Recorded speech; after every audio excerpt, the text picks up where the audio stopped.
started playing Airsoft at a young age, just like many of you. The thrill, the strategy, the community, I fell in love with it. Hefe has devoted countless early mornings and late nights to build a brand that stands for quality and expertise. From designing his own AAP01 upgrades to providing top-notch repair services, the Hefe's vision goes beyond just products. It's about being a part of something bigger. The NSL is an agent of change in the industry, taking Airsoft from a hobby to a sport.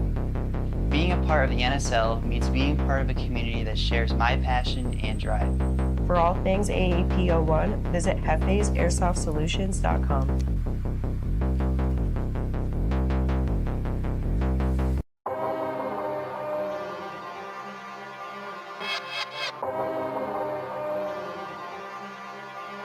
Now I am become death, the destroyer of worlds. I suppose we all thought that, one way or another.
One way or another.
Yo, it's BRNT at CRBN, here with one of our newest GRXs, ModCam Urban, striking M90 style Swedish camouflage. Comes with 3 lenses, highlight, mid-light, low-light, matching visor, matching slip bag, and our zippered goggle case. Check it out at crbnpaintball.com.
Hey, this is Walker with Carbon Paintball here to talk to you about our SC custom jerseys.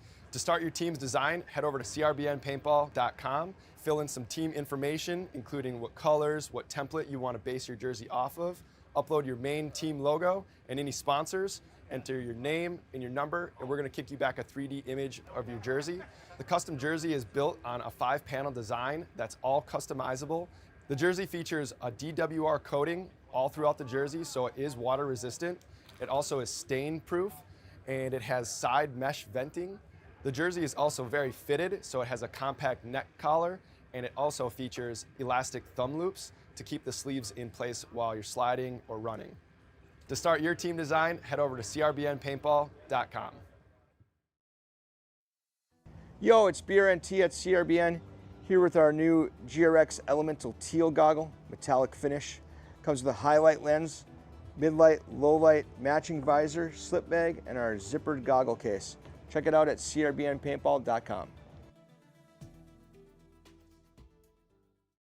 Hi guys, I'm Kyle from High Kappa Hub. We're the head sponsor for NSL 2025 season. We are a UK-based company and we specialise mostly in High Kappa builds, so High Kappa parts or actual full builds. But we do also do M4s. This is a Monk one. And we also do everything that goes in it, from your gorilla boards to your engines, to your triggers, to regs, everything like that. If you do need a slide for a Kappa, we've got plenty of those in 4351, and as well as grips, if you want a grip. Goggles, we will be stocking JTs real soon, so everybody's hyping off these JTs, we'll have these in. So we're going to try and make it over to NSL, or Real Strike, as much as we can this year for Challengers Pros and for Nations Cup as well. So if you're there, come and say hello to me. I'll be wearing something like this, or you'll see me somewhere. Also, we'll have a range of our products in the Real Strike shop. On the left-hand side as you walk in, it'll be High Kappa Hub Corner. You can't miss it. It'll be lovely to see as many as we can over there, so pop up and say hi.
ook geen game audio, zeggen ze.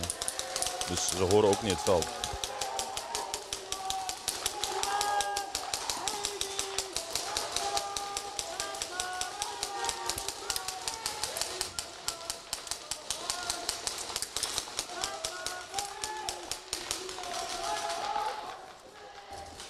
Test, test.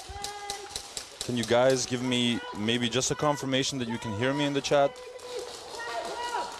There is game audio, but I'm not sure whether the chat can hear me. And we can hear you now too. Yeah, all right. Hello, so if you haven't heard my introduction, good morning everyone. Welcome back to the NSL Global Championship 2025. The people are joining us for the first time. My name is Adi and I am still your host. Gekai is trying to get a little bit more points and he's gonna get a zone 3.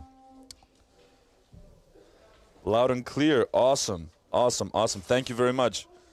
Zone 3. So welcome back everyone. And welcome to the third day of the NSL Global Championship 2025. The third and final day, might I say. We had already some excellent games on the first couple of days, and as you know, as we near the crescendo of these tournaments, especially for globals, it's some really heated games, and I'm expecting to see nothing else today as well. Now, we're playing, well, not the final qualifying round, but this matchup that they're playing back-to-back between Wolves and Synergy is all or nothing for one of these teams, right? Whoever wins right now goes to the final qualifying round to face Milites to determine who can go further to the quarterfinals. If you go to nslsports.com, you can see on the schedule that third try. That in the following heat, Apex already needs to face East Coast Energy to determine who goes on to the qualifying round, but the opponent of Milites is blank, so whoever is victorious here goes further, and who is not, right? So thank you very much for joining me once again. It has been a tremendous honor to entertain you guys the last 2 days, and I'm looking forward to today. We have seen also on the side of Wolves that Didi is here once again. We had an opportunity to talk with him last night. He's here with crutches, trying to guide the team. El Heavy once again proving victorious in the Snake and once again getting eliminated afterwards. It seems that there's a pretty large emphasis on the Snake by Wolves. They're not leaving it empty, not in any sort of instance. Now, it seems that Gekai, who's already on the D-side staple, has the flag. Meanwhile, Synergy has set up a pretty impressive wall. The background. OG Shrimp. I think he has seen Gekai somewhere around there. They lose one of the baby wolves on the Snake side, and the Snake side has completely collapsed. I don't hear a lot of communication on the side of Synergy. They're quite quiet on their end. But whatever they're doing is sort of working out for them. They're trying to reset the game. Lil Man executing Gekai. They're looking for the flag. But nothing just yet. But that was some excellent defense by Synergy.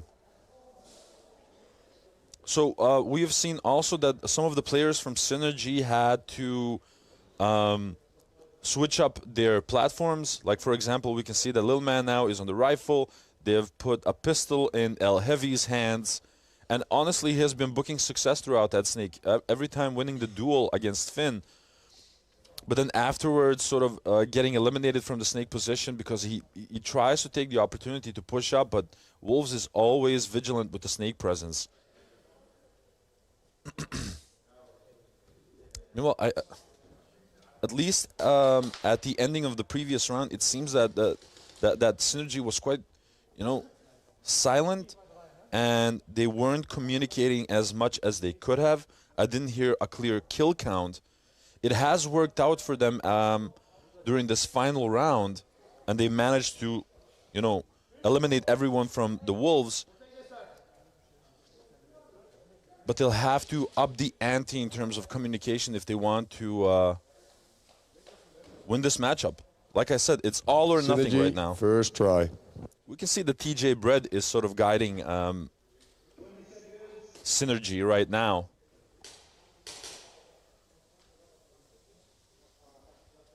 Afternoon from Australia. Hello, hello. Welcome back, Wraith. What is up, Chase? Sunday fun day. Yeah, you can say that again. One of the interesting parts about, you know, the third day, we have a lot of teams that we consider quote-unquote Sunday teams. We talked about this a little bit. Finn already on the 50 line. He lose one on the side of Wolves, on the D side. I couldn't see who it was, but I think it might have been Nomad. Oh no, never mind.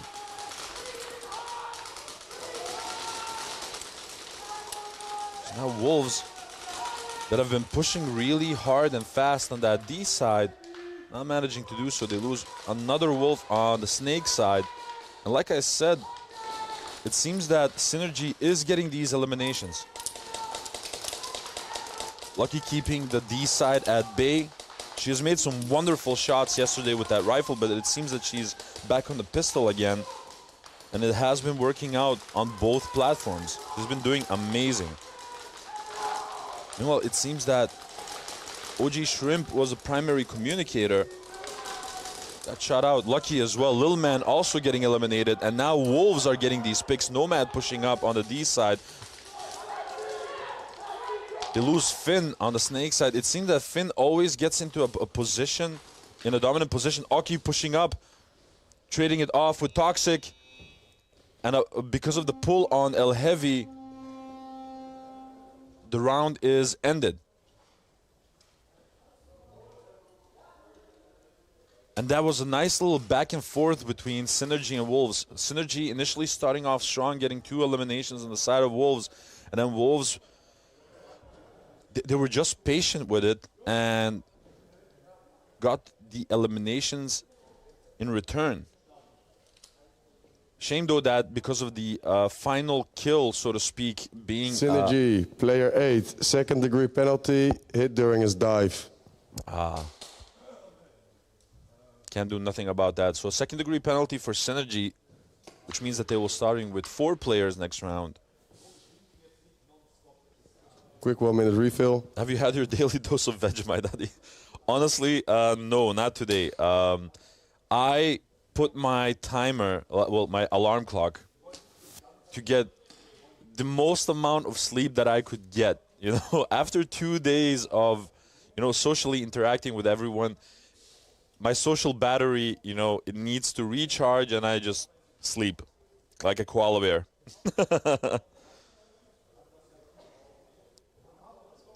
I had a nice little surprise yesterday as well. I came home, and I think it was around maybe 9 p.m., something like that. And my wife had a surprise. And Synergy, second try. she already put up a Christmas tree. She's like, surprise! I'm like, all right, it's the middle of November, but all right.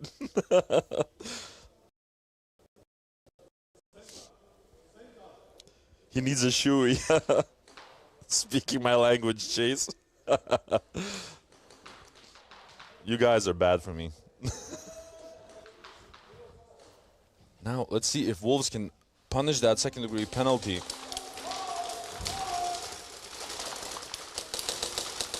Seems like a clean break up until now.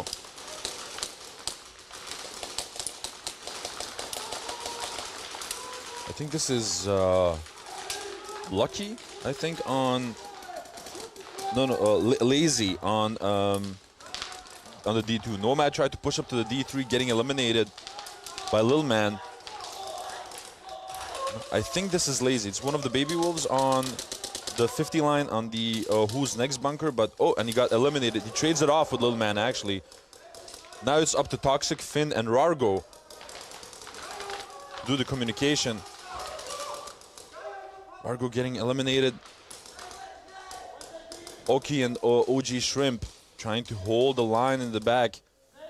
Seems that Finn is trying to get a pick onto OG Shrimp. Smart thinking by OG Shrimp, going from that home 1 position to the snake side corner. on the Steve's outdoor supplies bunker to sort of keep their overview as large as they can.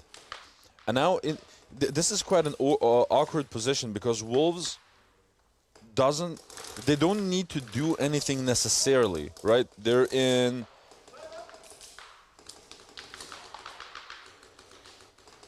they have a 5-point lead, right?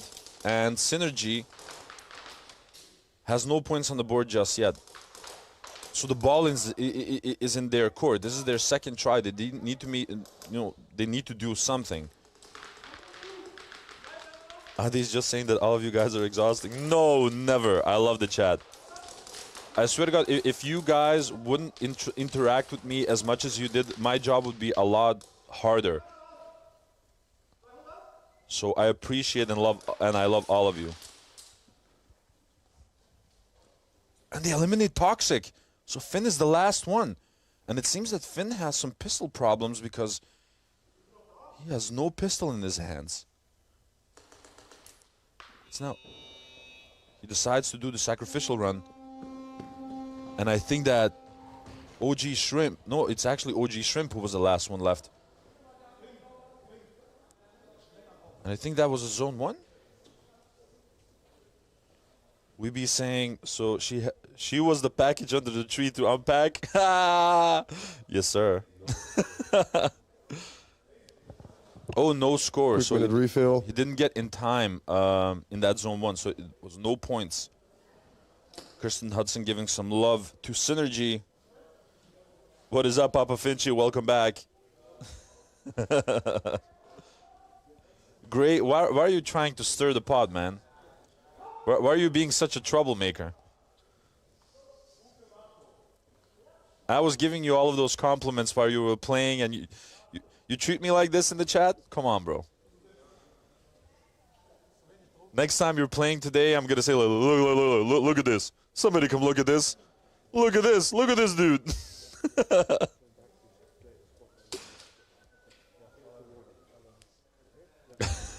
Savior is just being a menace in the chat now. One of the refs gave me some more of those cookies that I was eating yesterday. You guys spoil me. He always is. He's always stirring the pot. He's like that with the team as well. He's like, I don't want to say anything, but... Pain in the ass, baby.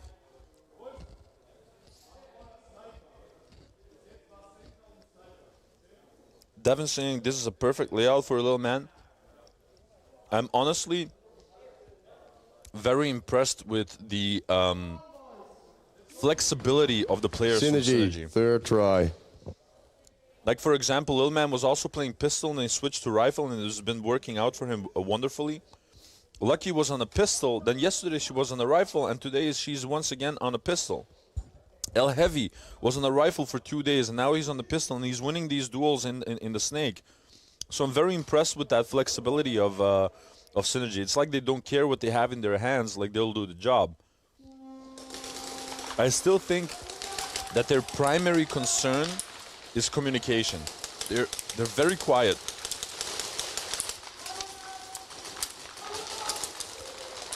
They lose one of the baby wolves on the Snake side. Now Gekai managed to get on the Plexi already. Now Gekai is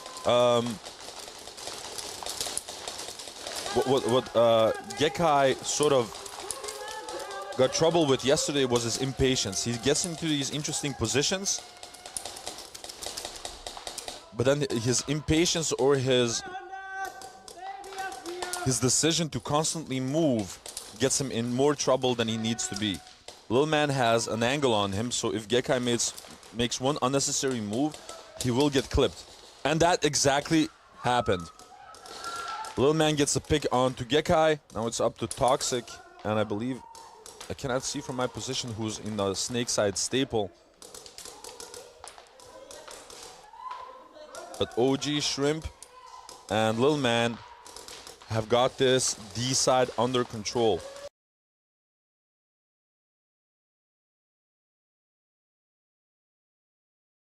Lucky getting picked from the Snake side staple, some good shooting over there. Toxic getting eliminated. Now OG Shrimp once more has Rargo with the pistol. He gets eliminated. And it's like a repeat of the previous round. Wolves need to change something to Quick minute refill. get these correct picks, because OG Shrimp and Lil Man have been holding it down. It's very unfortunate, though, that OG Shrimp once again is forced to leave the home position to recover the flag and then only start his run sequence. I believe that Oki is playing the Dorito corner. And unfortunately, he was also the flag carrier, so he gets picked off and doesn't get any chance to make his run.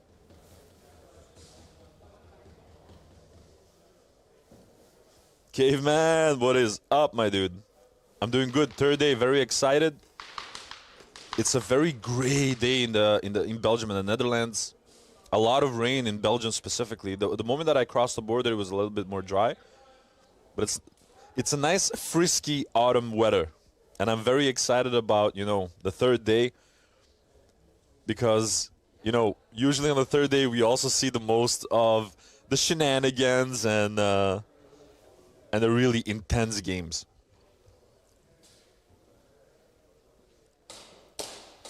We're all great people, says Ray. Yes, you are. Jay's saying safety meeting 3 minutes. Puffco time. What is up, Mudcat? How are you doing, bro? I'm really missing tacos right now. Wolves first try.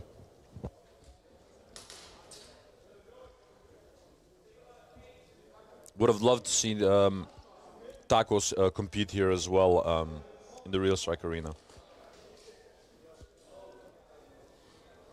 Little Man killing it. Yes. Synergy is holding it down, so solid. Yes, they are. And it doesn't seem that just yet that Wolves have an immediate answer to this. It also seems that Nomad is unnecessarily getting eliminated pretty early on. And he has been clutching some games yesterday, so...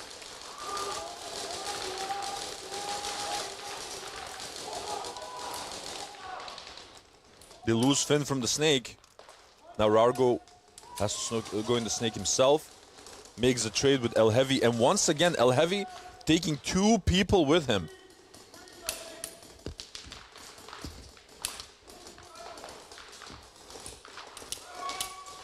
Now Toxic is switching it up a little bit. Going into that cross instead of the home position.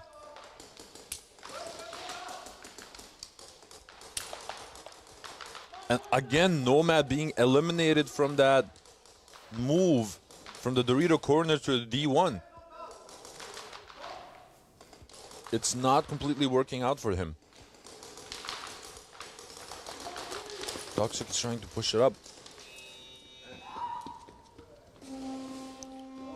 And now, again, Synergy getting all of these eliminations. This time around, Aki staying alive. And you can see that if Aki stays alive until the end game, that he can actually refill. Make these runs because he's quite fast and nimble.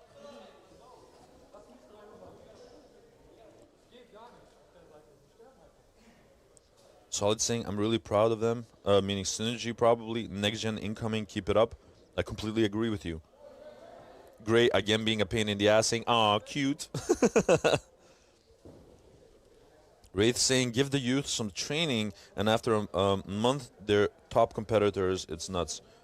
Yeah, I mean, what did they say? The average age on Savage was like 16 or something like that.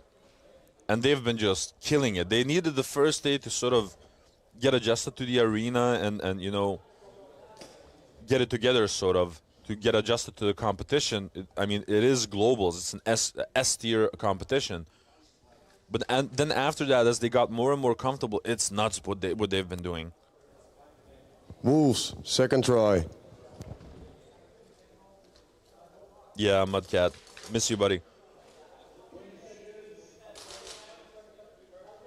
Aaron saying, I think you're right, Adi Synergy playing so well, but comms are lacking. Yeah, exactly. I think if the kill, at least the kill counts, if the kill counts were a little bit more on point, we would see very different games from Synergy. That's it. But they're playing amazing right now. 5 minutes and 28 seconds left on the clock. They lose one off break. They lose Rargo on the side of Wolves. El Heavy losing the battle in Snake this time around by Finn. And I like this play by the Wolves because they've switched it up a little bit. Right now, Nomad is not on the D side, he's on the Snake side, where we actually play the majority of time, like for example during both Pro 3 and Nations. So I think he's a little bit more comfortable on that Snake side. This time around, they're booking more success on that Snake side with this Finn and Nomad combination. They lose Toxic off the home position. Some good shooting by Oki. Lucky getting closer now to the D3. Oh, unfortunately getting eliminated by Finn, and Finn getting pulled actually. And now OG Shrimp versus Nomad. Nomad has the flag. And he eliminates him. Good shooting by OG Shrimp. Oh! And is that gonna be a snatch?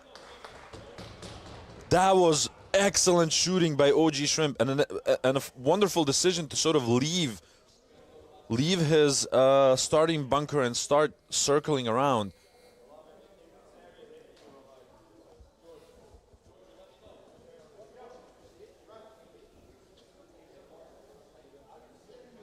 El Heavy putting some heavy damage on Wolves. Wolves, player 24, second degree penalty, hit on the shoe. Ah, and a second degree penalty on Finn as he got hit on the shoe while he was in that Snake. Wraith saying, Adi, in Australia we have kids as young as 7 play the sport with us, 20 to 30 year olds, and they can outplay us all just about. That's absolutely nuts. Well, you know, there is a, and that's a snatch as well for Synergy. Holy guacamole.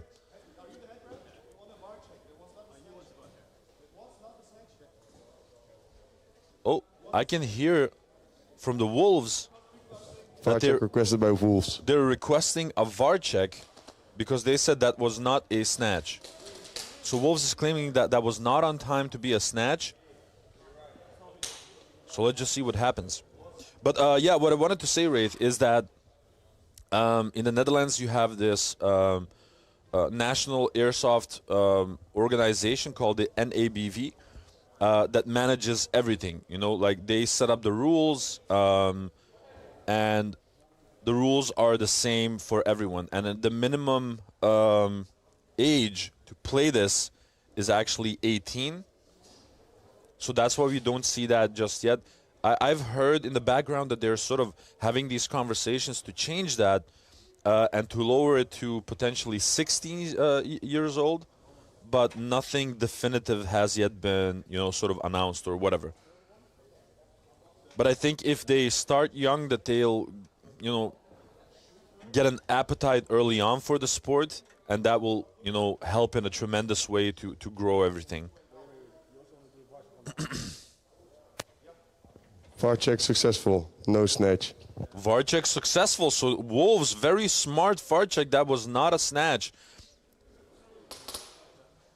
So that must have been one close flag grab by OG Shrimp. Still a wonderful performance by him, but no snatch.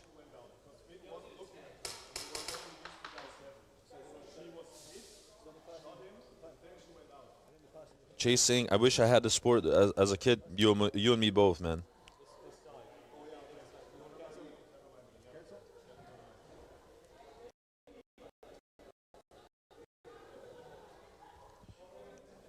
Right.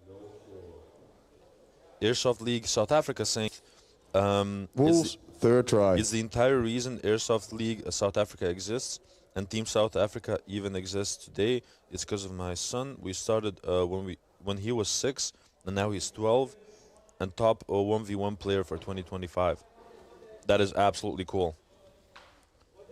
Gracing, still a nice attempt from OG Shrimp, definitely. And it's not like OG Shrimp has been one of the top performers for Synergy. Like the entire team is doing great, and their growth is just nuts. but OG Shrimp has been doing a wonderful job.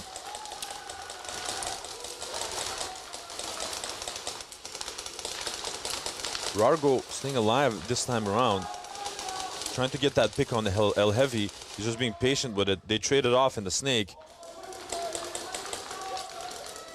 So 1-for-1 in the snake.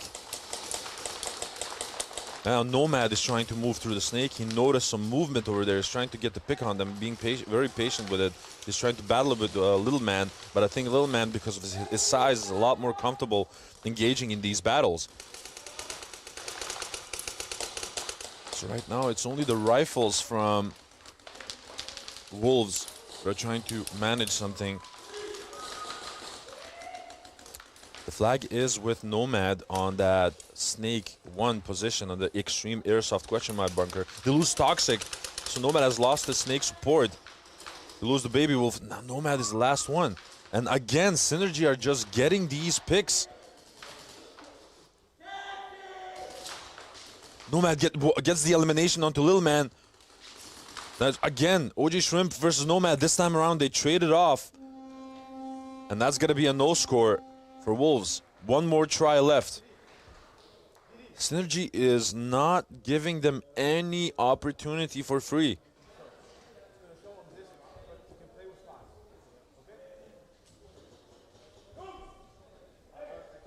Some love for Synergy in the chat as well.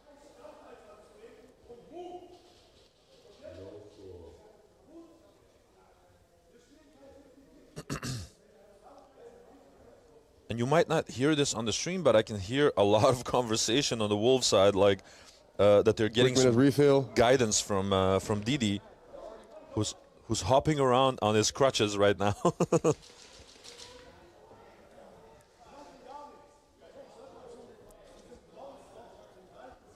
Like I said, Synergy are getting these picks, and it seems that in the game of patience, Synergy is winning, but they're losing time.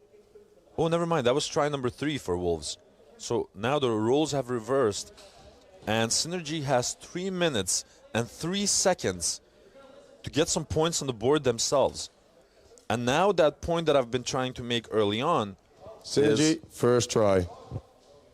The communication part with Synergy. So if they want to coordinate these attacks and book more success, they'll need to talk to each other. Zaza, good morning.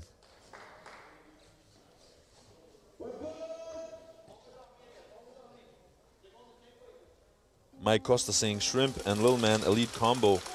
They've been doing amazing together. Now Wolves pushing a lot harder forward. Toxic getting eliminated as he tried to get into the home 2 Rebel bunker. Nomad getting closer to the Carbon Dorito.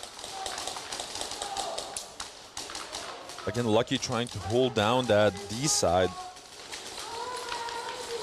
And Wolves a lot closer to the 50 line than before. Finn getting a pick onto OG Shrimp. That's going to be huge. Lucky getting closer to the 50 line already on the D3. Now she has to be careful. Finn getting eliminated from the Snake, which is huge for Synergy. Rargor getting the elimination onto Lil Man.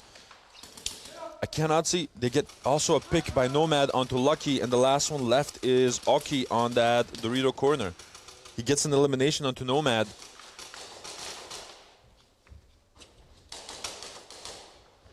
Rargo picks him off, trying to find the flag. Oh no, El Heavy was still in that plus. I could not see him from here. But they get the eliminations and don't give Synergy any chance to score some points of their own. 1 minute and 58 seconds left for Synergy to get some points on the board. Wolves still has a lead of 5 points, whereas Synergy still needs to orchestrate a successful attack to get some points of their own.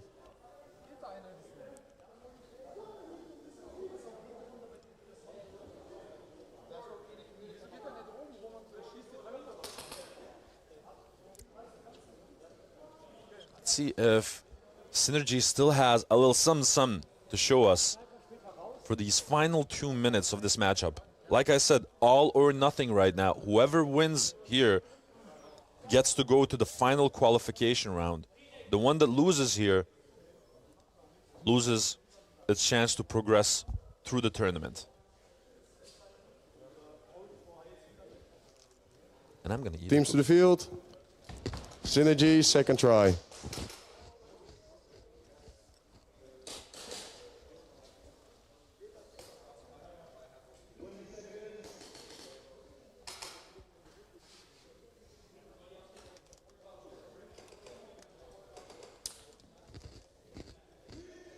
And we've seen a lot more aggression from the Wolves as well.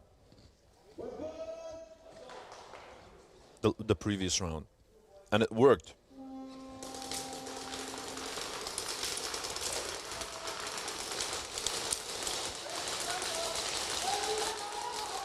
El Heavy losing the battle in the snake. Nomad getting eliminated from the center of Carbon Dorito.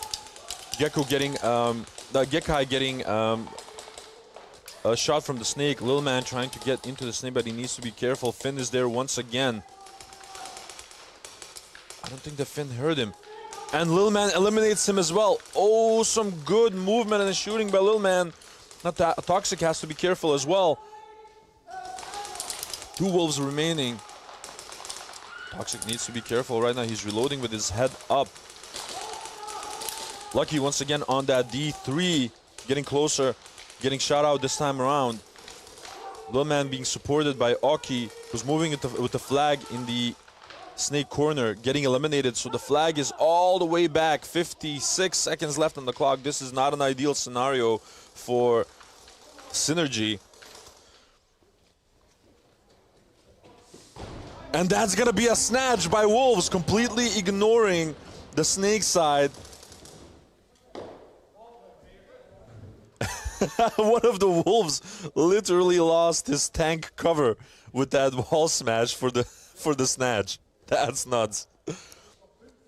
But a snatch by Wolves. That was some intelligent gameplay.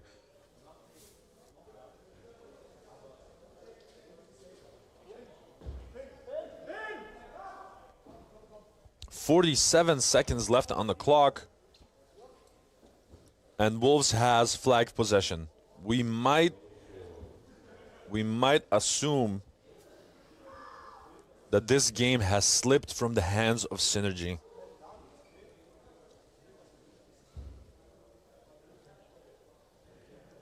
Gray saying crazy pit crew. Yo, Riot, how are you doing, man?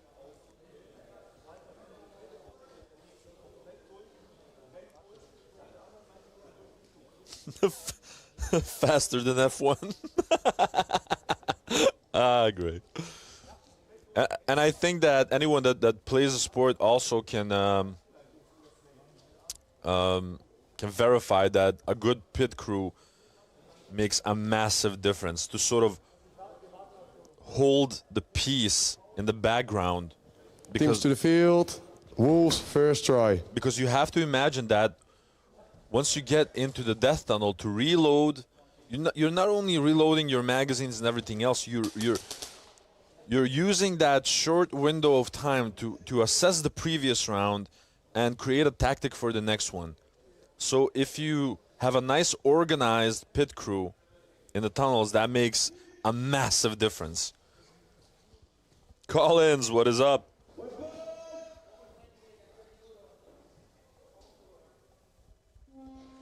Rough. Last 45 seconds of the game. A huge jump in the snake by Synergy.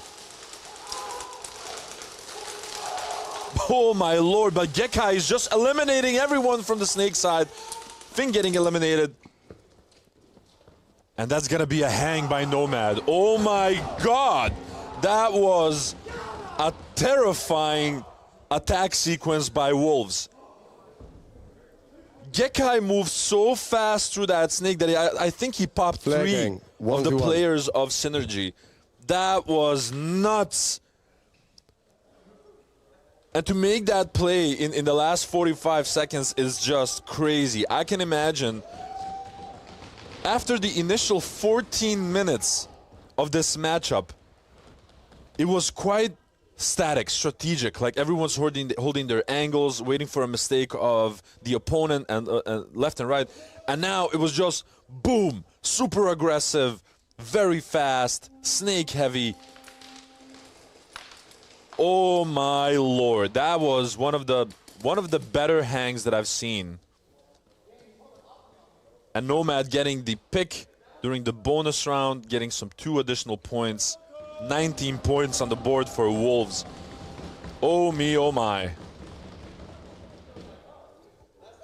That was just nuts. I'm just flabbergasted. I was trying to read the situation, but Quick refill. whew, that was one hell of a strategy. God damn. What else is there to say? Like, well played. Like, my God.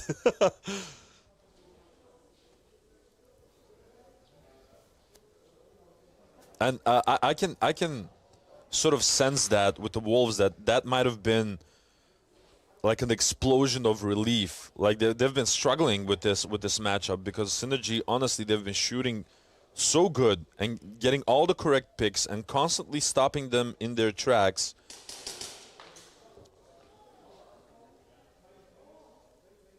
That it might have been very frustrating Teams to the field. to play for Wolves for the initial 14 minutes. Synergy, first try. So getting that hang, like that type of hang, with the way and the way that they did it, I can imagine them being extremely relieved.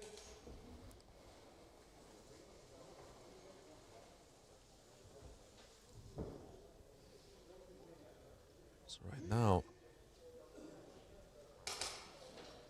we're entering the final 26 seconds left of this game. If anyone gets a penalty, it might be considered as a game-altering play, so we're entering the danger zone right now. Aki getting shot off break, Lucky getting shot off break. El Heavy also taking a hike. Oh, and Synergy's defenses are completely crumbling. They do have a Snake player. I cannot see the name from here. On the Snake 50, Nomad getting shot out. Oh, some good shooting by that Snake. That was actually Shrimp with a pistol. And that's going to be your endgame. gun. Whoa. Congratulations to Wolves on a marvelous victory. Wolves, Synergy, please send one person to the interview room. And I want to take just 1 minute to Blind also man. congratulate Synergy on an amazing performance on their first ever tournament in the Real Strike Arena. We got a quick 15-minute break. I think then we'll be back with the next matches. I think a lot of Please people... don't forget to send a person from Wolves and Synergy to the interview booth. I think a lot of people aspire to do what Synergy has been doing throughout this tournament. They have evolved, and I'm 100% sure the next time that we see them, they'll be a completely different team. So congratulations on the marvelous performance, and congratulations for to Wolves for entering the final qualification round. They'll have to face Milites in the next matchup. But before that, we're gonna do a quick interview round and a 15-minute break. So we'll see you guys in approximately 15 minutes with Milites versus Wolves and Apex versus East Coast Energy. See you in a minute. Thank you.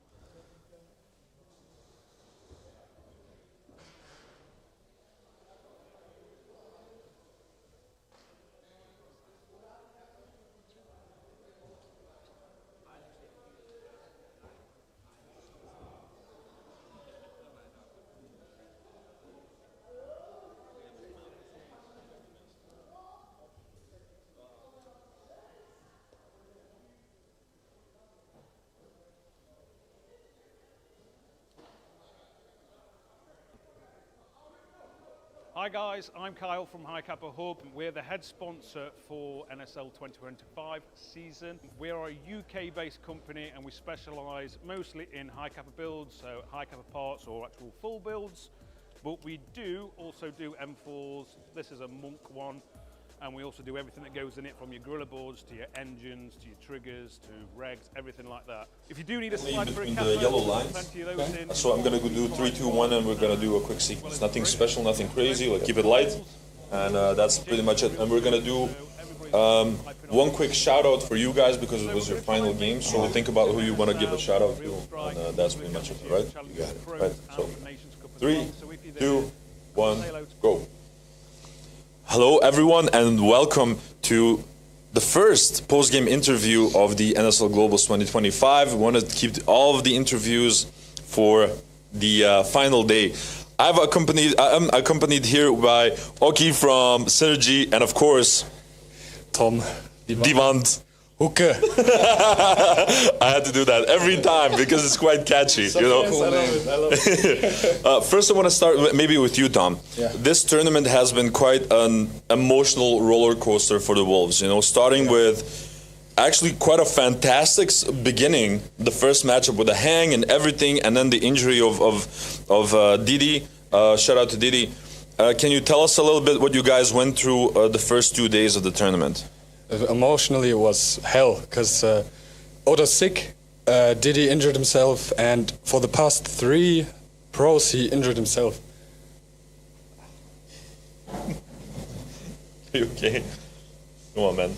We'll be fine. You're doing amazing. Yeah, you guys played great, guys. You want to take a minute? Yeah, no, it's fine. It's gonna be my last tournament, Really? That's Yeah. hefty, guys. and I wanted to play it with all the guys.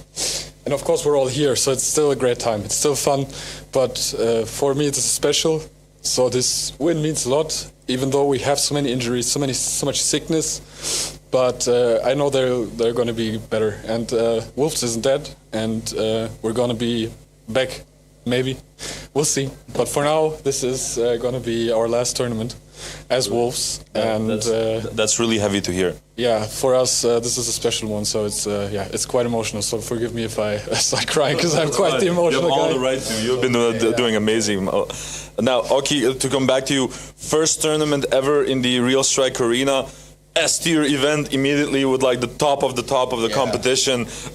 Tell us what the analogy was from you guys. What was the original goal coming into here? So the original goal is that we need to go out with a bang. So as Synergy, this is our first actual NSL season.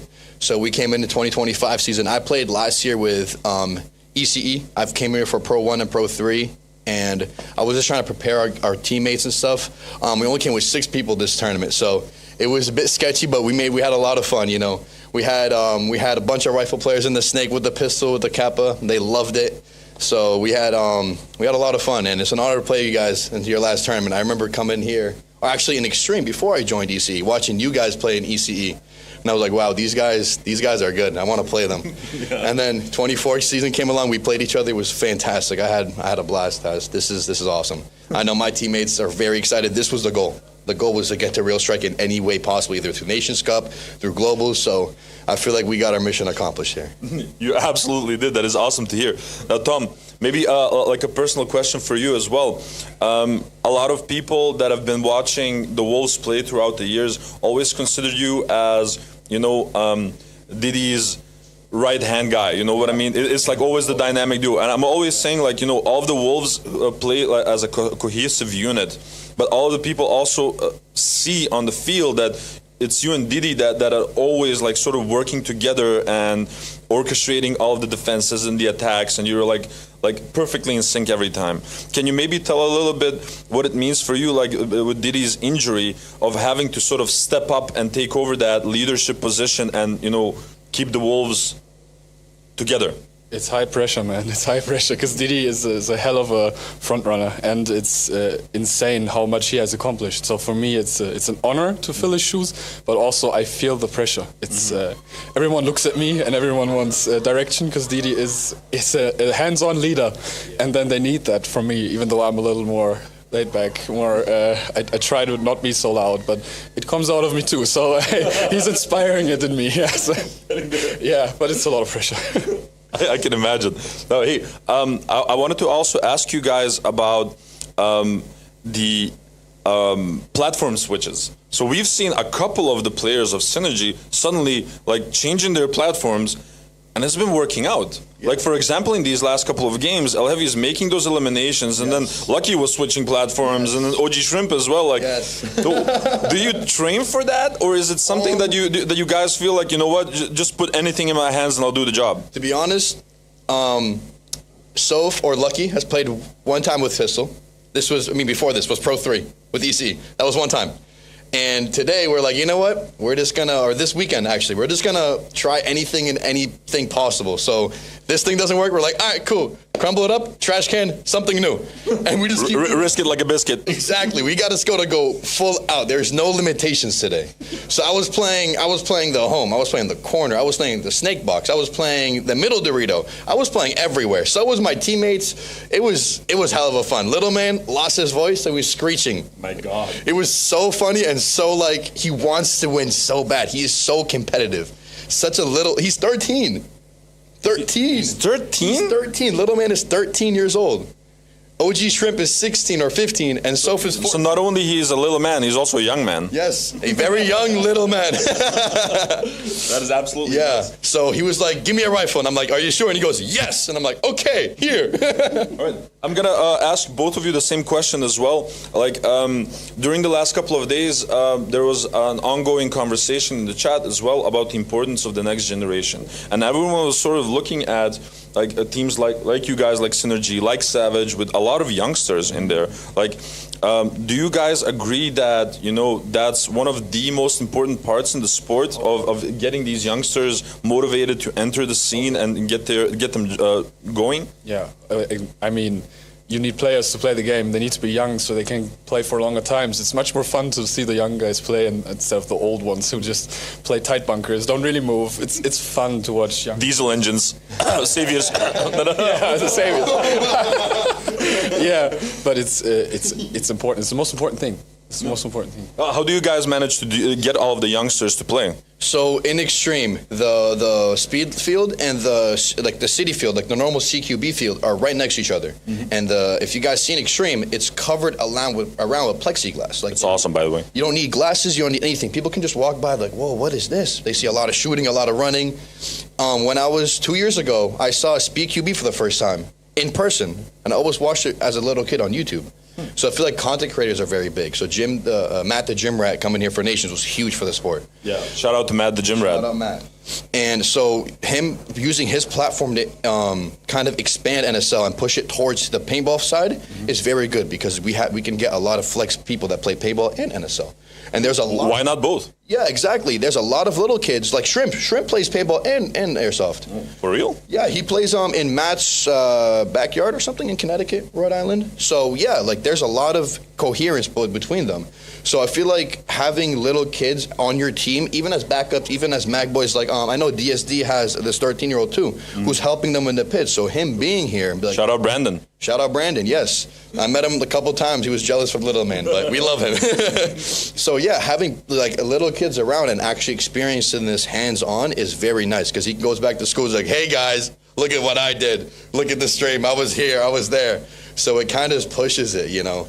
It's all about influence and how people perceive it at the end of the day. That is awesome to hear. Now, Tom, I want to say that it has been a pleasure to see you guys sort of rally throughout the tournament up until now, and I'm really excited to see you guys push it as far as you can throughout the tournament. Any shout-outs that you want to do? This is not going to be probably the last time that I've talked to you. Obviously, you have the following round, but anything you want to say before the final qualification round?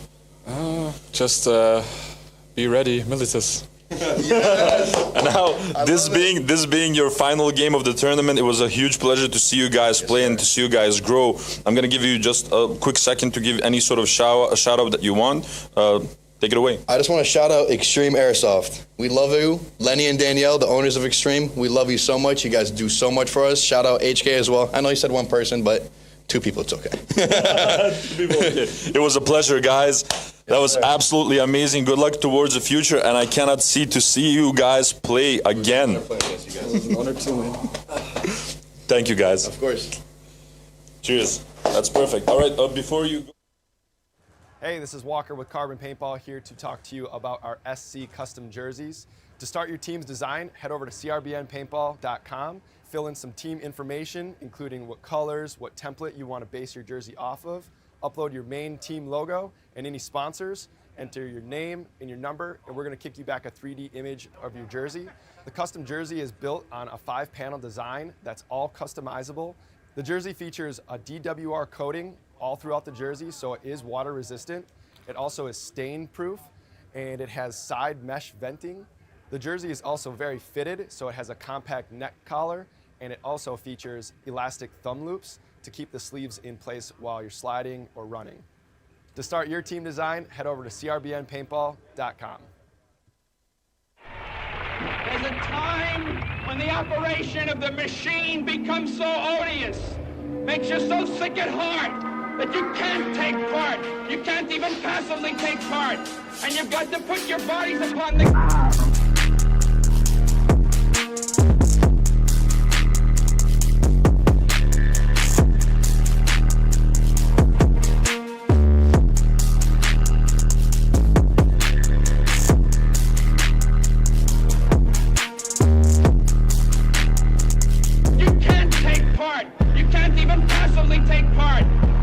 To put your bodies upon the gears and upon the wheels, upon the levers, upon all the apparatus, and you've got to make it stop. Yo, it's BRNT at CRBN, here with one of our newest GRXs, ModCam Urban, striking M90 style Swedish camouflage. Comes with 3 lenses, highlight, midlight, low light, matching visor, matching slip bag, and our zippered goggle case. Check it out at crbnpaintball.com.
Hi guys, I'm Kyle from High Kappa Hub. We're the head sponsor for NSL 2025 season. We are a UK-based company and we specialise mostly in high kappa builds, so high kappa parts or actual full builds.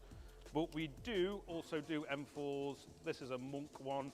And we also do everything that goes in it, from your gorilla boards to your engines, to your triggers, to regs, everything like that. If you do need a slide for a capper, we've got plenty of those in 4351, and as well as grips, if you want a grip. Goggles, we will be stocking JTs real soon, so everybody's hyping off these JTs, we'll have these in. So we're going to try and make it over to NSL, or Real Strike, as much as we can this year for Challengers Pros and for Nations Cup as well. So if you're there, come and say hello to me. I'll be wearing something like this, or you'll see me somewhere. Also, we'll have a range of our products. Referees to the field. On the left-hand side as you walk in. Please put your masks or your glasses on. Lovely to see as many as we can over there, so pop up and say hi.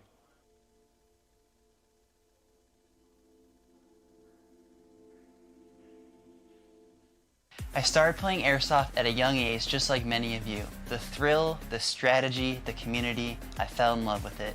Hefe has devoted countless early mornings and late nights to build a brand that stands Next teams, for quality and Milites, expertise. Wolves, From Apex, designing his own ECE, Cronier going with the referee. upgrades to providing top-notch repair services, but Hefe's vision goes beyond just products. It's about being a part of something bigger. The NSL is an agent of change in the industry, taking Airsoft from a hobby to a sport. Being a part of the NSL means being part of a community that shares my passion and drive. For all things AAP01, visit hefesairsoft.solutions.com.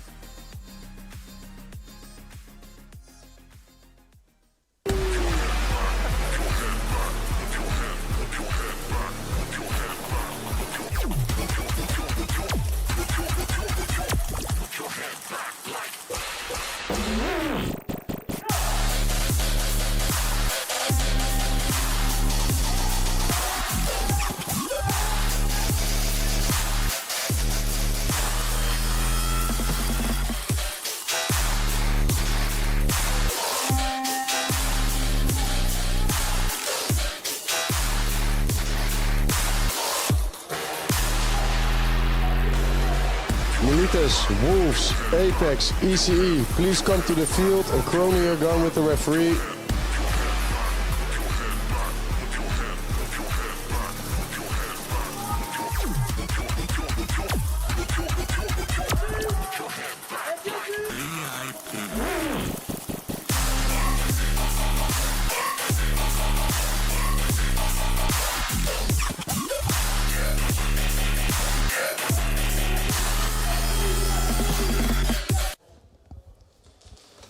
Hello, wonderful people, and welcome back to the third day of the NSL Globals Championship 2025.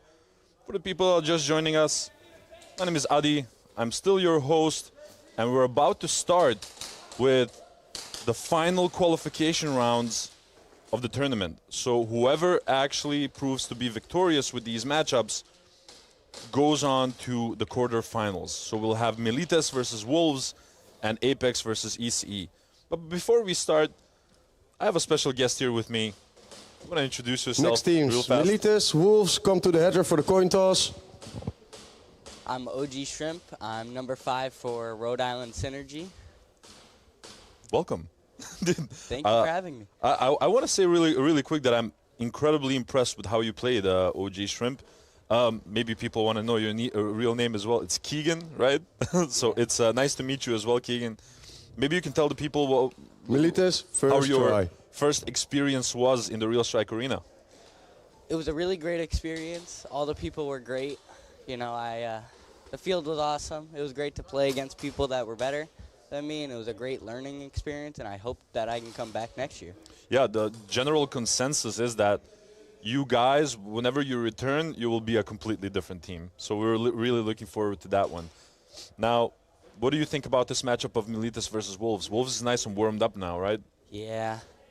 But will it be a difference against a pretty strong Milites? Let's just wait and see. Luna de Vlam saying go Milites in the chat, and we're off. Seems like a clean break, and as I say that, this is the commentator curse. They lose Finn immediately off break as he tried to enter into the snake. I think this will be really interesting for you as well, of seeing all of the angles that I see during the gameplay. Now, Milites already with 3 people on the 50 line. They lose James off the 50, trying to make the trades. which they do, and Fatal getting the flag hang. And this is something that we call here, Keegan, the bread and butter. It's when you have like additional bodies on the field and you just invest them, let them go forward in front of the flag carrier so he soaks up the damage. So they soak up the damage for him so he can make the flag hang. Called the bread and butter. Heard a lot about that. Yeah, it's something that Matt and I sort of gave a name to in the 2024 Nations Cup. So we just spoke with Aki as well in the interview booth. He said that you guys primarily wanted to compete and wanted to learn from this experience. Do you feel VAR that check this... requested by Wolves. Oh, Wolves actually already with a VAR check. Whew. Do you feel that like the tournament has changed you in a certain aspect? Yeah, I do believe it has.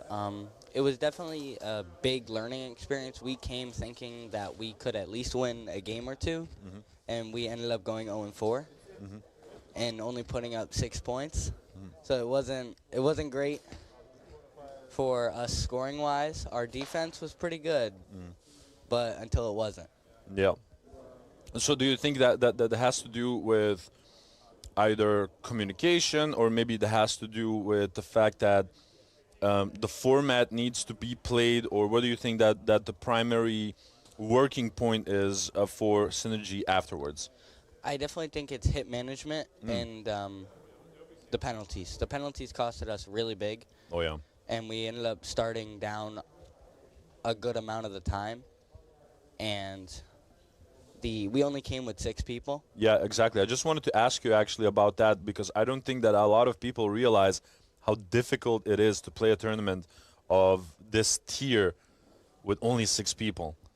It really is difficult, because if you get a stacked penalty on someone, which we did, we had 2 stacked at once, it really impacted us, and we started out with 3 players on the wall for a whole game. Yeah, I think that one really stung. That stung as hell. But I think that's mainly the reason. So some people have this assumption that you have like 10 players or 12 players in the team because of things like injuries or whatever, but it's not about that. It's about fatigue is a huge aspect, because, you know, you can be in shape as much as you want, but even people like Gray, for example, who's like a professional athlete, still say that, you know, when you give it your all, you just get gassed as hell, dude. It's true. It really is true. But it's mainly because of that. Penalties, stacks, stuff like that. You need to be able to do it. You say, like, that you have to work on hit management, but, you know, there's certain things that you cannot really control. Things like, you know, getting hit on the tank on the back of your belt. Shoe hits that we've seen like in the previous round with Wolves. There's certain aspects that you cannot control, right? I don't think that you guys I'm gonna say it like very crudely cheated or anything. We haven't seen any freaking major penalties or anything like that from you guys, so I think that you still did a wonderful job, but stack penalties just suck. They really do. It just sucks. Maybe can you can tell the people like what the biggest difference is between playing on turf and playing on concrete? Maybe like the pros and cons on both sides. I'd say the pros and the cons for the turf is you don't slide as far, so you can't really overslide things unless the turf is really wet in spots. Like in the Snake, it was you go. Commit to the dive, you go. Damn. And on VAR check successful. Militis, player 21, second degree penalty, got hit on the belt during his run, so it's a game-altering play, automatic snatch for Wolves. Oh Lord. And that is not what you want. It's gonna be a zone 2. What a complete change of scenario. So instead of getting a hang within the first 30 seconds, Milites actually got a second degree penalty. It's a stack penalty for player 21 of Milites. Next teams, Apex, ECE, come to the head ref for the coin toss. And that's one additional thing that they did not want to hear. So number 21 got a stacked penalty, and I believe that was also the flag carrier, which is Fatal. Is Fatal 21? I have to actually check that out afterwards. So he's out for this game and the following one. If there is a following one, they have to win the game. It's going to be a zone 2, and since he was a flag carrier, it was a game-altering play, which means that Wolves gets the snatch. That is not what you want at the first round of the game. Now, this game specifically interests me in a huge way. So, obviously, we have two very experienced teams here. Apex is a team that qualified through the Challenger Series first try to get into pros, right? So they have tons of experience themselves. Obviously, ECE, reigning global champs, and generally speaking, also a team that is known for being a Sunday team. I think we'll see a lot of action this game. Well, what does your gut feeling tell you? I can imagine that you're vouching for, you know, obviously ECE, but what does your gut feeling tell you? I feel like EC could win it if they stop with the penalties, definitely. I believe they got their 2 stacked penalties they had off when they were playing against us. True. So TJ Bread and Matt Cuoco should be back to play. That's going to be huge for them as well. Both have lost 1 body up until now. And we don't see any sort of sudden movements coming in from either side. Sugar Rush getting closer to the center. They lose 1 additional person. They lose Hollywood from...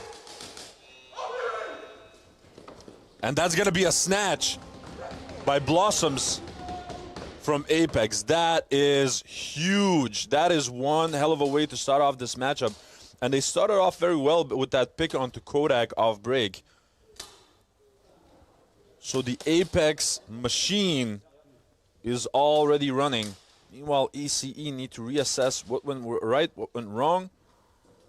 They did get 1 kill of their own, but that was approximately it. But there were still 4 up with Apex. So whatever they're doing it well.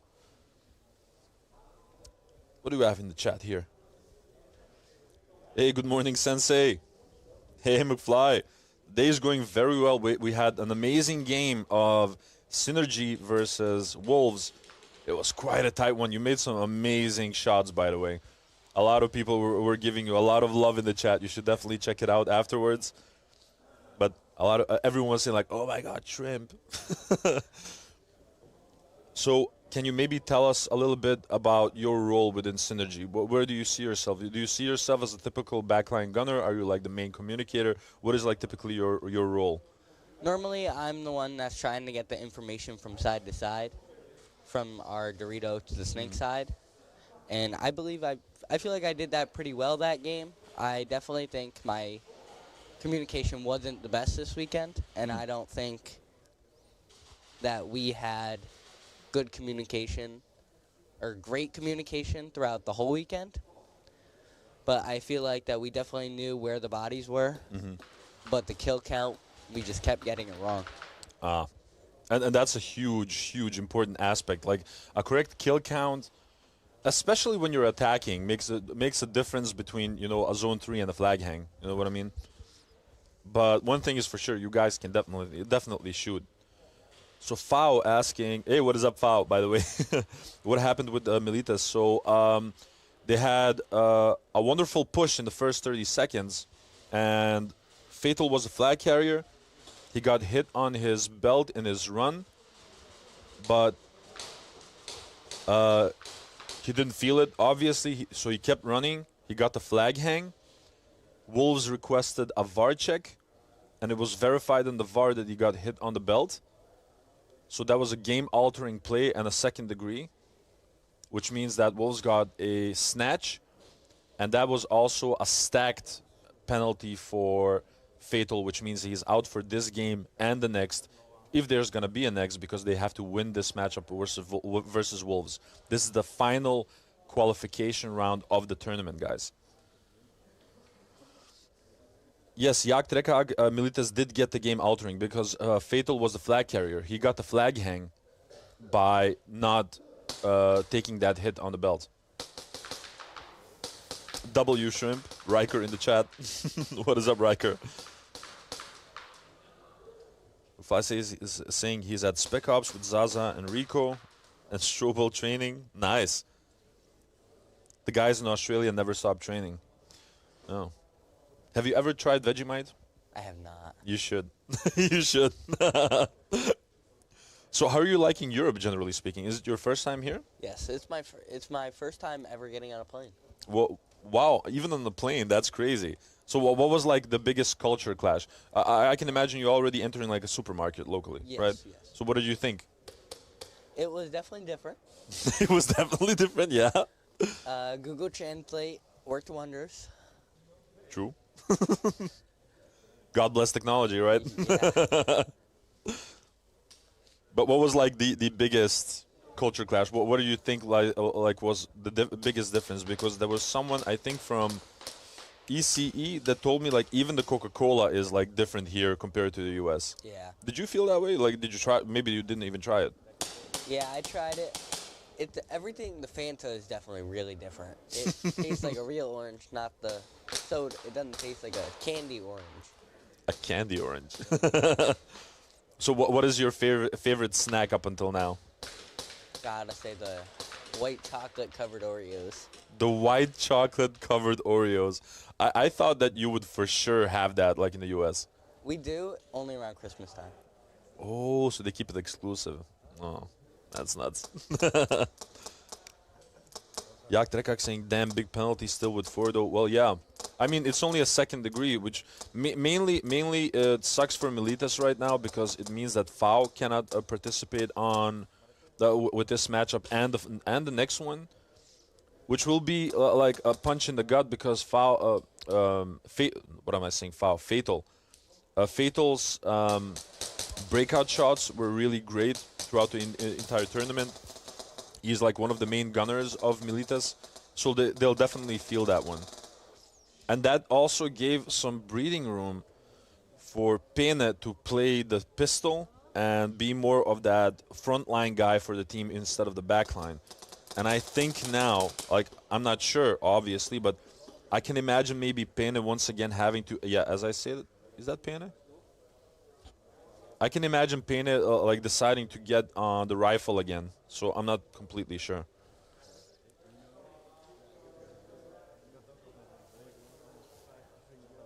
On the other side, they still have Kevin Boca, they still have De Ruiter, they still have obviously James as well. Branne. So it depends on how they sort of strategically tackle this one. Sort of hard to say.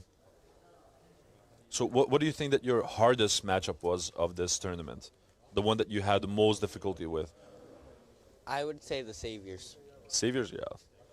I could see that. They've been on fire, let's be honest. One of the things that I tell a lot of viewers is that because I play the sport and I also like watch it constantly, I get a pretty clear indication early on who's like in the right spirits, so to speak, to play a good tournament. And Xavier was definitely like one of them. They were all like having fun. They're all like smiling, all of them like in a really good mood. And people underestimate what that does, you know. It really does. The high morale boost in the pits is definitely a big part of it. True. You know, walking out with your head down and your shoulders slumped, it's just not it. Yeah, it brings down everyone else. Yeah. But maybe a completely different question, like how did you get into like Speedsoft? I started with my dad when I was 9 years old. Yeah. And we played outdoors. God, so We jealous. lied that I was 10 years old so I could play on my 9th birthday. And then I went to a place called Tactical Airsoft in Connecticut. Okay. With Riker. With Riker? With Riker. Cool. And then we went to Extreme, and it kind of just kicked off from there. And the practice started, and then the weekends, and then it was every weekend, and then. So how did you get? Maybe this is a nice little sequence for newer people. Like, what would your advice be for aspiring young players? Like how to get into this? Like how did you get into specifically Rhode Island Synergy? Did you do tryouts? Did you express your desire to join them? Did they approach you? What happened? I was approached by the ECE guys, and I went to the practice and kind of just kicked off from there. Okay. But what would your advice be maybe for the newer players that are interested to play? You got to try it. You just have to. You really got to go and try it. And when you go to some of the local fields, some of the locals there they're not too nice, and they'll walk you off the field because you're new, or they'll overshoot you, or they're rude. Some might say no such thing as overshooting, but hey, I know what you mean. So please continue. So you feel like if you're interested, please try it. Yeah, it's definitely a big thing, and we have to grow the sport. I feel like it's dying, and people are going towards paintball now. As a paintball player. No, while it's actually quite different, you know what I mean? Really It's very different.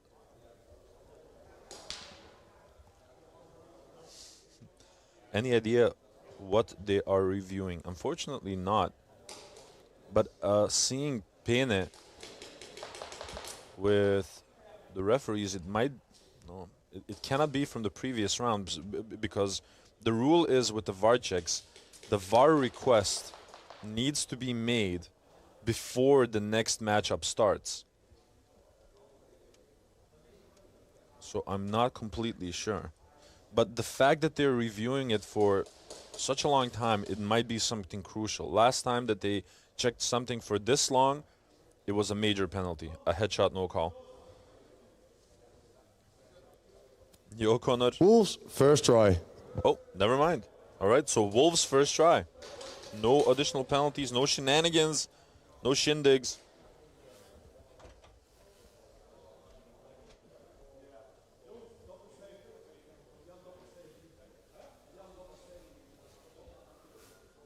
He started with Kings. JV player CMAC 23. Cormac, how you doing, bro? He said he started with Kings. I started with NGSS, actually. Ah. Then it turned into the Kings. Then I left the Kings for my own personal growth. Mm-hmm. I saw more potential and play time on Synergy. Rhode Island Synergy. Mm-hmm. So for my best interest, I went to the team. All right. That's the way it should be. You gotta think about your growth, right? Think about what's right for you. And obviously, loyalty can always be appreciated, but in the end, all of us want to grow. All of us want to play on a higher level. But on the trading it off with Finn in that snake, Nomad getting closer onto the D1. Gekai already on that plexi. So right now we'll have to see if Gekai proves to be a little bit more patient because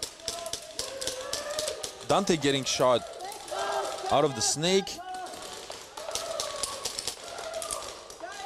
James now taking over that home position from Fatal. Now James trying to do a sacrificial run. Nomad running for it. And that's gotta be a hang. That was a wonderful coordinated hang from Wolves and something that we have not seen through the tournament up until now. They seem to finally rally. Flag hang, 1v1. And pulling off an amazing flag hang. And also at the same time punishing that second degree penalty from Militas. They completely utilized the fact that they only started with 4. And you have to imagine for the VAR people check that are requested by Militas. And now Militas is requesting a VAR check. All right. It's going to be a long one. Yeah, probably. Well, usually people in any sort of tournament, they keep their VAR checks until the end. I haven't seen you guys use any of your VAR checks. Or am I? Used one. You used one? And it was unsuccessful. So why not like use the other ones like in any moment of uncertainty? So the penalties that we had gotten, the first degrees, we had asked the players the player that got the penalty, what they thought. And they had said that they got the penalty and they were like pretty sure they got it. So we were waiting for a penalty that they were like sure they didn't get shot or didn't do something. Mm-hmm. Or an early buzzer that wasn't ours. We saw that yesterday. They gave the Kings an early buzzer, but the Kings didn't actually hit the early buzzer, it was Apex. Mm-hmm. And so they had to use one of their VAR requests, and it was successful. Mm-hmm. So we've seen this trend, of course, as well from a lot of teams using the VAR checks defensively instead of offensively. Initially, at the beginning of the season, when the new rule was introduced of only 3 VARs per tournament, everyone was using it like offensively initially. Like, please check it because I'm sure that I hit that guy. But you're never 100% sure unless you see like the BB bounce or something like that. But I think in the moment you see things and it might not actually be true, but just like the adrenaline rush of being out there playing and getting shot at, you might not feel something, and so you get pulled, or you think you shoot somebody, but you didn't.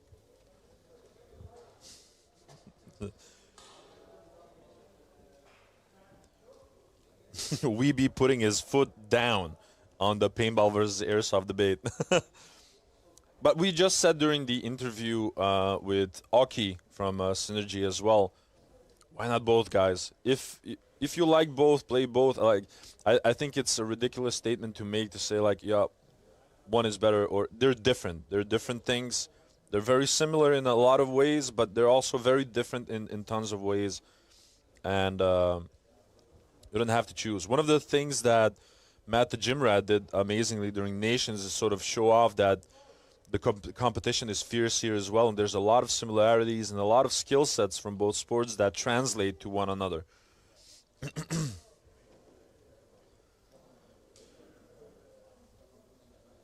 Gray saying now every VAR check will get used. Well, you know, we're at the final qualifying round. Anyone that loses right now, you know, their story ends in the tournament. So I can imagine them, you know, using any tool that they have. So grab your popcorn, says Gray. Hey, by the way, I saw you play with a pistol for a couple of rounds as well. Which one do you enjoy more? Rifle. Really, rifle? That's your thing? I started as a snake player long time ago, and I just kind of grew out of it. And we got a early buzzer, and I had to go on a rifle, and then I kind of just kicked off. And I made a play, and then I made another play, and then and I just was a that rifle is it. player from then on. That is awesome. I think, honestly, that everyone should try both of the formats, not both of the formats, both of the platforms when they start off, and then sort of figure out what they are the best in. You know what I mean? I think you should be able to. You should have a pistol and a rifle and be able to play both. Well, you know, that's the ideal world, but you know, despite the fact that there are a couple of players that they say like, I'm a true hybrid, I can do both. I feel personally that you're always better with one of them. Yeah. So why not, like, you know, invest your time fully to one platform? You know what I mean? Yeah. My dad always used to say you can't sit on your ass on 2 chairs at the same time. You know, that's pretty much the reason. But I think especially in the beginning that people should try out both. Maybe you always had this affinity or love for pistols because you like always skirmed with a pistol, played CQB with a pistol. But then you grab that rifle on the field and you feel like, you know what, this is kind of nice. I'm feeling this. You know what I mean? Yeah. You might discover something about yourself, you know?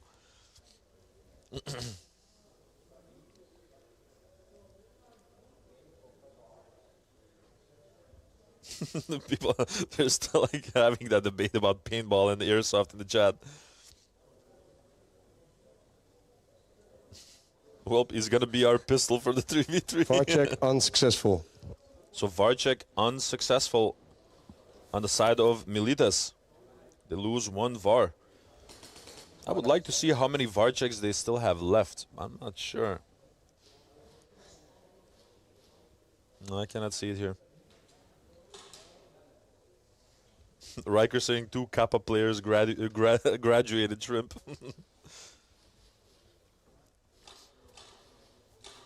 One v one. Aaron from South Africa saying, listen to this youngster say long time ago. How dare you? How dare you, Keegan? Jay saying hybrid gang. Gray saying pistol is life. Remy saying who's capping. I'm off. Now, it's going to be Nomad running for the additional points against the Ruiter. Nomad proving successful for a couple of these bonus rounds, but meanwhile, the Ruiter is also a formidable gunfighter. He clipped him. No additional points for Wolves, but he started off very well with a first try hang, 12 points on the board. And now we have to see if Militas can clap back. Who do you, Next teams, Apex first try. Who do you think is going to take the EC Apex game? Hard to say. Like if ECE pops off like last year, like ECE will get it. If Apex plays like they started off the tournament and keep their heads cool and stop with the mistakes, because I think they had 2 early buzzers. I'm not sure, but I think so. Then they will take it. Like it depends. So like it depends on the drive of ECE and like the mistake control of Apex. They lose Hollywood, I think. Is that Hollywood? That was TJ Bread, No, that's Bread. Tristan, and Matt Kuoko from the Snake. Lost Abstract as well. They lost Granger on the side of Apex. So the Snake side has collapsed on the side of Apex. Now Kodak is trying to get a snipe on the Snake side once again. I cannot see where the flag is just yet. Now they have reached an impasse, or so it seems. And that's Hollywood trying to support Kodak. And they have pulled this off so often. Hollywood and Kodak, they're an amazing duo. And meanwhile, Disco is trying to coordinate the same thing together with Sugar Rush, who has the flag in his hands.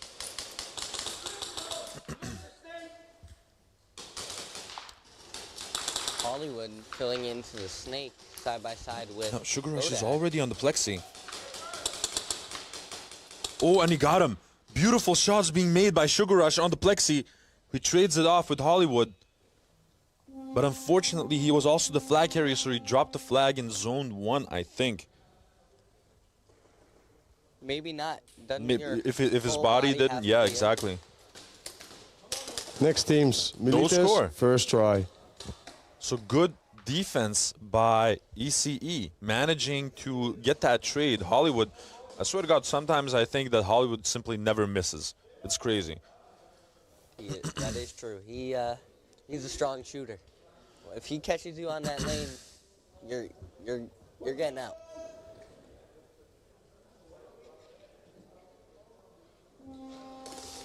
Still going with the same conversation. Oh, and a pulling coming onto Militas on Pene, I believe. Oh, that's gotta suck. They lose Nomad, they lose Rargo. And Militas has actually wiped them away from the field. James running for it, and that's gonna be a hang. Whoa, that was next to perfect shooting by Militas, getting a flag hang in less than 30 seconds, and they clap back. The aggression of that round by Militas was absolutely insane. It looked like he went in the Snake and just cleared them all out from the Snake. Militas, player 44, second degree penalty, hit during slide. But a second degree penalty on Pena this time around.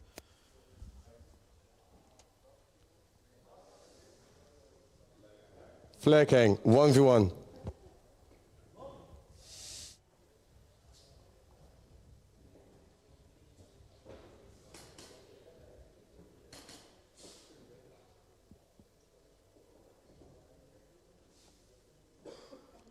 Too easy.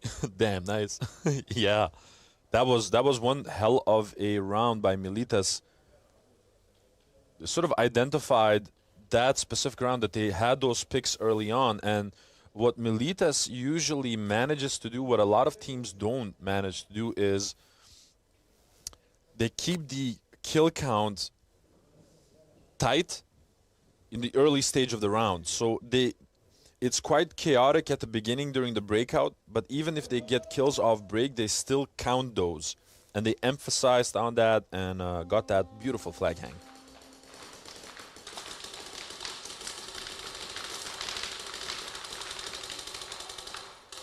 Hey, Steph, the king of games. Lots of love back to you. Now let's see if the Ruiter proves more successful. Oh, and he got him. Beautiful little snapshot by the Ruiter. Getting 2 additional points for Milites, extending their lead a little bit. They'll have 16 points versus the 12 of Wolves and still have 13 minutes and 10 seconds left on the clock. All of these rounds of Milites Apex, versus second Wolves try. have been so fast.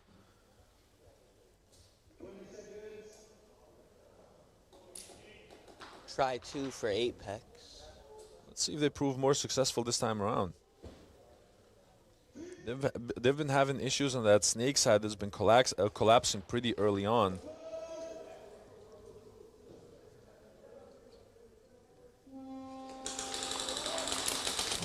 I believe Sugar Rush had the flag at the home and he got shot out.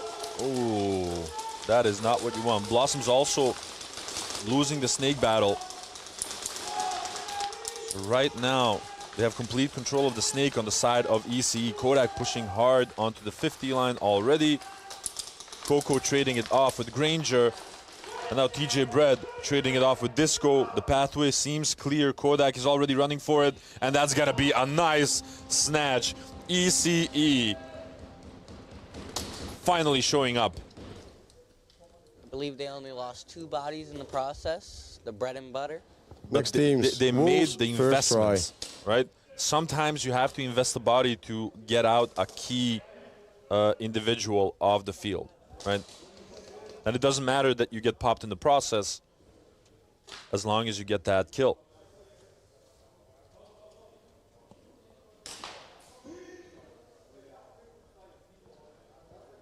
Adi, please send some love to the media crew for me, Dex and Jaco. I will even hug them for you.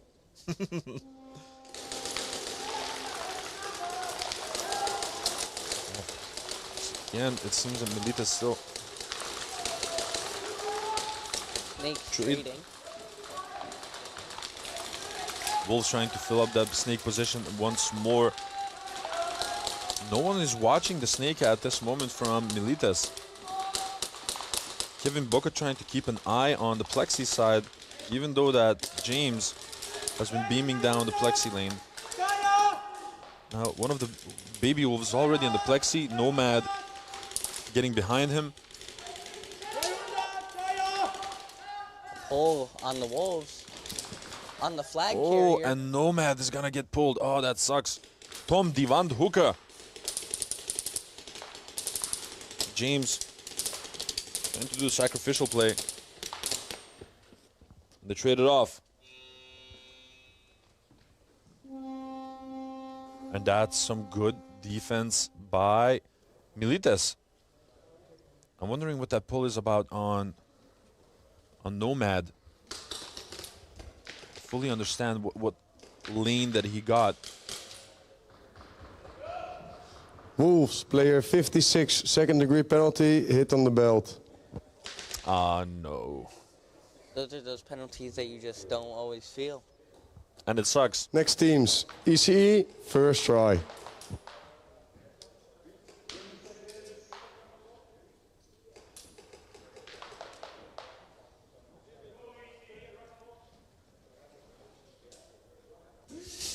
Entire conversation. Both teams with a ref on the home shooting. After that interview with Wolves and Synergy, I want Wolves to win. Hookah nearly made me cry. Yeah. We don't talk about that, all right, Aaron? Oh, a nice little snap. Oh. And it's game already. End game. Why is it end game? The game got stopped, guys. Trying to understand why.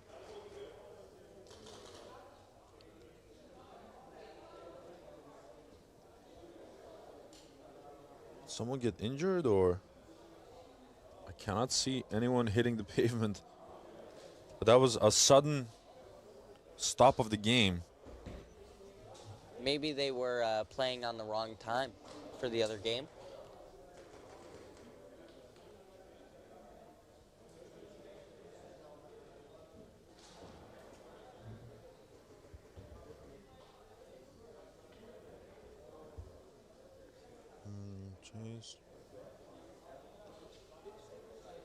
Chase, the NABV doesn't let people play under 18 play in the NSL. Yeah, in the Netherlands, so I spoke about this a little bit in the previous matchup.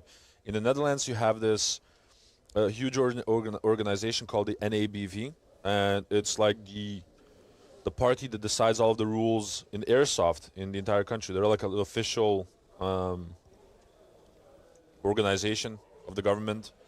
And they manage everything, right? And you're not allowed at this moment to play under 18 in the Netherlands, right? So we don't have a lot of youngsters playing Airsoft. Yeah. That really holds the sport back. I agree. But they're working Nobody on picked something. up the flag, so it's an automatic snatch.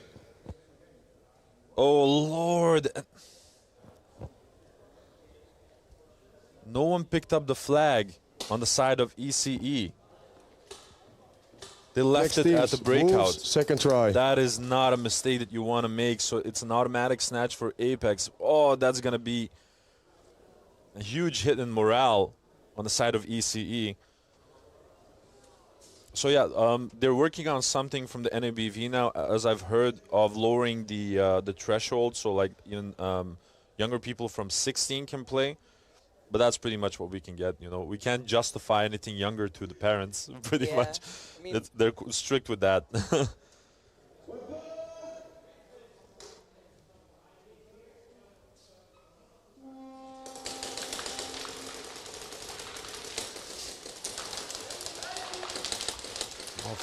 They lose Toxic off break on the side of Wolves. It was one of the baby Wolves as well.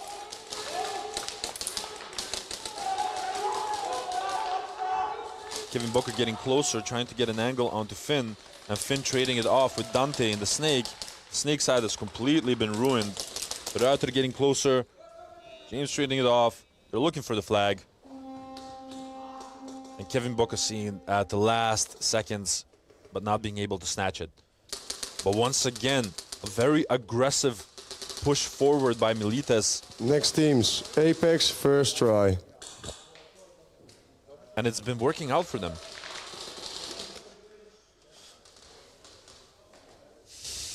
Gutierrez saying, repping the youngsters. Aaron saying, what a rookie mistake. Yeah, the flag just got dropped on the floor by EC. No one picked it up. Suck.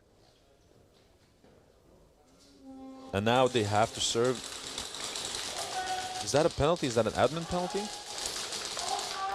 I do not believe so. Blossom's getting eliminated in the Snake by Coco.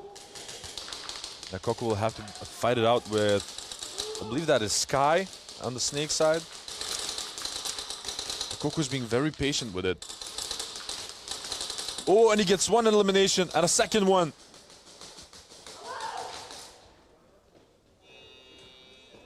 And he's gonna get the snatch. That was massive by Mad Coco. That was huge. He was super patient while Sky was actually shooting at him in that Snake.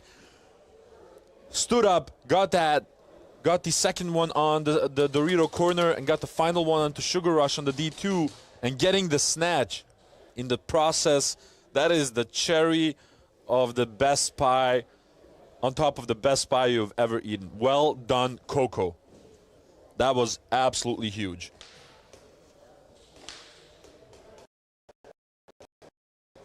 Apex, play 48, second degree penalty movement. That is Sugar Rush, I believe? I think so. Zach Smith saying in the UK the age limit is 11-12. Next teams. That's huge, moves, man. third try. We have a lot of restrictions in the Netherlands. Well, not a lot of them. Cancel. I think that the NABV gives the...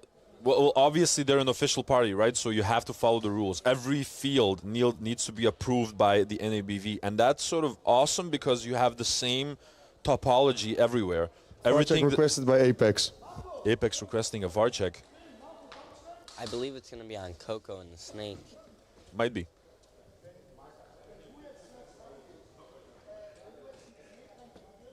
But one of the nicest things on the NABV is that, you know, they provide the same rule set for everyone. So you don't have to like check out the specific rules or whatever with one field or another. There's usually like a little bit of leniency, whether they have an exemption for like the bang bang rule or something like that. But the rules in terms of the weight of the BBs, the power of the replicas, everything else is the same everywhere.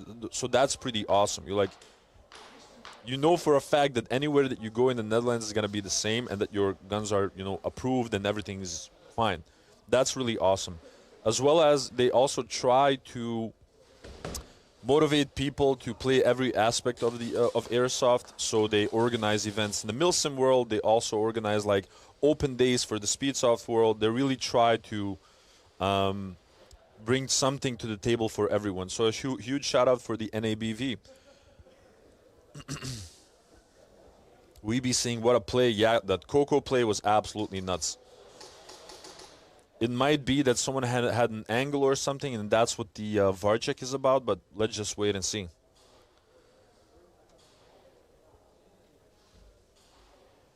Morning, Cashew Nut. Mike Costa saying, holy snake run by Coco. Connor saying, imagine a Coco and Chase combo. That would be pretty sick.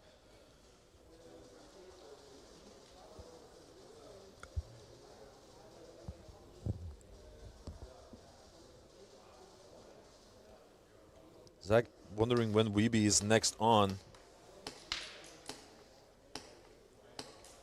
Yeah, Saviors has to play at 2 p.m. CET +1 against either Apex or ECE. So whoever wins of this matchup will be the opponent of Saviors in the quarterfinals. Oh, yeah. But it's crazy. We still have more than 11 minutes on both of these matchups. Hey, Keegan, you want something to drink? No, thank you. Not even a water or something? No, thank you. All right. Want a cookie? These are like typical cookies that come over during the like the Christmas period, the holiday season. So try them. Try one. If you're there.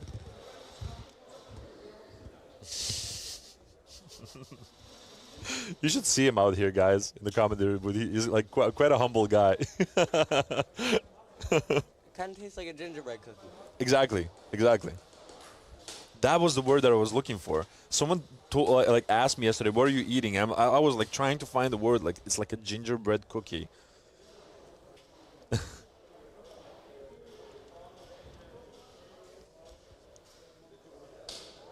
If everything goes as planned. VAR check unsuccessful. Unsuccessful VAR check. So a legit run next by teams. Coco getting the snatch. Saying like, listen, we weren't yet done with the flag. After we're done playing with it, you guys can have a shot. Blackout saying, I'm hyped for 2026, boys. 4 tournaments, both for Challenger and for Pro Series, is going to be absolutely crazy. How's Team Savage doing? We'll see. They still have to play today. Savage needs to play at 11:30 a.m. So after these heats, it's Savage versus Delta Speed Division. Coco's mom saying, "We see you, Coco." I see him as well. A lot cleaner of a breakout on both of these teams. Finn once again having a battle in the snake versus Dante. Dante, a force not to be trifled with, getting 1 elimination. And he got 2. Oh, Dante is being an absolute demon in that snake. Getting eliminated is in the process. I'm telling you, this is commentator curse. Every time that I compliment anyone, they just, you know, die. Last time, someone told me in the chat, like, Adi, just stop talking!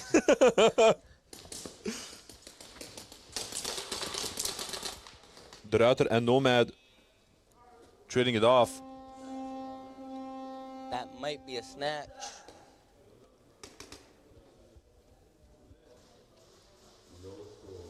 And that's going to be a snatch by Militas. Next teams, ECE, first try. Wonderfully done by Militas.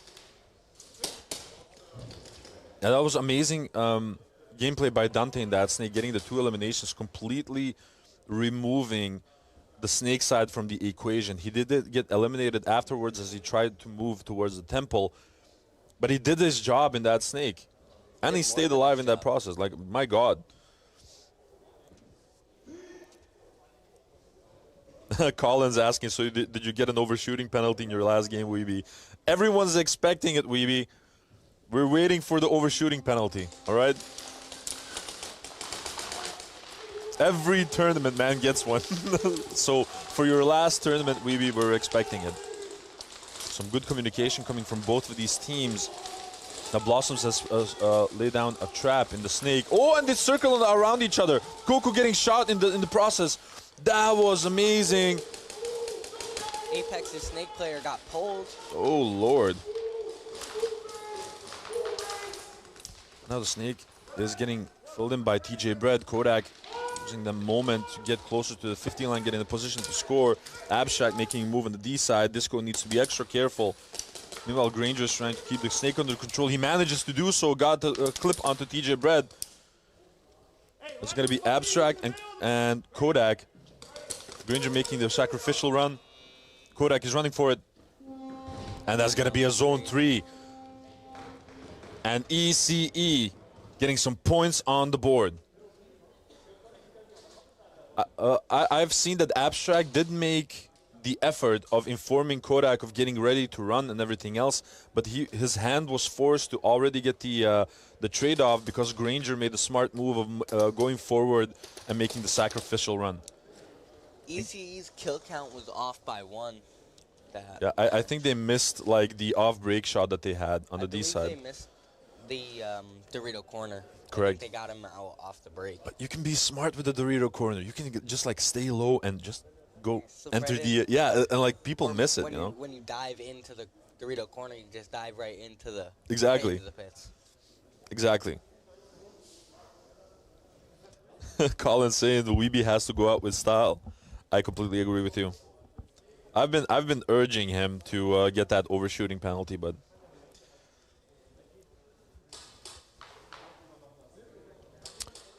didn't Sugar Rush get an overshooting penalty in the 1v1 with Remy? He did, yeah.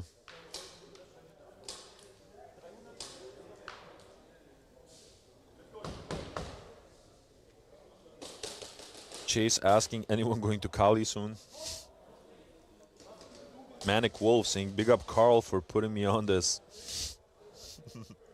Sometimes I read really random stuff in the chat, and I try to like get some context, but often, like, you know, especially on the third day of any sort of tournament, I just lose control of the chat. Everyone gets really crazy. And when we were in the US last year at Extreme Airsoft for the Globals of 2024, Apex, player 1, first degree penalty, scratching. What? Apex, player 21, second degree penalty, hit during movement. First degree penalty for what? Scratching, so you know. Manual binary. The manual binary, yeah. Oh, Lord. And the second degree. And the second degree. Next teams, ECE, second try. I'm sorry. Militis, first try. That means that the next round, Apex will have to defend with 2 people against East Coast Energy. Well, that's not what you want. That's not what you want. And this is exactly what I told you when you asked me, like, who I think will win. That's what I told you. Like, if Apex gets their mistakes under control, they might be able to win. If ECE, you know, does what they do and rally on the last day of the tournament, they will win. What happens? Apex makes the mistake, and a mistake that can legit cost them. Especially with the fact that ECE already has flag possession, so they can get 2 hangs out of this. It would only be a try 2 hang, though. It wouldn't be a try But still. No points on the board. If they completely punish the first degree penalty, it means hang, snatch, hang. And then the bonus points, too. Crazy. Finn trying to get Brana out. Oh, and he gets him. Smart moving by Finn. No one is on the cross on the side of Milites to sort of manage the movement through the temple. He just moves away from the snake into the staple. Got the elimination on Branda, getting eliminated in the process. Again, commentator curse. I have to shut up. Now it's Rargo and Toxic gunning it down in the middle. Is that Tom Hoeka on the corner? Cannot see from my position. Meanwhile, it's De Ruiter together with James. Dante already on the plexi. With the flag. They have pushed up hard. Now they need to pave the way for Dante so he can actually make his run. De Ruiter trying to do exactly that. Eliminating Rargo, getting a second elimination. Dante's already running. And that's going to be a zone 3. Very unfortunate that De Ruiter got the 2 eliminations a little bit too fast.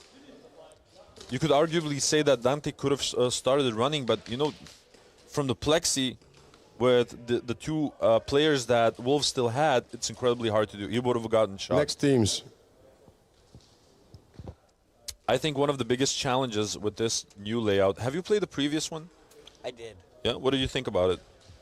It was definitely more backline heavy, I feel like. True. You could just sit at your bunker and just shoot your mags. I definitely think some people did better than others because they could. They were such great gunfighters, and then they could just walk up the field. I feel like this field is definitely more made for the pistol players and the smaller players. True. To get around. VAR check requested by Wolves. Wolves gonna do a VAR check. Yeah, pretty much what we expected to happen at this last qualification round. Like everyone's just burning through their VARs. Last day, right? That's the reason why we were ahead of schedule yesterday, because, you know, everyone was saving their VARs, you know, and I was like, nah, nothing to lose anymore. Fuck it. Oh, I apologize for my French. I got a question for you, Adi. Do you have any fun facts? Oh, anything except for animal facts, you know that. No animal facts. Fine, no animal facts. Straight to the gulag if you do animal facts. Then you have to fight Gray to get out of the gulag. And you get a fork and he gets a scapa. I gotta have a spoon at least. So I can, like, pull it back to fling the BBs. Well, some kind words in the chat as well. Phantom Unit Speed QB saying thanks, Moosh, for getting me into the sport. Oh man, Moosh was an absolute menace during Nations. It was like the snake player from Australia. Yes. Oh man, he was so quick. He's like one of the quickest ones I've ever seen, and he was just a terror. You couldn't get him out of there, and he got the elimination after elimination. So shout out to my man Moosh. Can't wait to see more of you.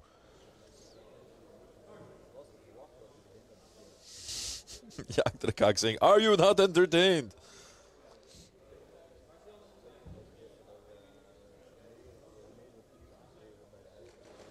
Phantom Unit Speed QB saying EC is going to probably win again. Just wait and see. We still have more than 10 minutes, like almost 11 minutes left of this matchup. There are only 3 points on the board. Chase saying short people 2025. Savage Rito saying, no, that's Nito saying Savage on top. Yeah, Savage is going to play after this. After these heats, we're going to see Savage play. No poll, no animal facts. Phantom Unit Speed QB, straight to the gulag with you. Cringe saying, screw fun facts, let's do conspiracy theories. Where do you want to start? With the Illuminati or, you know, the debate whether the Earth is a sphere or flat? Where do you want to start?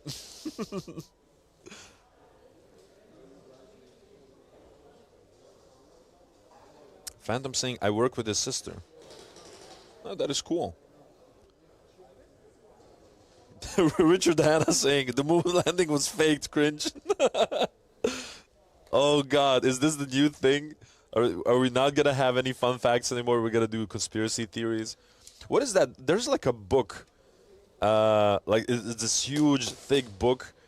and it's called like the Book of Conspiracies or something like that, and it has like everything in there, like everything from A to Z, like with illustrations and stuff.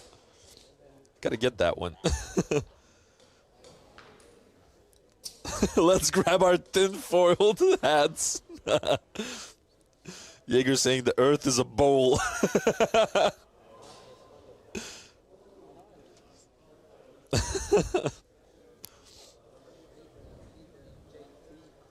Do you think the Earth is round or flat? I think Galileo Galilei died proving that the Earth was round. I agree.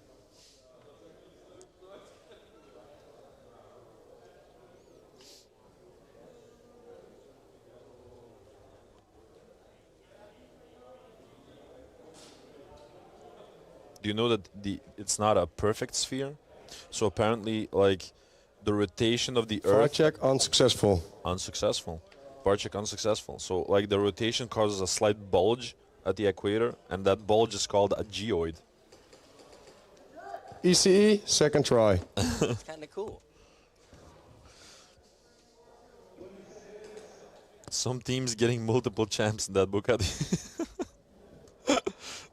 Savior's being a menace in the chat.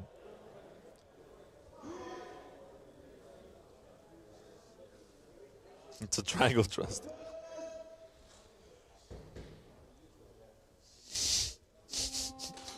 We have 2 players off break, unfortunately, for Apex, and let's see if ECE punishes that quickly and efficiently.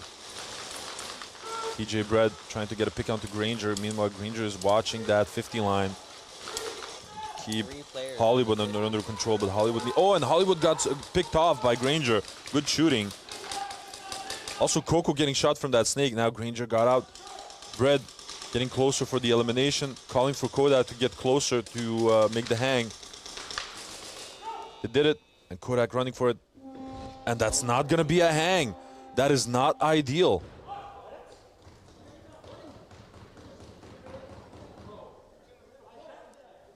So still a zone 3, but like I said, ideally to punish this mistake, they wanted to get that hang, then a snatch, and then another hang. And now they're teams. Milites, second try. Now they're sort of forced to get a hang and then a snatch. And that's, you know, the only way you can punish it. And Apex gets to start with 3 next round. Mike saying, Adi, the physics professor. Yes, this is one of my many, many titles.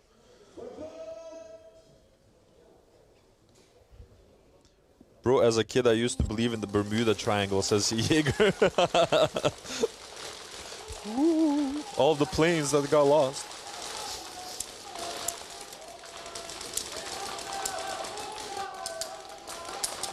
Skipper saying you guys need more TVs. Now, once again, Branda trying to get into that snake, getting eliminated. And meanwhile, Wolves don't lose a single body in the snake, which is huge.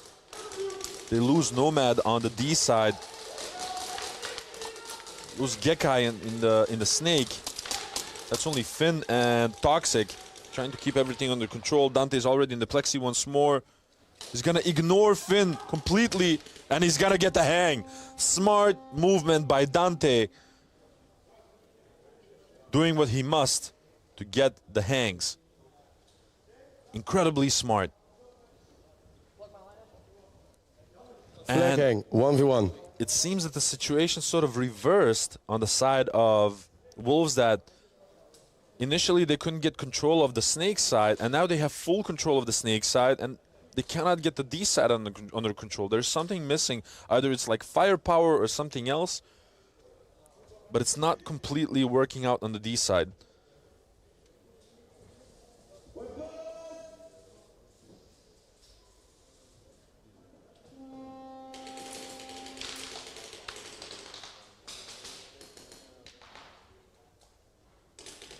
It seems that James is going to be the one attacking, and Nomad is going to be defending.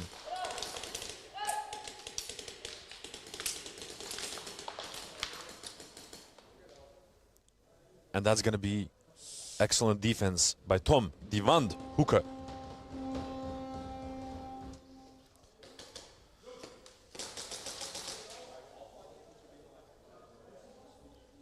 Phantom Unit Speed QB saying, nah, the only reason I'm here is for the conspiracy theories.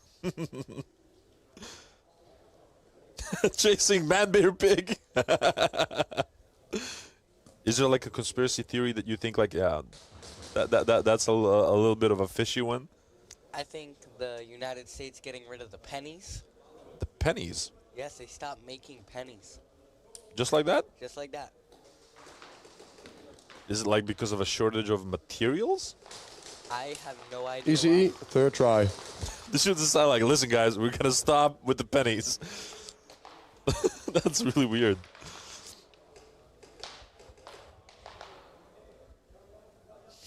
Savage Nito saying, go Savage, let's effing go. But Savage is not playing it, my dude. They play after this one. Slender Man. Oh man, when the initial the game came from Slender Man, I was totally hooked. I thought it was really, really creepy. Once again, Coco trying to move through that snake. This time around, not really contested as... And he got shot out in the snake. Cool, not booking any success in the snake this time around. As I say that, they lose that Sky.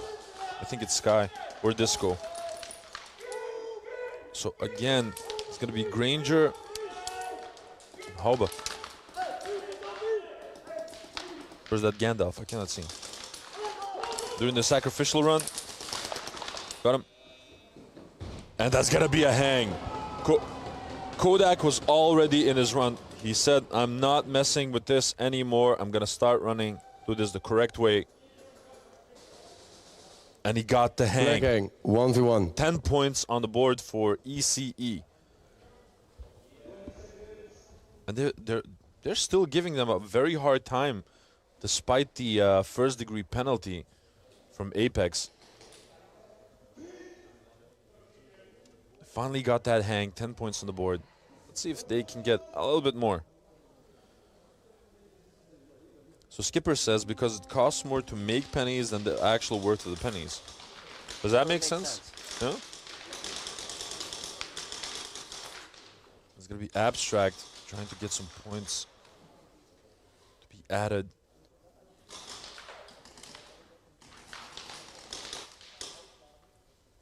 Gotta say, it's awesome to see him play again. And he got him. 6 seconds. Abstract. Abstract doing what Abstract does. He's like, wow. Oh my God. Oh, I love that dude.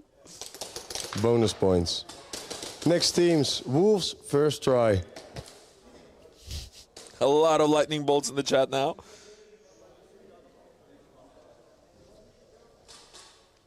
Kodak is as fast as lightning. It's crazy. It's really funny. The last time I spoke with Kodak during Pro 2, I believe. No, it was during Nations. And I asked him, like, hey, like, does it ever get old getting these hangs and these snatches? And he's like, with a huge smile on his face, never.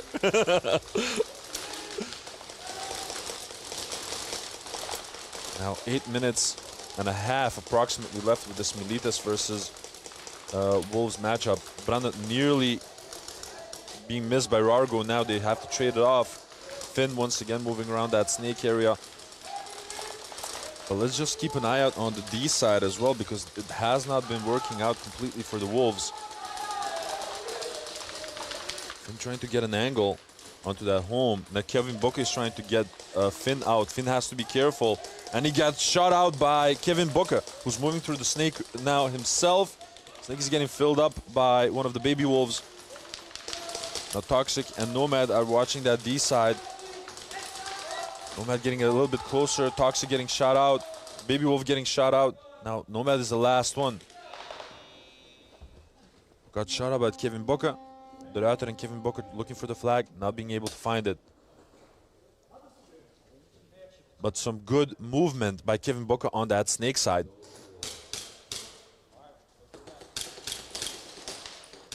Next teams, Apex, first try.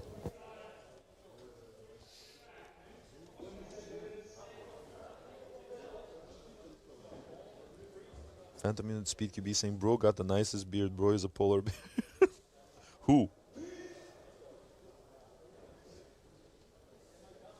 Yes, sir, Tristan. Jason, let him know.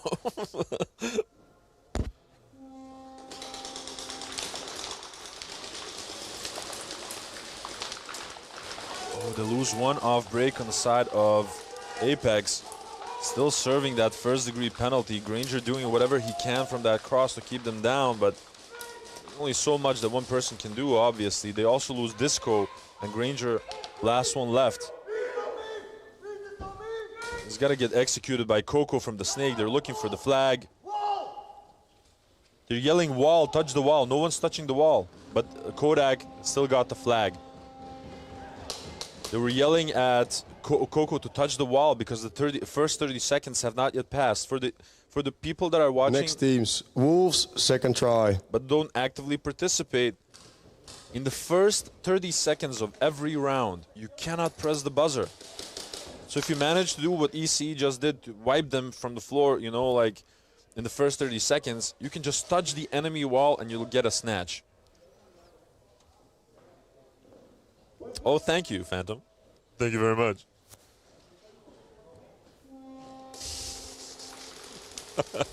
Read the last one, Shrimp. The last one. No comment. No comment. Oh. Brande getting shot out of the Snake. There's a lot more aggression by the Wolves. Kevin Bucket getting shot out as well. And now the defenses are collapsing from Militas. I cannot see where the flag is. Nomad is running for it. And that's going to be a zone 3. Audible frustration from Nomad saying, like, you got to wait for me to get in the position to score. And that's what this game is all about, honestly. Getting that flag as close as you can to the enemy territory so you have less of a distance to run to get the hang. Getting in the position to score. Next teams, ECE, first try. If Australia is fake, who's paying them to act? Phantom. Phantom popping up with the conspiracy theories. I believe Tristan's taking the flag this time.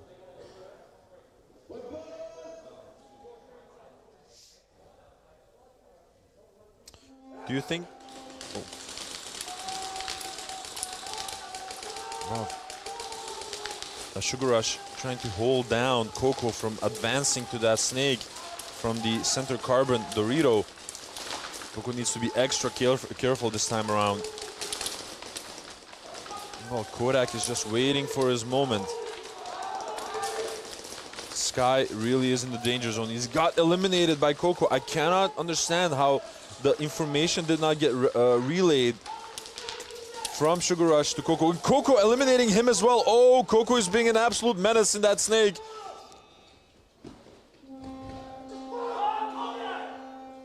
Oh, and that's gonna be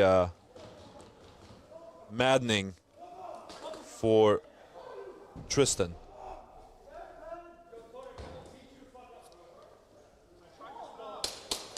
So Tristan was running with the flag, guys. And he almost got that hang. Next teams, Wolves, third try. And Kodak was looking for the flag, and he got in the way of Tristan of getting the hang. So Tristan, very understandably, is very frustrated because of that. Like, how could you not know that we were attacking right now? It's a silly mistake to make, but a mistake nonetheless. Sometimes you just don't realize, and it just happens. True. Heat of the moment, adrenaline, all of those factors. Like, I think you need years of experience to sort of shake that off of you. Yeah. On the other hand, I do feel that the younger players, like you, for example, have a little bit less of an issue of that. Don't you think? I don't think that you're that stressed about the game. You're still having fun, right? Yeah. Well, we came out here knowing that we weren't going to win the tournament. So we came out with 3 of our starters, and It's James. we were just looking to have fun. Did you have fun? We really did. Great. Nomad trading it off with the router, I believe, and that's going to be a zone 1. Still 6 minutes and 31 seconds left on the clock. This is a pretty close game, honestly, between Wolves and Milites. 11-point difference. Didi is on the field now. Well, Didi is still, despite being injured, he's still the captain. VAR check requested by Wolves. This is their third VAR check. So now Wolves, what I understood was that Didi said like he shot the guy already before the plexi, before his run, and then the guy turned. If that is going to be a confirmation from the VAR, that's going to be a first-degree penalty for force trade. So that's quite a big one for Wolves. And additionally, because it was the flag carrier who got shot, it was Nomad running, it's going to be a game-altering play, so flag hang bonus points. So it's quite a big and a smart VAR check from Wolves. This could win them the game. It could lose them the game. But still, 6.5 minutes left. Anything can happen. But I got a question. What do you think about Area 51 and aliens? That's a big one. I believed in it when it first came out that there was supposedly aliens. I believed in it. Now I'm not too sure, but back then. Remember the times when, well, you know, you're quite young, obviously. But have you ever heard of the show The X-Files? No, I think actually maybe I have. It was like an old school show, and it pretty much went about like aliens and the paranormal, and it was like imagine someone made a show of the Men in Black, but it didn't only handle like aliens, but it also like the paranormal like stuff in So Men in Black in real life. Yeah, pretty much, but like really conspiracy theory, Area 51-ish. It was quite cool.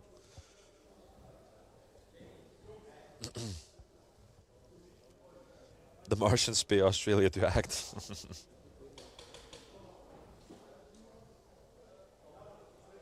Get the boxing gloves.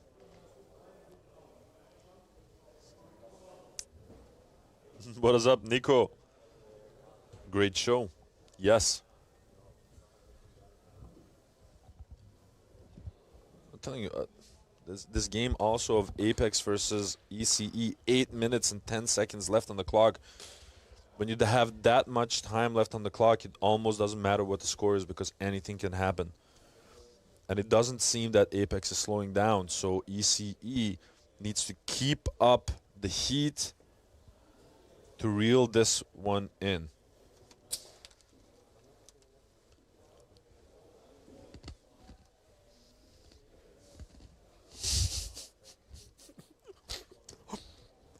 Grin saying drone incursions might be aliens. Hashtag I want to believe.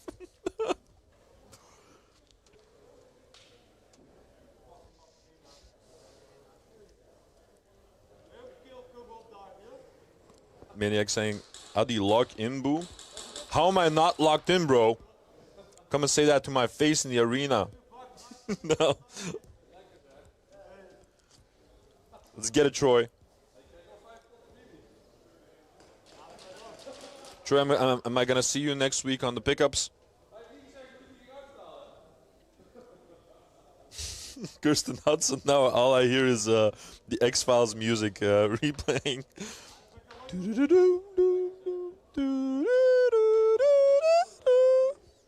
You mean that one? Chasing jet fuel doesn't melt steel beams. By the way, Keegan, if you're tired and you want to hang out with your mates, you're more than free to do that. I'm just getting saying. a little cold. Right? Just don't feel forced to stay here with me. I appreciate you being here, but you don't have to. Thank you for having me. Obviously, it was a pleasure to have you. It was nice to meet you for the first time. So that was Keegan, aka OG Shrimp, from Rhode Island Synergy. Thank you, man. Cheers.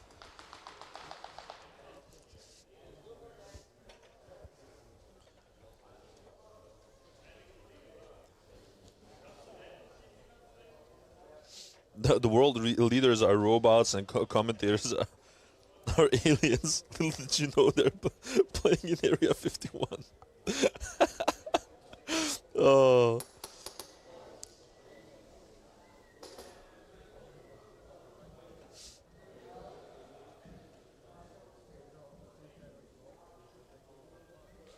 VAR check unsuccessful. VAR check unsuccessful.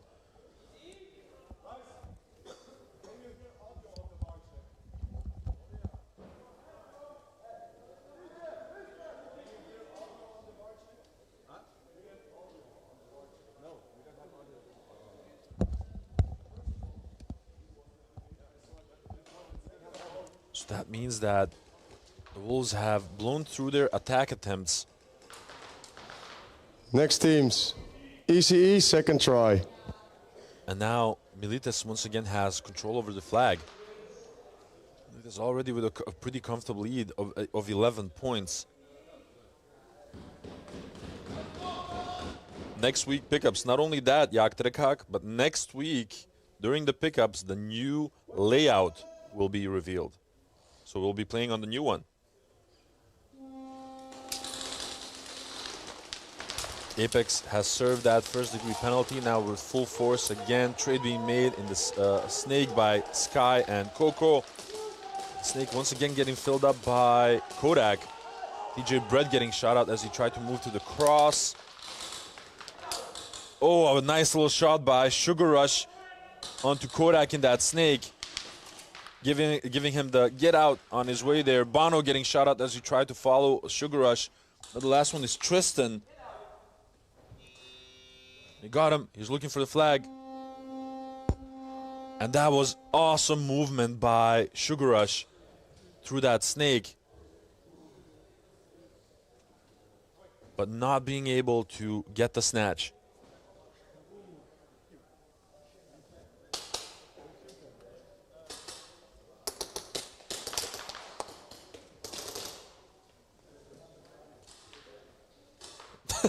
Ever seen Adi and an alien in the same room?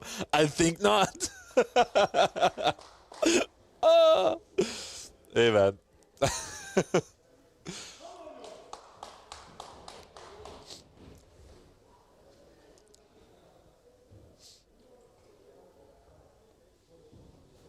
Next teams, Milites, first try. Let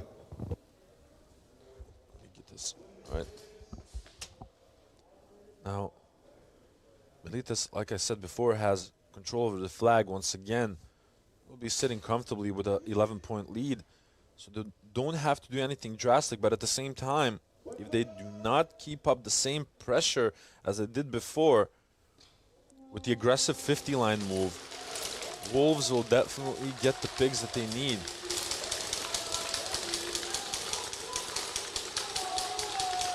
Baby Wolves has put a trap in the temple onto Dante. Oh, he didn't see him. Dante got executed by one of the Baby Wolves, but Baby Wolf unfortunately got eliminated himself. Now Gekai, number 77, are trying to do some work from that 50 line. Being supported by Toxic from the Snake.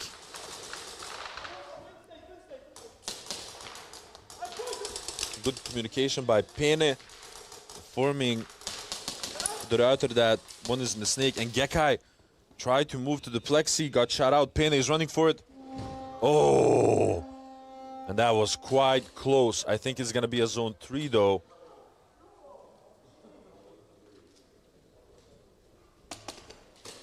Next teams, ECE, third try. Waiting for the scoreboard. Yeah, this is going to be a zone 3. By a wonderful attempt by Pene, getting the last elimination, and it was thanks to him that the router sort of changed his focus to the Snake because Pene realized that Toxic was still there.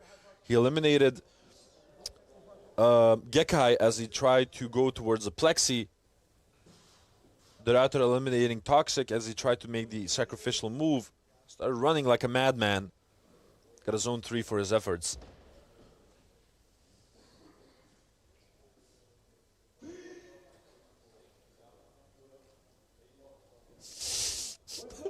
Adi be blinking like a frog right now, and no one will ever know. You got me. They lose Sugar Rush off break. That's going to be huge. Now Sky is trying to get an elimination in the Snake. They lose Bono as well. 2 gunners that they lost on the side of Apex. ECE is absolutely lighting them the hell up. TJ Brett moving closer through the snake as Coco made that trade, getting the elimination onto Disco. Now, Granger did get 2 eliminations bad, but that's gonna be too little too late. Kodak with another hang in his portfolio. And a nice little celebration by TJ Brett. Well deserved, might I say, because it was mainly because of his moves in that snake. After that, Coco got the trade through the snake and his follow-up, that the way was paved for Kodak. Well played by ECE. Flag hang, 1v1. And that's a beautiful little flag hang, getting them 22 points, extending their lead. Yaktrekak saying Pene going crazy. You can say that again. It was also excellent communication as well during that round by Pene.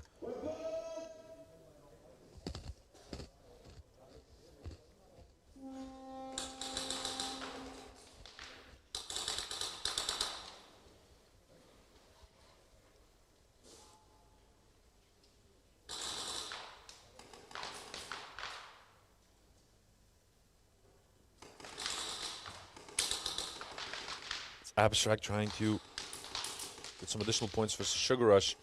They didn't see him move. And he got him. 3 seconds left. And that's got to be a hang. Oh my days. Abstract is a menace with these 1v1s. Ya boy on fire. Bonus points. Next teams. Milites, second try. Put your hands up, you're going back to your cell in area 51.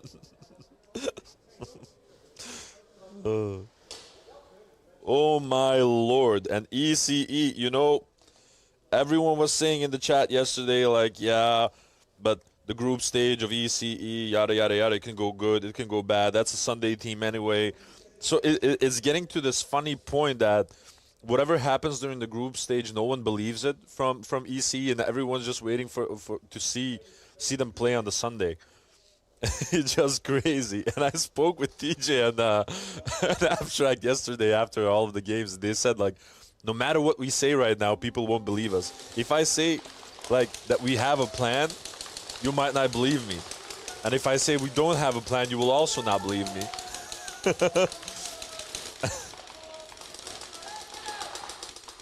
Or Gekai on the D2 right now, trying to get closer, getting shot out. Good shooting by James from the home 1 position, switching it up a little bit, going to the cross. Some lateral movement, keeping the game nice and wide. Now Pene once again on that plex. He has the flag in his hands. They lose Toxic as well. The last one is on the D corner. Pene needs to run. And that's gonna be a zone 3 once again.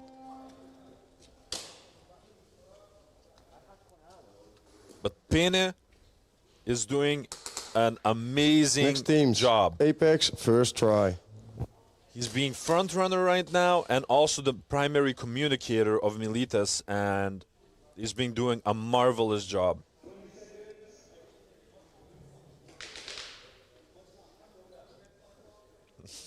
A lot of love for EC in the chat. Love to see it. Papa Kodak with the black hearts and the lightning bolts and the fire. Woo! Now, Apex needs to pull something out of their sleeve to get back in this game. They lose that Gandalf, Snake. They lose both of their snakes, so both TJ Brett and Coco got eliminated from the snake. Granger getting eliminated himself.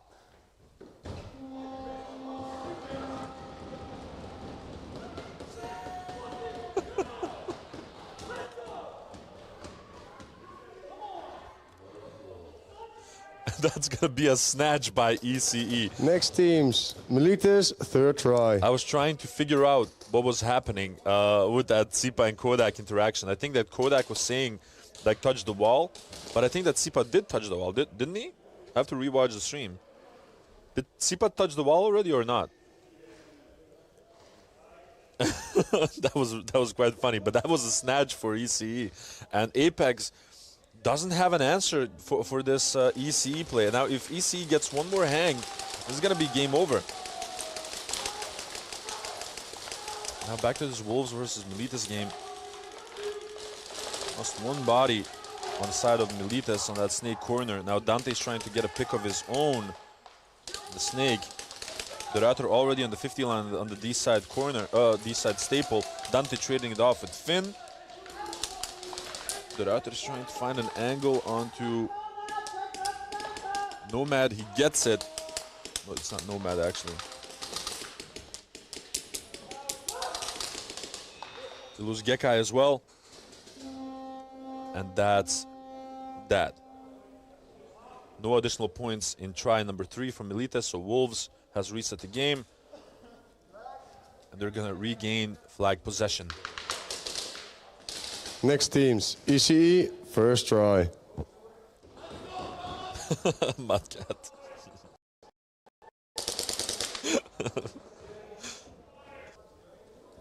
ECE boys are adrenaline junkies.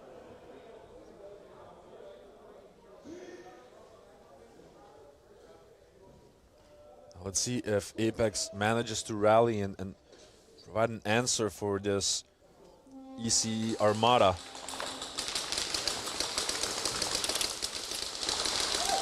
Oh, a nice little clip onto Blossoms in the snake by ECE.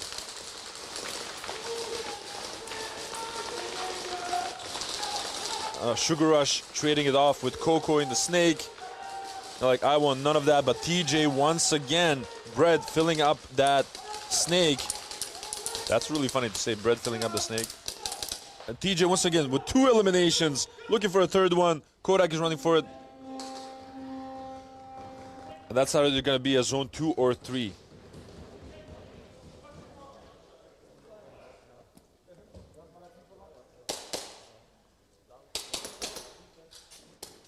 And again, it doesn't seem that Apex has an answer for these ECE plays.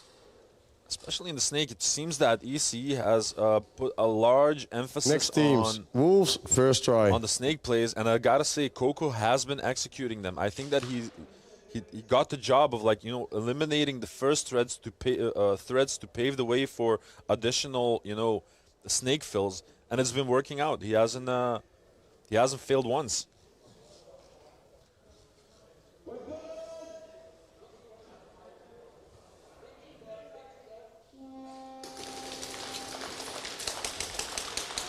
Oh, they lose one off break. They lose Dante off break on the side of Melita. Some good breakout shooting by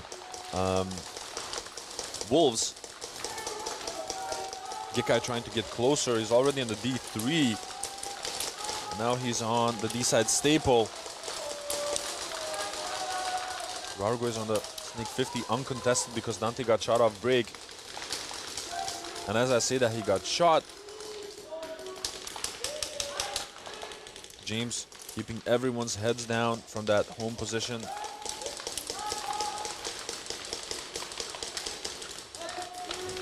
Geka getting shot.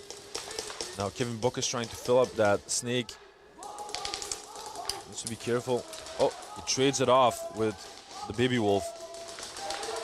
Now Nomad is left to fend for his own, getting one elimination onto James.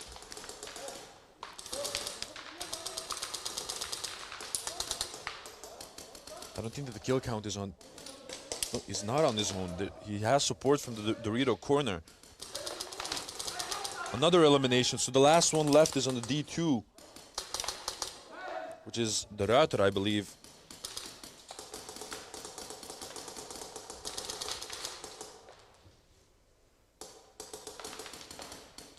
Let's see if the Ruiter manages to clutch it. And he got him. He's running for it. And that's gonna be a zone 3. But good cooperation between Toxic and Nomad.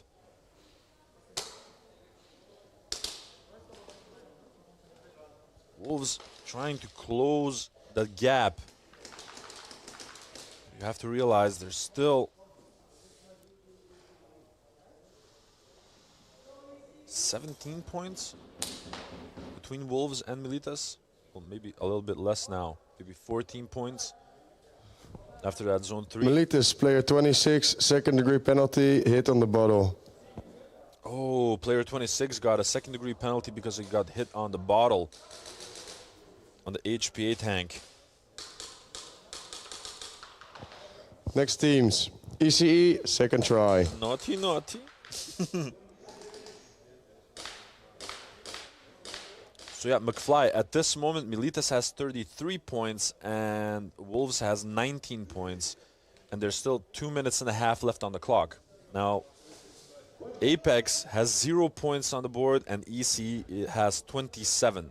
If ECE scores now, if they get a flag hang, a second try hang, there's going to be a mercy rule applied. Coco trying to get a pick onto Blossoms.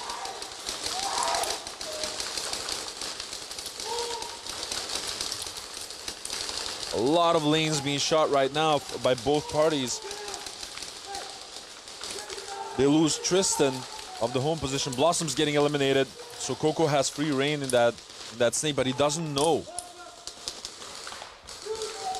He also lost Sky. Sugar is trying to fill the void on the D side.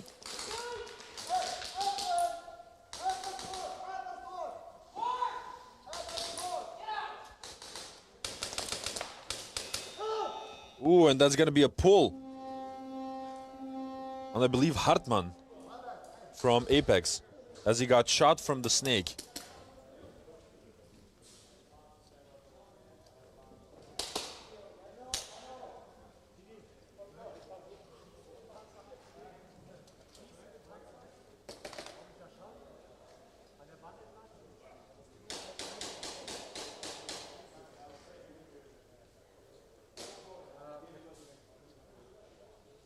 Trying to listen in on the call, guys. Apex, player 4, second-degree penalty, hit during movement.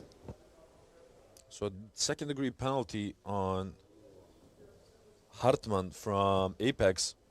Next teams, Wolves, second try. So EC still has a third try left, which will mean if they get a third try hang, they will have 34 points.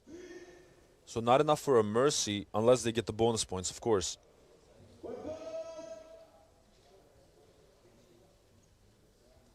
Now back to Militas and Wolves. Militas now serving a second-degree penalty. Wolves has flag possession.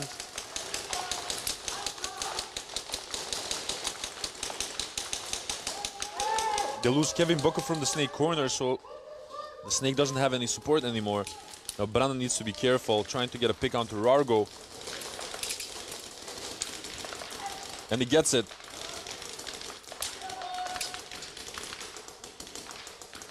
They need to be careful because they do not know where Brandon is. And he gets Nomad. Brandon moving very patiently, systematically. Now it's Toxic versus Brana, I believe. Brandon gets him. That's going to be that. Second try for Wolves over.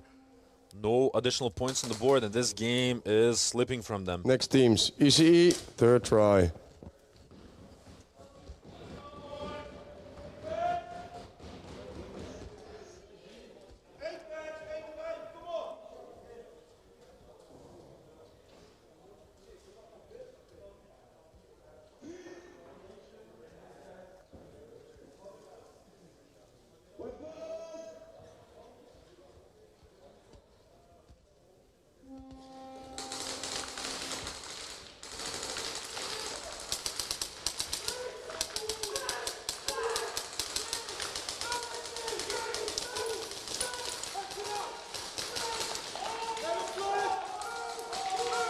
Now, ECE is out for blood.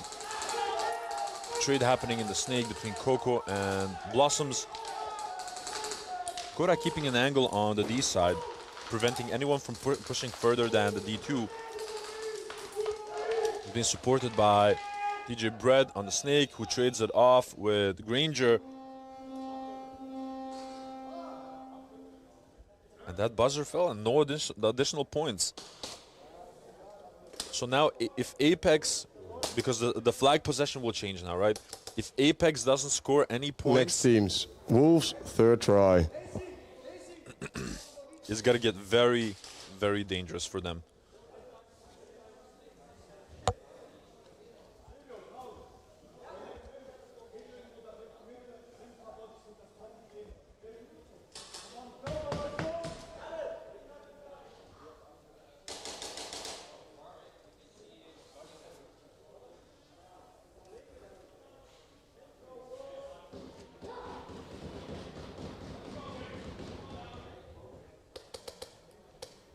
So it appears that the Wolves are requesting a VAR check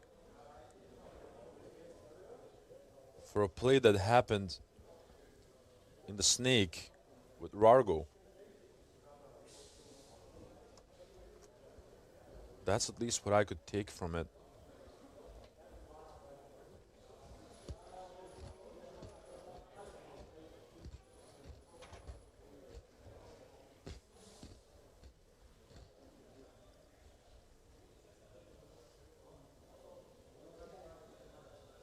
I'm gonna take this moment and grab a sip of water. Next teams. Wolves, third try.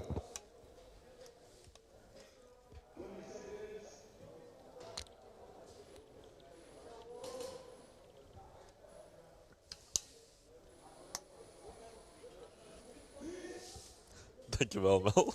Je bent een schat.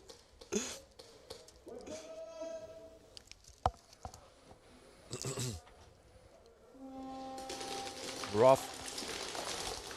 So, third try for Wolves. Militas has served their second-degree penalty as well. Rargo trying to find an angle onto Branne. Branne getting shot out by Rargo. Good shooting. Snake also getting filled up by Wolves. Dante trying to get an angle onto Rargo. I don't think that Rargo knows that Dante is on the plexi, but he got... No, never mind. Dante once again ignoring them. Tapping the wall and getting the snatch. Well played by Dante. This is the second time he has done the same thing in this matchup. Incredibly smart. The young prodigy.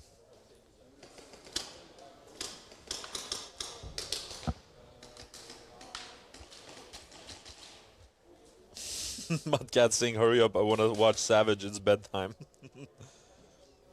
Yo, Dinesh. Wolves play 42. Second-degree penalty, hit on the gun. Yeah, that game of Savage versus Delta Speed Division, it's going to be crazy. Next teams. Apex, first try.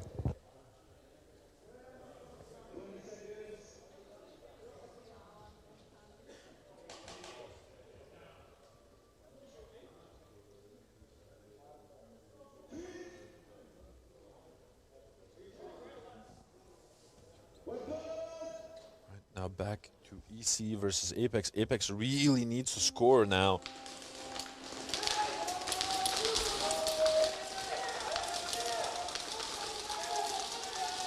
Lose one off break on the side of Apex, it seems. 4 minutes and 23 seconds left. They lose Bono as well.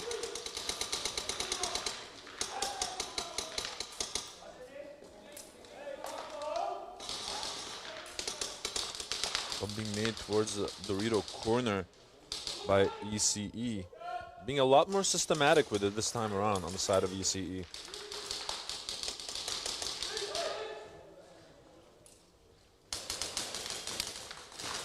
Oh, Koda getting a nice little two-piece on the D side.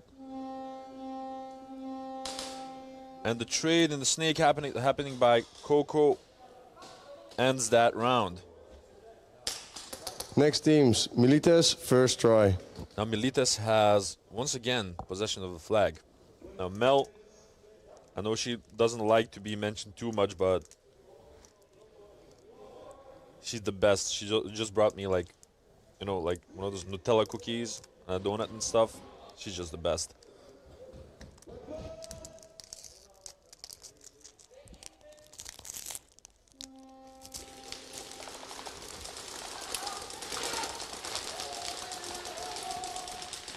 Gekai getting shot off break. Very ambitious breakout by Gekai.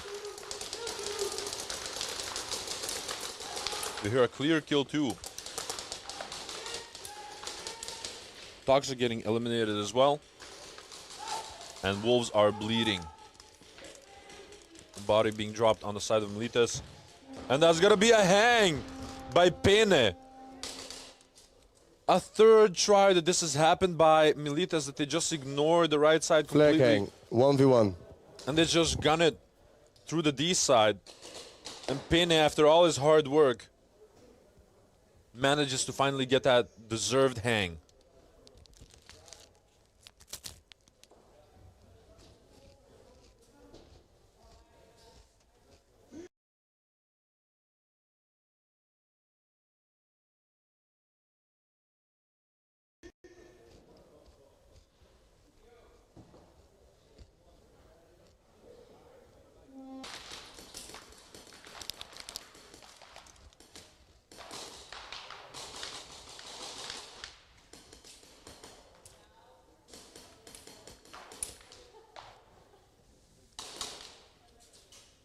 And Dante getting shot out. So no additional points for Militas.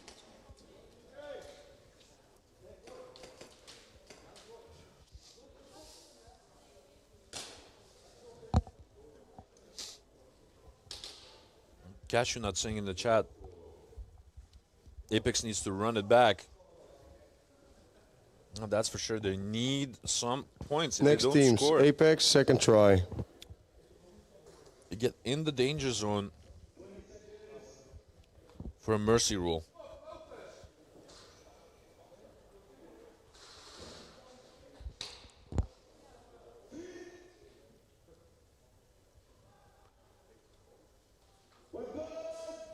So let's just see what strategy they've devised for the next ones.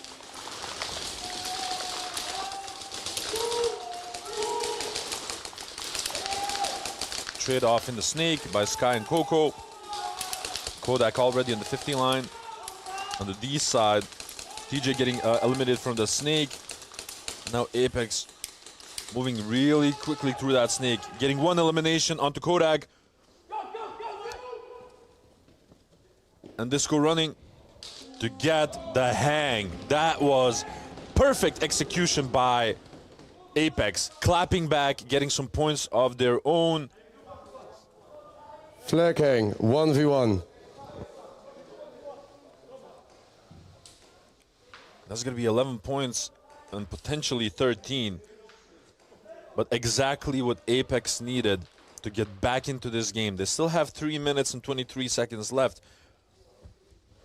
Let's see if that is enough for them to completely get back into this game, but they're at least out of that danger zone for the potential mercy rule.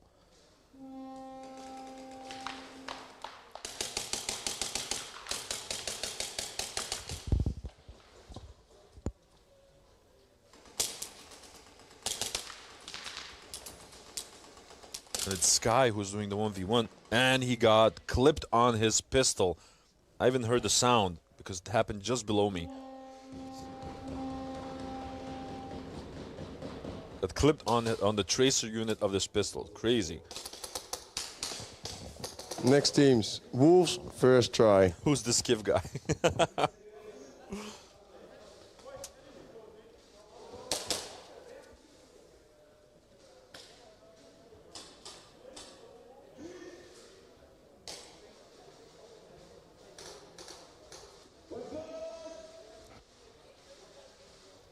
Let's see if Wolves manages to do anything in the last remaining 30 seconds of the game. I think we can officially congratulate Militas with the victory. Depending on the shenanigans that might happen. Geka getting shot out of that D side staple. And now Militas is just being patient with it. Dizzy just waiting for it on the D3, holding their angles. 1 second. Oh, and a nice little shot by Nomad on Dante on that cross to finish End it game. off. And that's going to be end game between Militas and Wolves. Congratulations to Militas for qualifying for the quarterfinals. And a big, big shout out to Wolves for their amazing Next teams. ECE, first combative try. spirit.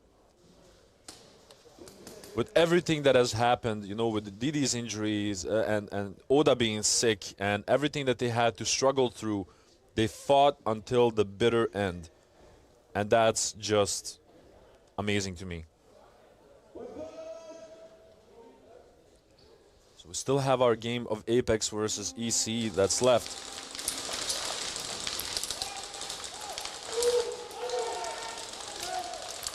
They lose TJ Bread off break.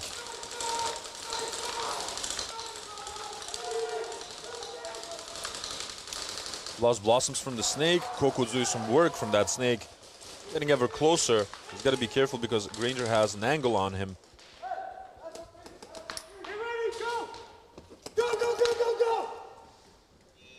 Kodak's running for it. And that's going to be a hang, a first try hang for ECE, giving him the 40 points. But because of those 11 points that Apex scored, 1v1. they're no longer in the danger zone. But that was some amazing snake play by Coco. Once again, paving the way for them to get that hang.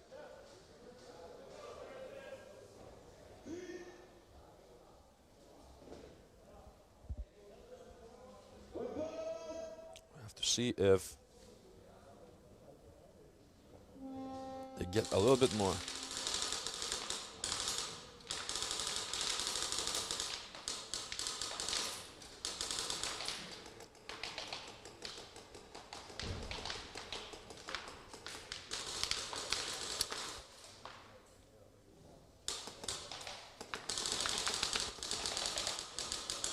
Look at Gandalf watching over the home.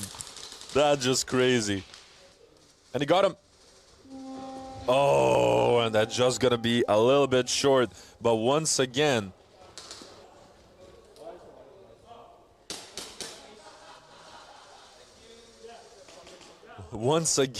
Tristan being an absolute We play back to back, menace. so just a 1 minute quick refill. Absolute menace with the 1v1s. Abstract. He's so back, boys.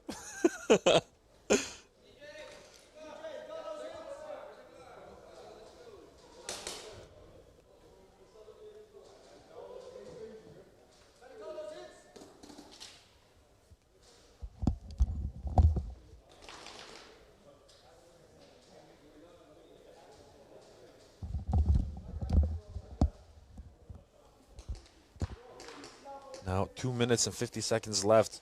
And Teams to the field. Once again, Apex first try. Apex getting dangerously close to a potential mercy. They need to score points with these tries.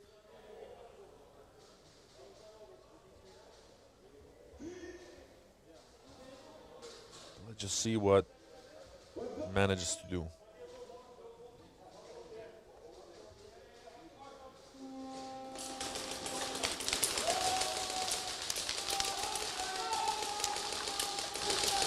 Oh, and a nice little trade in the snake. They also lose TJ and Coco. So 1 for 2.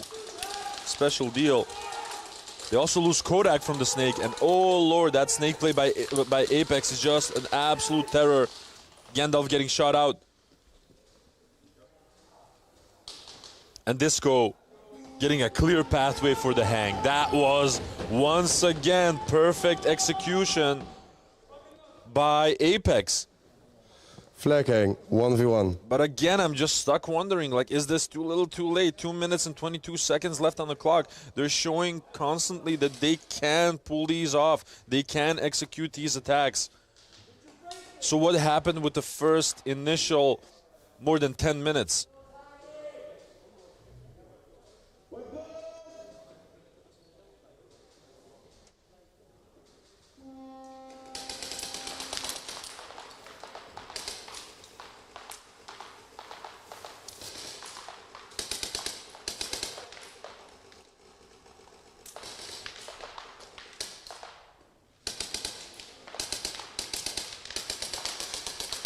10 seconds left.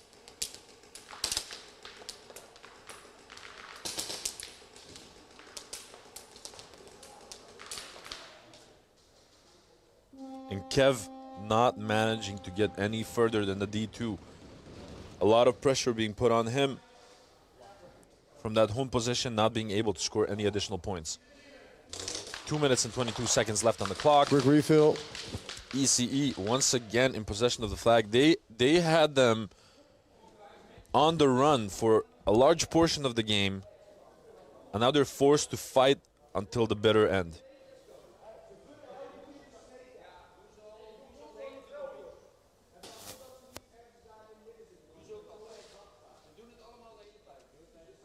I'm loving the wholesomeness in the chat right now.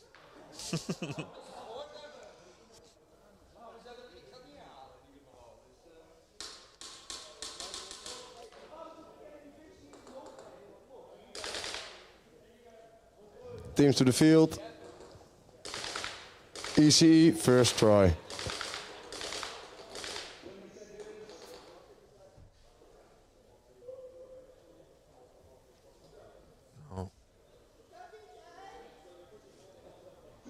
They're going to be playing back-to-back, obviously, so 2 minutes and 22 seconds left. It seems that we're a little bit behind on schedule right now. So for the people that want to see Savage play, they'll still have to wait for a little bit more. Blossoms making that try onto the snake, getting eliminated by Coco.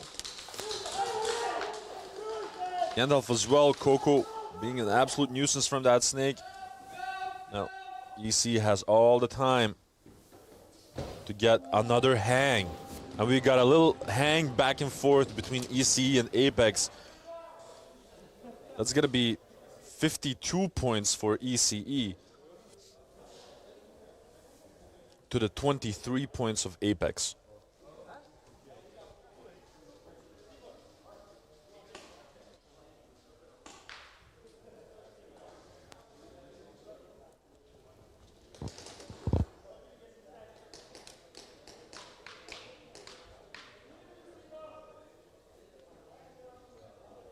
VAR check requested by Apex. Ooh, there's going to be a VAR check by Apex.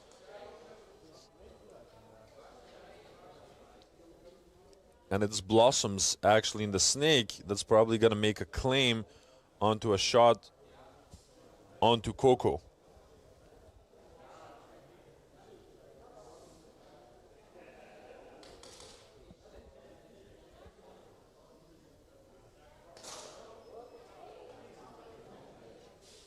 Yeah. Just rewatch the stream for a second, and that I know to what point he's referring to. So now it's all about the VAR, whether it can confirm it or not, to know that whether that was a hit or not. But I know the point that he's referring to. Yo, Moosh. How are you doing?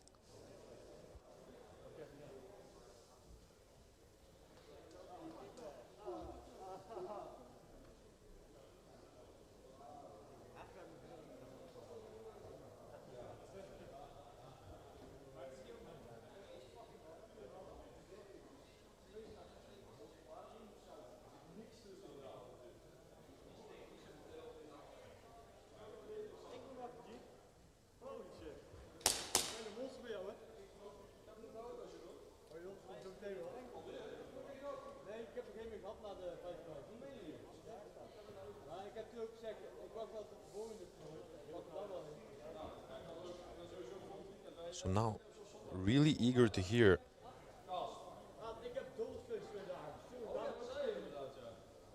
what exactly the decision will be.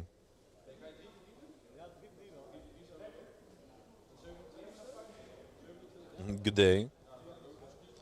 How is it today? It's everything that you expect from the last day of the tournament. Intense, a lot of VAR checks being used because, you know, we're at the last qualifying round. It's all or nothing for most of these teams at this point.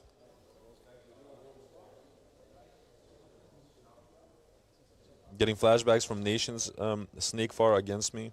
Oh, yeah. Always spicy. It's always a really awkward thing to hear when you hear that the VAR check is against you.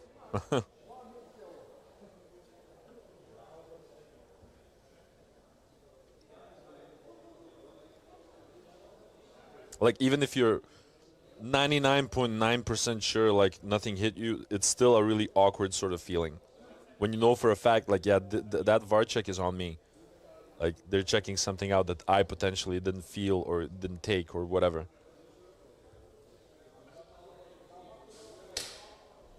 Really sort of an awkward, icky feeling.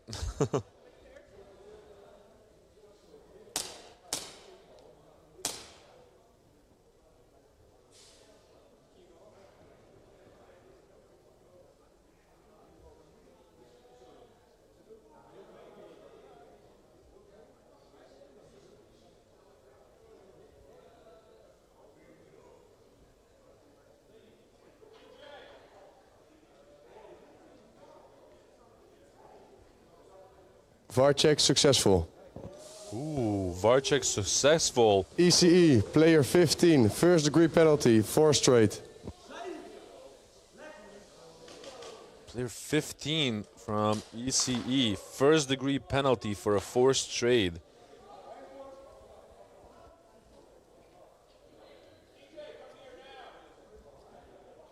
So ECE will be defending with 3 people the next 3 rounds. Even when it wasn't against me, I'd get nervous.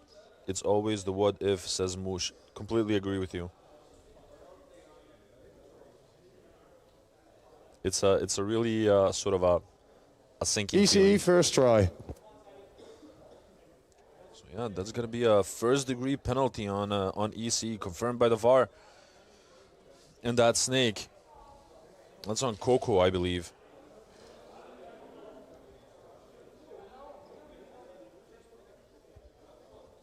So Apex has 1v1, excuse me.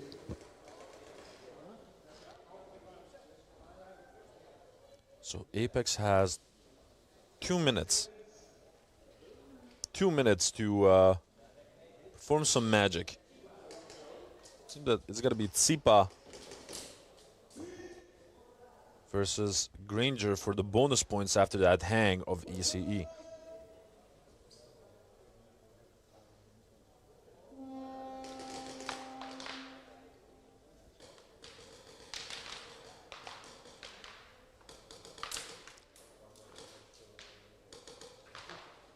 Tsipa moving around like a chameleon. And he got him. Good shooting by Granger.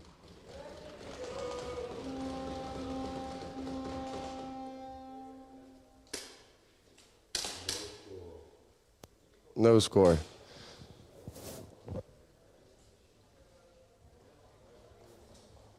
So 2 minutes. Apex first try. 2 minutes for Apex to punish the first degree penalty that ECE now is serving. That means, I'm just calculating here, if they get 2 hangs, that's gonna be 24 points. They will be in the lead. If they get 2 hangs, so like a hang, then a snatch, and then a hang, they will be in the lead, but they have to do it in 2 minutes.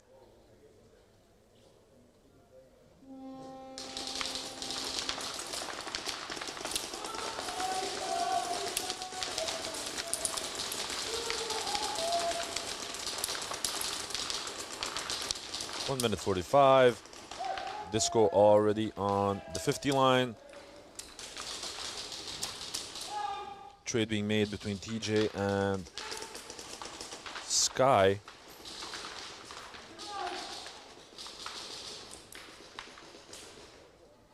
Another trade. Actually, Tristan taking 2 of them. Now it's only Disco versus Tsipa. Disco already dropped the flag, and the dream is slowly dying. 1 minute and 16 seconds left. Now, Apex can still like punish the first degree and get a hang. Quick refill.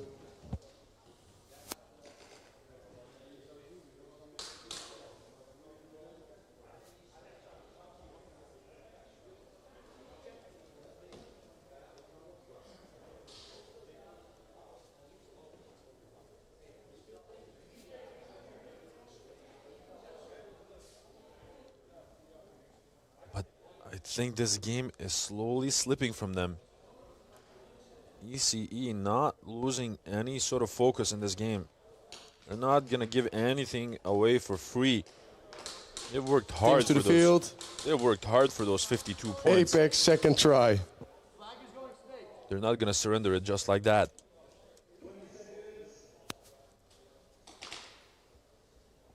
But Apex is fighting nail and tooth to make it happen.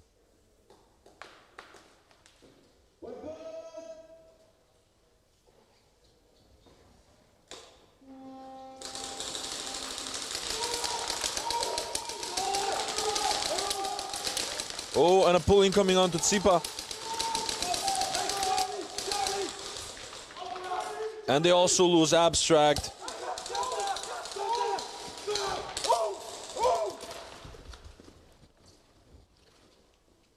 Granger getting the hang. 51 seconds left for Apex.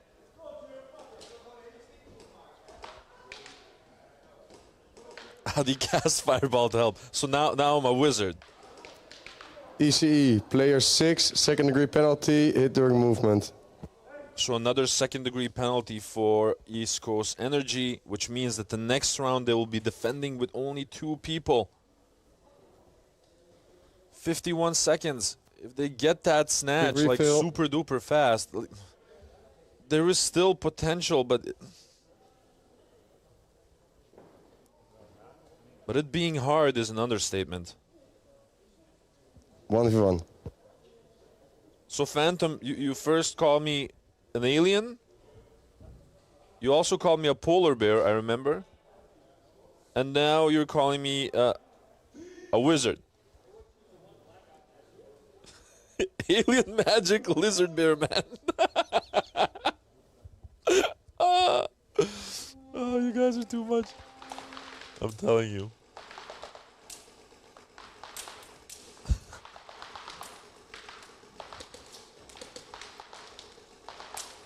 Yeah, and this is such an interesting tactic. It happened in the last 1v1 as well.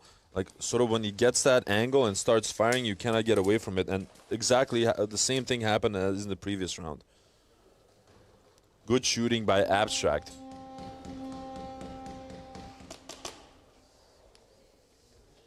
Cashew Nut is already in despair in the chat. Is like, I think it's over.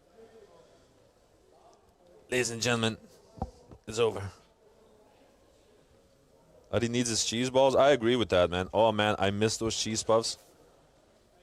And you like have similar items in Belgium and the Netherlands, but it's not the same. That huge bucket. First try. That huge bucket of like cheese puffs that I bought in the US during the Globals of 24. That was like the best thing.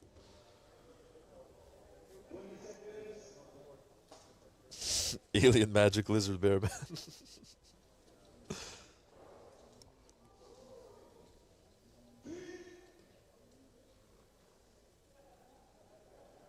3 a.m. Mudcat's still waiting for Savage to play.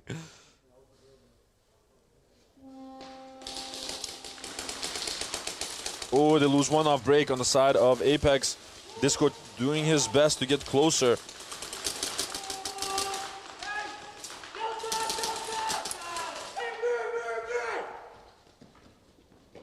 And they get the snatch. Oh my God. Might it be happening? 33 seconds left for Apex to get a hang. Quick refill. 33 seconds left for Apex to get a first try hang. But, East Coast Energy has served their penalties. They're going to be 5-man strong. And with 5-man strong, they have been incredibly strong this matchup. But the idea, 33 seconds to get a first try hang by Apex. And it's going to be a victory Teams for to the them. field. Apex first try.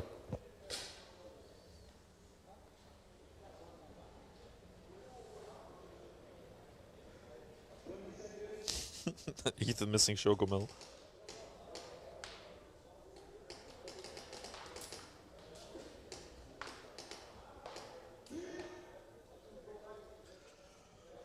Oh yeah, I'm just gonna be. This is gonna be quiet. I want to see this. I want to see this.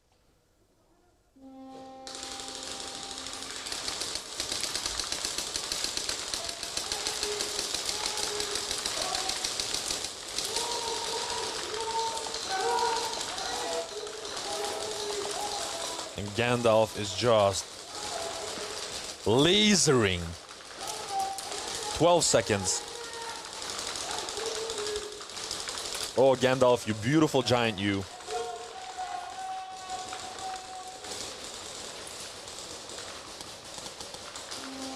And that is game. Whoa! So unfortunately, no success for Apex in the end. But keep your masks on, keep your masks on, mask on. ECE proving victorious. Congratulations, East Coast Energy, for going into the quarterfinals. Apex has fought tooth and nail until the end. And, you know, I remember that scene from Lord of the Rings, them saying, like, there was never much hope to begin with, only a fool's hope.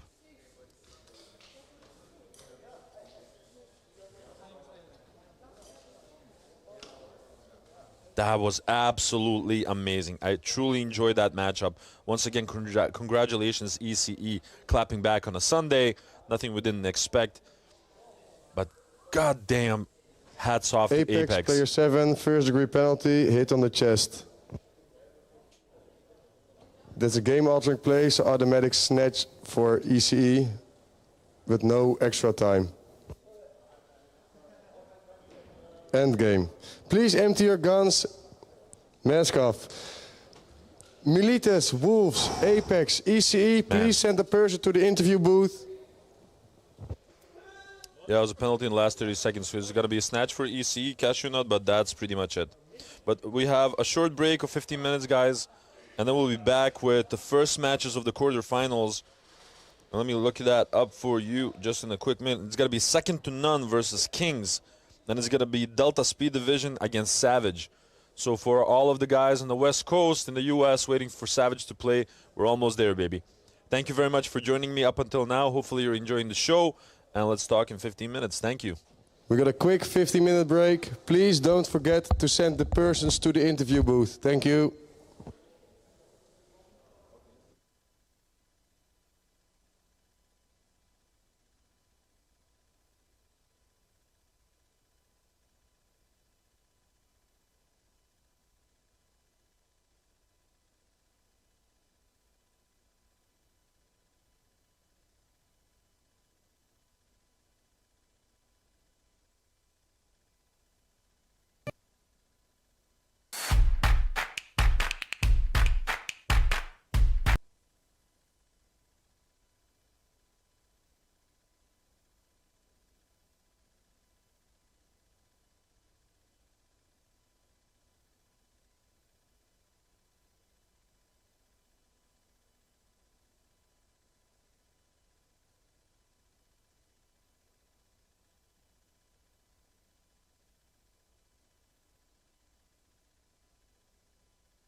Hello, everyone, and welcome back to another post-game interview of the third day of the NSL Globals 2025. I got two very well-known people here next to me. I got Roy, a.k.a. Sugar Rush, and Matt, a.k.a. Coco. Thank you guys for joining me.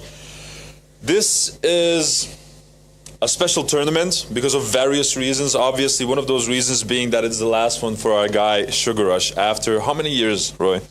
5. I think so, 5 years. 5 years. And, you know, obviously, I know the background of your decision, and let's just say that he has private reasons, stuff at home, etc. All I can say is that it's the most noble reason for anyone that I've ever heard to actually stop with the sport. Not saying that it's going to be tough being here without you, because, you know, I also learned a lot from you. You've been here from the beginning. So, just a simple question, man. How are you feeling? Yeah, it's a bit double feeling. One side, I'm really glad that this weekend's going to be over, and on the other hand, yeah, it's going to be really hard to try to keep my promise to stay away for a little while. But yeah, I probably won't touch the field for a year, at least. Mm-hmm. Maybe I'll come back to play some or train some, but for now, I'm just really glad I get this extra time to use how I want. That was an amazing game. Matt, love you, Roy. Yeah. Love you, man. Obviously. Go. That was one hell of a game. A lot of those plays came from, you know, your actions throughout that snake. And first I want to say it's awesome to see you again, man. I missed you. I missed you. Now, what I wanted to ask was, a lot of people have this speculation, right, that EC is a typical Sunday team, yeah. And so a lot of people are saying right now, like, well, if they're saying that they don't have a plan for Sunday, they're lying. But if they say they do have a plan, they're also lying. There's something up. So what is up? Is it like something like a self-fulfilling prophecy, or is it something that you conscientiously do, like that you don't pay too much attention to the group stage and just focus on the end game? So once we found out that everybody was making it to Sunday, we were going to be playing in elimination games, I mean, we were not going to 100%. We were still figuring things out. We were trying stuff that was new. Obviously, we don't have a lot of time on this field, so we kind of have to figure as we go. Mm-hmm. And I mean, we have the layout at our home field extreme, but it's actually different. Like, it's actually a lot different. Angles are different, bunker sizes are different. Everything is completely new to us. Not new because we've been here before, but after coming back, we were at Pro 2. It's been months since we've last been here, so it's still a learning process. But we figured it out. That definitely happened. Now we're fighting tooth and nail until the very end. Did you sort of start to figure their game out, or what actually changed that you guys started popping off sort of for the last 5 minutes? No, I didn't figure out what they do because I already knew what they were doing. I think the guys finally started realizing as well what they were doing. And at the end, I just let it go. I was just like, okay, just try to have fun. And then it just started popping off. I was like, okay, let's go. Let's roll. Let's just do it. I just made 2 teams, just like two teams. I was just like, okay, you play, then you. And I think that really also changed it up for them, because we're like, okay, this round I played that guy and he's playing like this and that, and then the other they couldn't focus on an individual. Confusion, you know, and yeah, they did really good, they did really well, and we had a good call with the one VAR check that really helped us. That was huge. That first degree helped us get a bit more gas back as well, and at least go out swinging and not like on the zero getting mercy, just like we went with a bang. You really fought tooth and nail, and I respect the hell out of that. Dance. Yeah, true. Now, do you think that that's exactly the reason why you had a more difficult time towards the end? Obviously you had the penalty as well, but that's only a portion of it. Or do you think that at a certain moment when you thought like we were about to mercy them, that you sort of got too relaxed? I would say when we were on the wall, we were saying don't get too relaxed, but I think subconsciously we were like, all right, we know what they're going to do, and then little differences happened in the round, exactly like Roy said, and it definitely threw us off a little bit. And I mean, that VAR check definitely switched it up for us. That completely caught me by surprise. But it's part of the game, folks. It's part of the game. And it was a great match. That was a really fun game. That was an awesome match. I had a great time playing you guys. No, it was truly entertaining. Now, guys, thank you very much for joining me here in the interview booth. It'll probably not be the last time that I see you, Coco, but it might be the last time that I see you at the interview booth. So I'm going to give you one moment maybe to give a final shout out to the people that have loved you for all these years, man. Oh, wow. Yeah, I really want to have a shout out to for this year's sponsors. We're wearing loads of them. Especially shout out to Valiance, our designer for Global Jerseys. He really did an amazing job.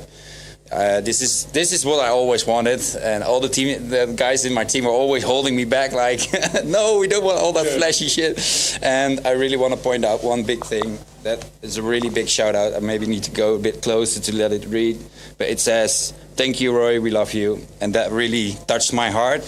So now I'm gonna fuck this. He promised us someone wouldn't do man. it. Thank you, Roy. You're the man. Thank you. I'll fucking miss you, dude. I'll see you in the commentator booth. Get out of here. Now we got additional people here over with us. The man, the myth, the legend, the Alpha Wolf, and of course, my man James here as well. Do you want to maybe lean on me? From Militas. Thank you guys for joining me. That was one crazy ass game. It had an amazing back and forth. Maybe we can start off this tournament by addressing the matter at hand. Tell people what exactly happened, Didi. I tried to sort of explain, but maybe they want to hear it from the horse's mouth, as they say. Yeah, apparently I have a weak spot in my ankle because I was also in Pro 3. I had it on the same ankle, and yeah, it was just a bad twist in the second breakout of the weekend. Definitely not the weekend we imagined, but yeah, we rolled with it, and yeah, let's hope I'll get a quick recovery and be back in no time for you guys. Let's hope so, exactly. Now, James, Militas this time, TSD the previous one. You've been switching up a lot of teams. What's up? To be honest, I'm playing with Militas this time. The whole thing with DSD is all love, you know, there's reasons behind it. I want them to play together. The last one, you know, they're all playing together, build the synergy between them.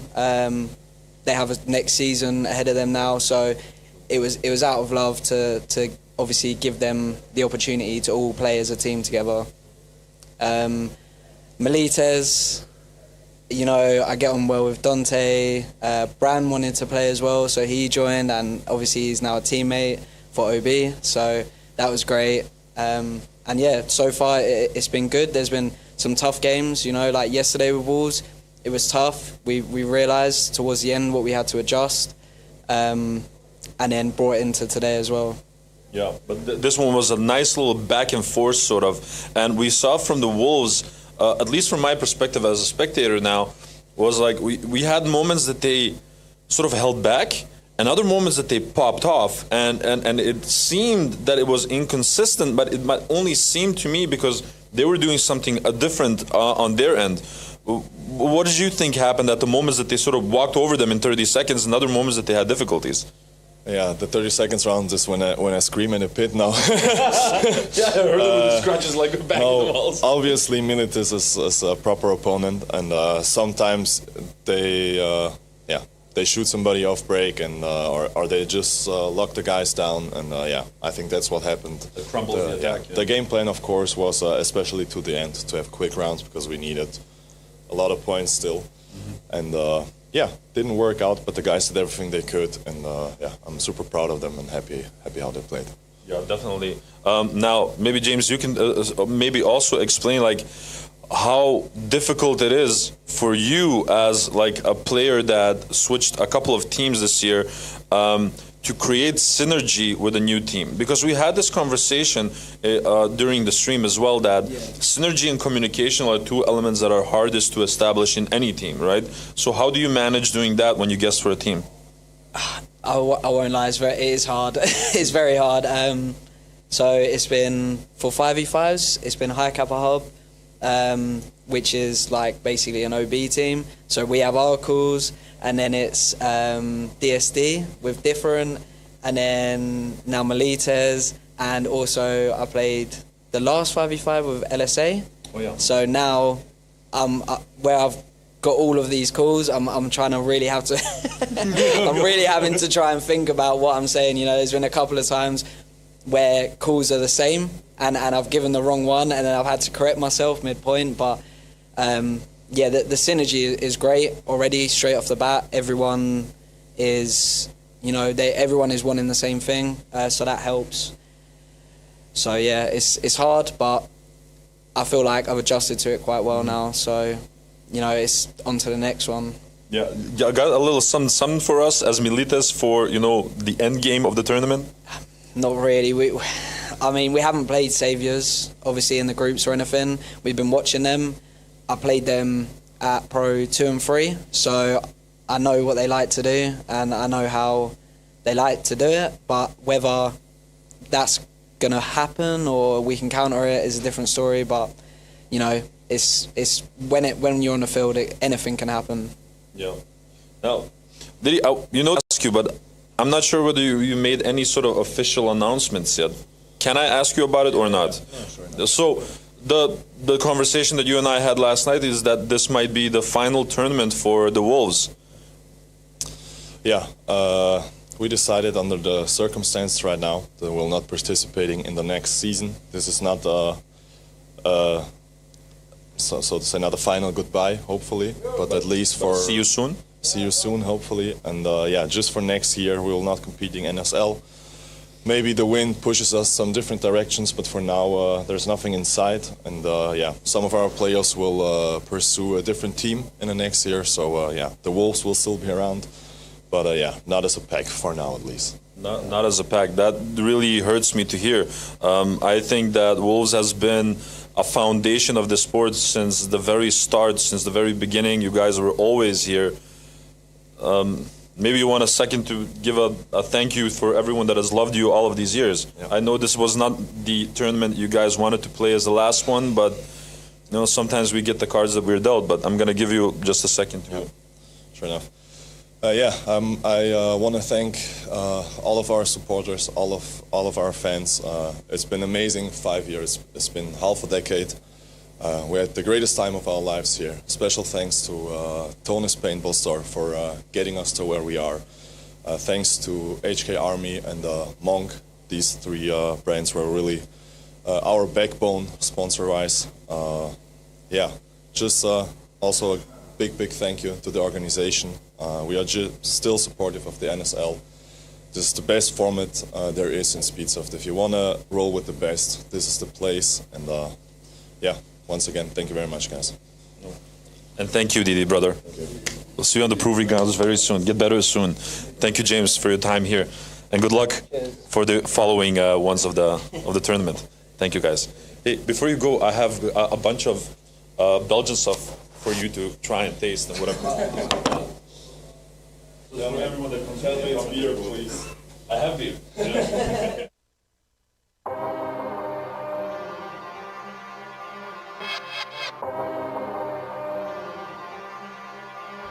Now I am become death, the destroyer of worlds. I suppose we all thought that, one way or another.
one way or another. Hey, this is Walker with Carbon Paintball here to talk to you about our SC custom jerseys. To start your team's design, head over to crbnpaintball.com, fill in some team information, including what colors, what template you want to base your jersey off of, upload your main team logo and any sponsors, enter your name and your number, and we're going to kick you back a 3D image of your jersey.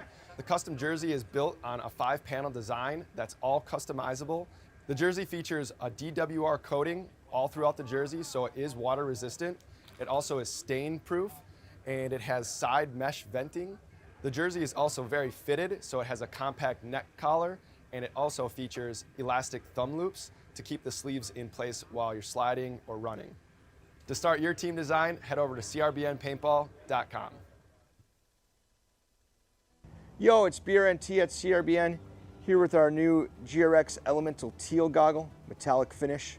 Comes with a highlight lens, mid-light, low-light, matching visor, slip bag, and our zippered goggle case. Check it out at crbnpaintball.com. Referees to the field. Everybody else, please put on your glasses or your masks.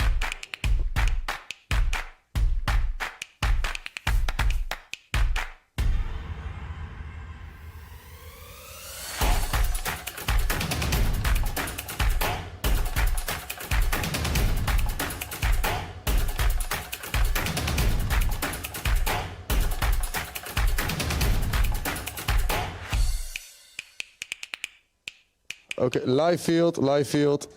Yo, it's BRNT at CRBN, here with one of our newest Next teams, GRXs, second to none, Modcam Kings, Urban, DSD, Savage, striking come to the M90 field and style crown your gun with the Swedish referee. camouflage. Comes with 3 lenses, highlight, mid-light, low-light, matching visor, matching slip bag, and our zippered goggle case. Check it out at crbnpaintball.com.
Second to none, Kings, please come to the header for the coin toss.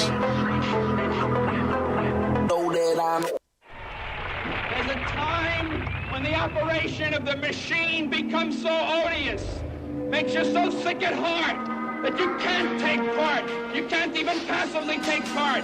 And you've got to put your bodies upon the...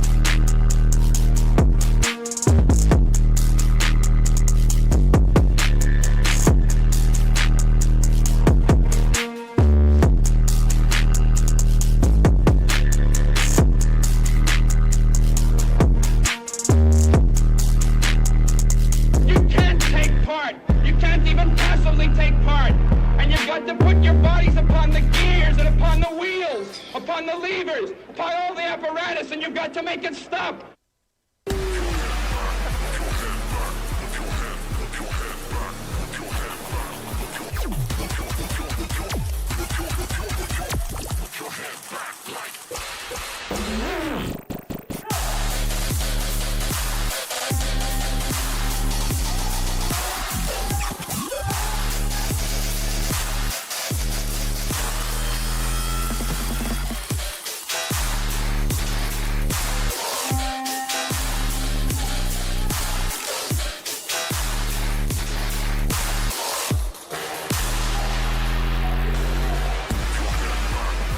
Kings, first try.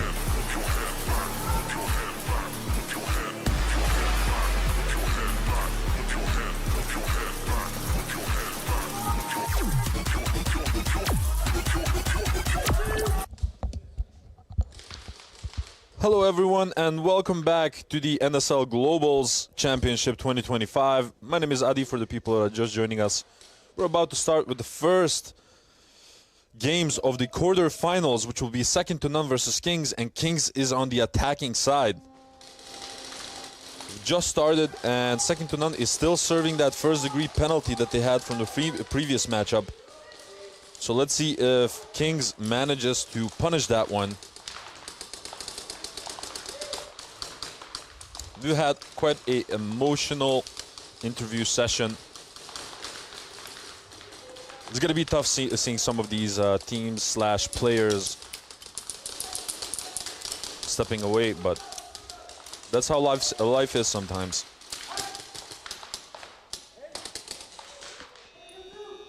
Buzzer went.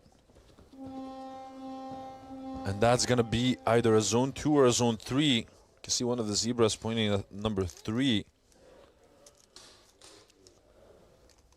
Zone 2. Next teams, DSD, Savage, come to the header for the coin toss. So Kings immediately getting some points on the board.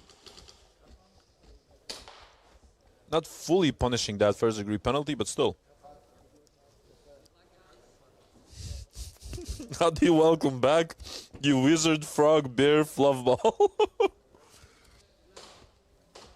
And then a completely different statement as to when is going to win. Phantom, you're crazy. Kings has been consistently getting better and better throughout the tournament. But S2N is an absolute powerhouse. Savage, first try.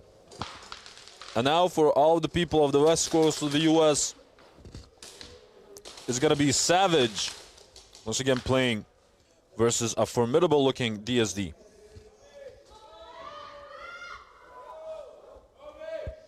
Savage as well. Savage has gotten comfortable, really comfortable with the format. They have been slicing and dicing left to right. Only issue that I personally saw the last 2 days was that the kill count sometimes was off, so they couldn't capitalize on that one, but that's pretty much it.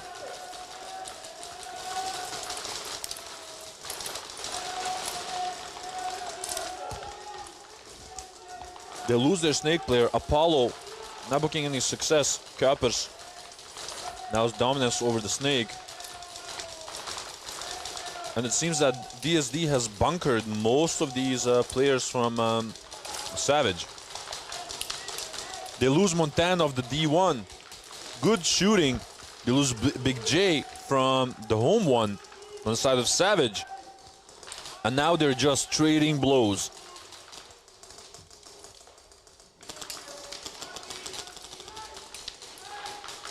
They also lose Ube. And now Spey is already in the plexi, trying to get an angle onto Rome. They get Rome as well. Last one left. Looking for the flag. And I'm not sure whether Kuipers got the flag on time. Snatch. And that's a snatch by DSD. Some good set of eyes on Kuipers as he got the snatch from the center Polar Star Dorito. And one hell of a start for DSD. Phantom saying Mudcat is passed out, I bet.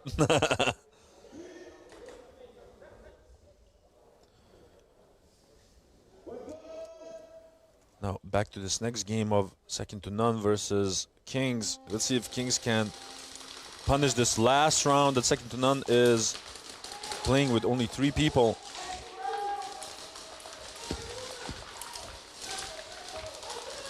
They lose Jayton from the snake. Good shooting by Hyper. Is that Hyper or is... No. That's actually Ivar the Boneless.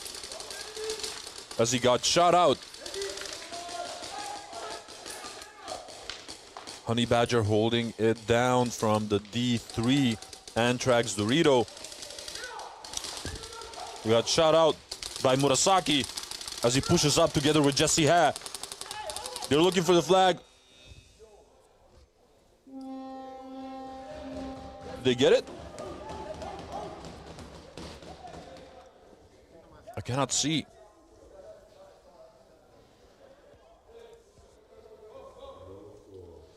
But that's a no score. Next teams, DSD, first try.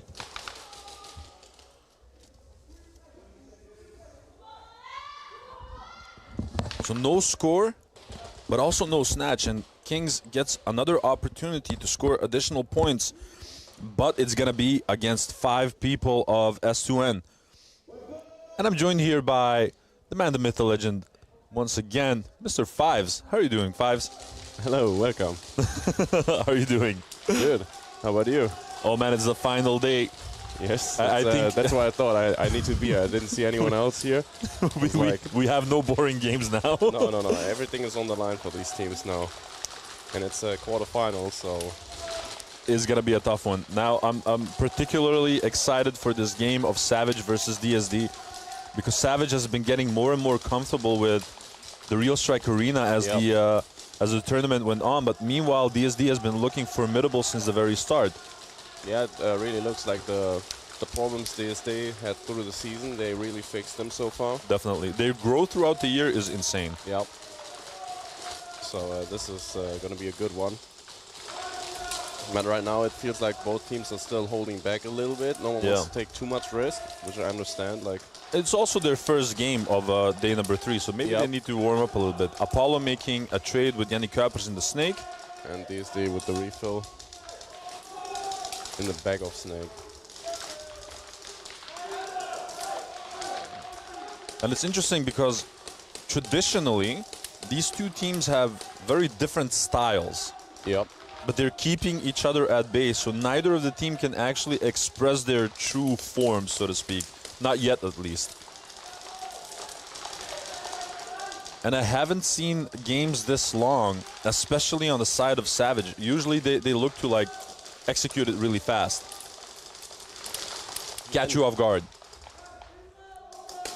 Fusenek is trying to support through the back Snake, but it's just yet. 4v3 at the moment in the favor of Savage, I believe. Can't see anyone else.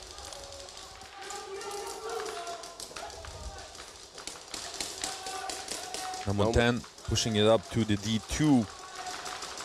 Now Rome needs to be extra careful. Yeah, they haven't spotted that move. Also Decker moving up the home bunker to the closest arrow to the 50 line. Now Big J spots Montaigne. They have a little battle. They lose Uba from the cross.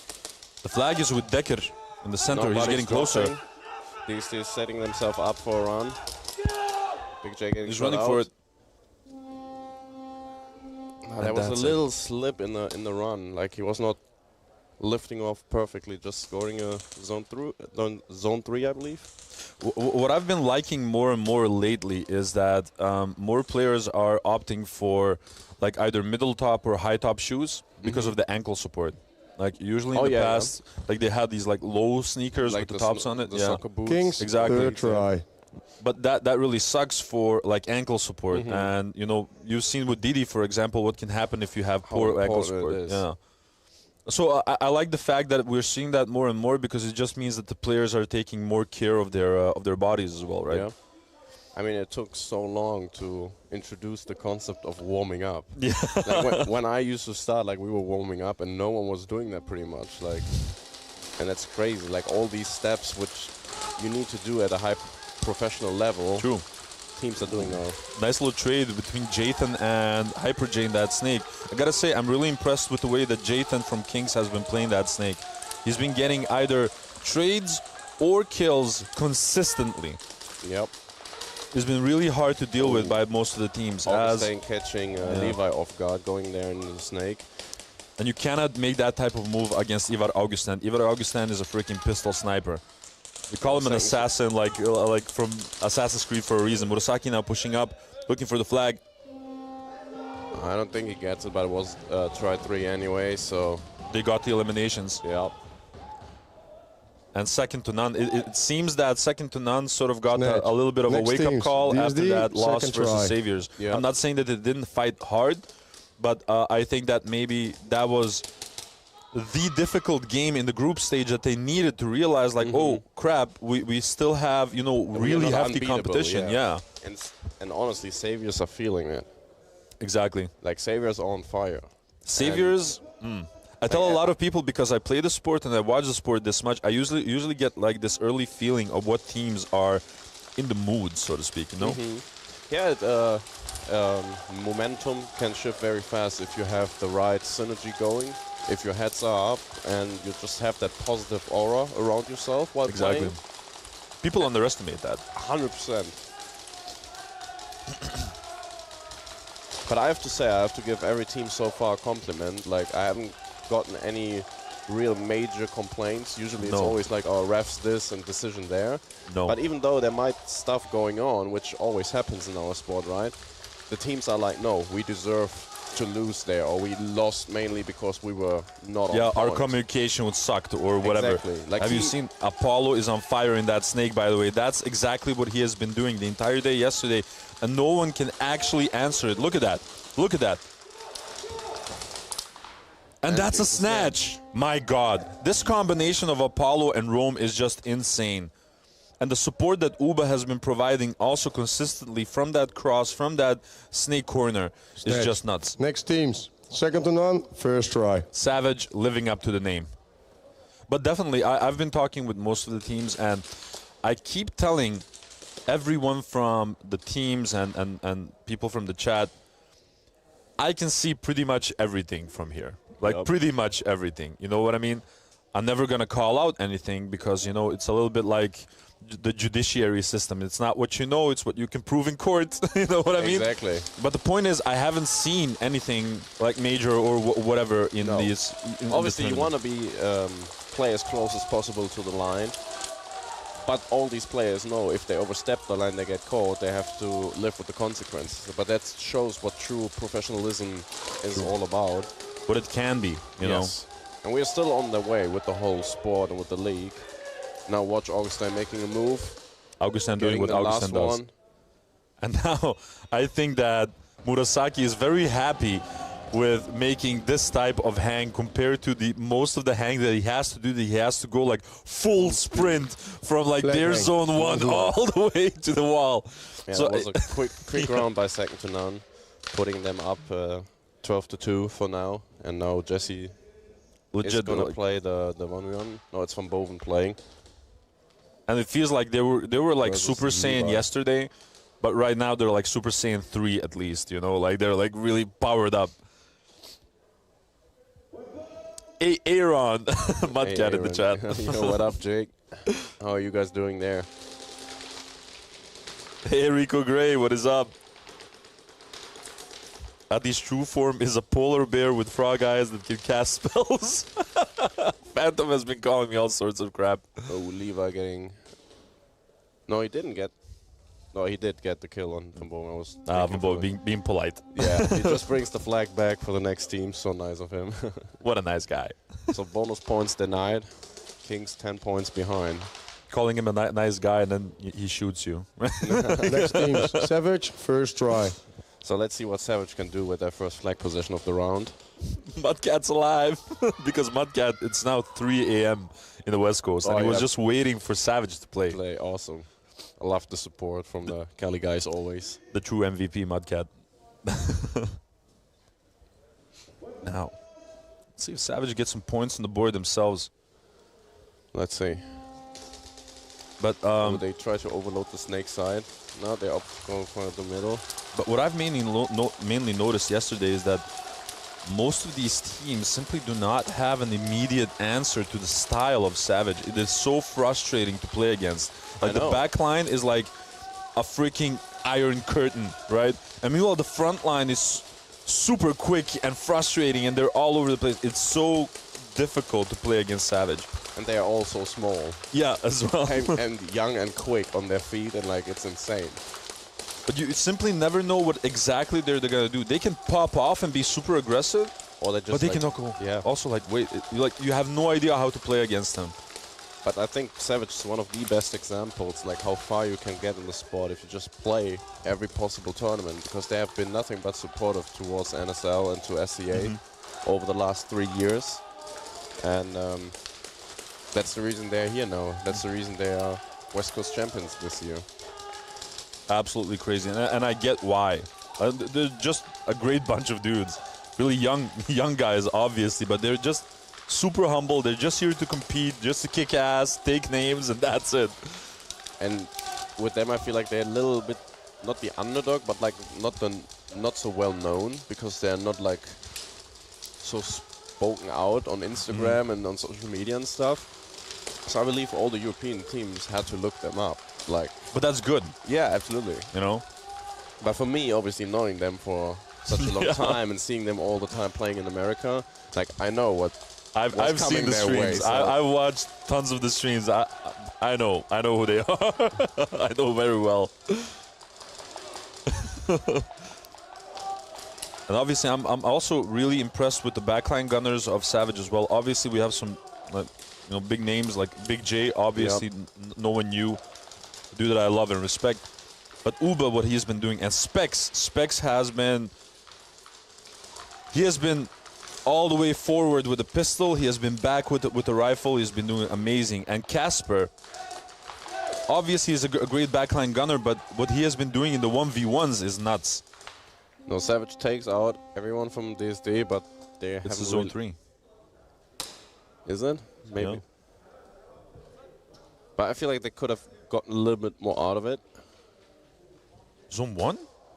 Yeah, he was kind of late. Like he was in the U. Zone 1. Yeah. Next teams. Kings, first try. I mean, it's when the buzzer cuts off, not when the buzzer still goes. But still, some points on the board at least. And they also shot everyone from DSD. It's nuts. No, back to second to none to Kings. Kings first try. Kings as well, man. Like the shots, I think arguably that Kings might be one of the best shooters like in this tournament. What Levi, Riker, You Are Mad have been doing with their rifles is just absolutely nuts. I already mentioned Jathan, of course, in the Snake. Honey Badger as well. Sometimes Honey Badger comes up to that plexi. I have no idea how he got there, how quickly he got there. It's just crazy. Oh, he likes the plexi. Like when we first met him, he was wearing like a Snake God headband, and he was always showing up at plexi. And we were like, bro, you're on the wrong side of the field. Plexi God. Yeah. Look at him. See? Yep, he's making those moves. And Ivan Augustin getting eliminated by Levi. Without getting the trade. They are not letting second to none play that Snake game. Oh, a beautiful shot. So by Hielke van Boven onto Leviathan. I believe no, that's Jesse Had. That's Jesse Had. It's a 2v2. Jesse on the move up now. Together with Stan de Gelder. They are now moving up and bunkering the Kings. Ooh, nice little shot onto Honey Badger by Jesse Ha. But Jesse gets taken out as well. And just a little too late for the snatch.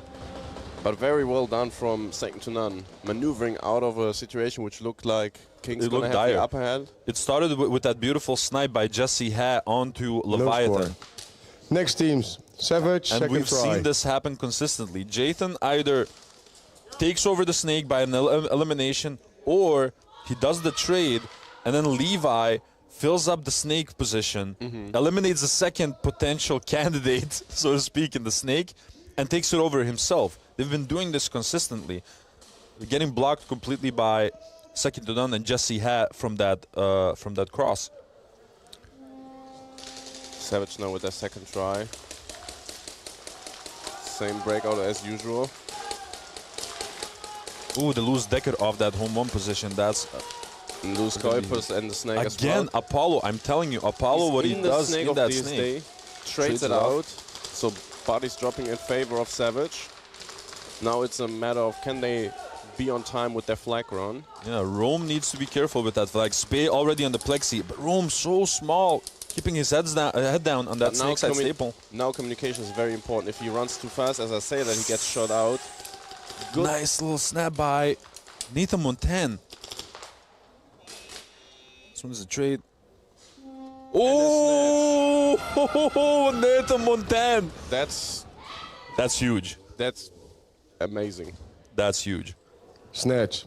Next team. Not only that, Kings, the move second try. that Nathan Montan made from the D1 to the cross, in his movement, he shot Rome while he was on the snake side donut. And anticipating the flag was there. Exactly. So they turned around that was looking like it's going to be a hang or at least zones for Savage into a snatch. And thanks to Spey being on the plexi, no one could actually take their eyes off of him. So Nathan Montan had a lot more breathing room. Jathan getting shot off break. No, is that Jathan? So second to none with a double and a pull incoming. But there's a pull on second to none. Hyper J getting pulled. No, it's not Hyper J. It's Jesse Ha getting pulled. Probably in his move towards the snake. Leaving second to none with one player, Hyper J, in the snake.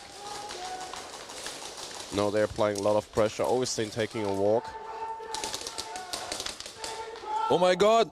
And you are mad running for it. And that's going to be a hang. Hyper J was still in the snake. And then Levi giving him a little bit of yappa. I love the now banter. It looks like your mad is being on the ground. Oh, that happened to me as well. It's going to hurt. But you have some protection, you know? Like he is. What protection? I crushed my ribs. Dude, I needed like 2 months to recover. But that just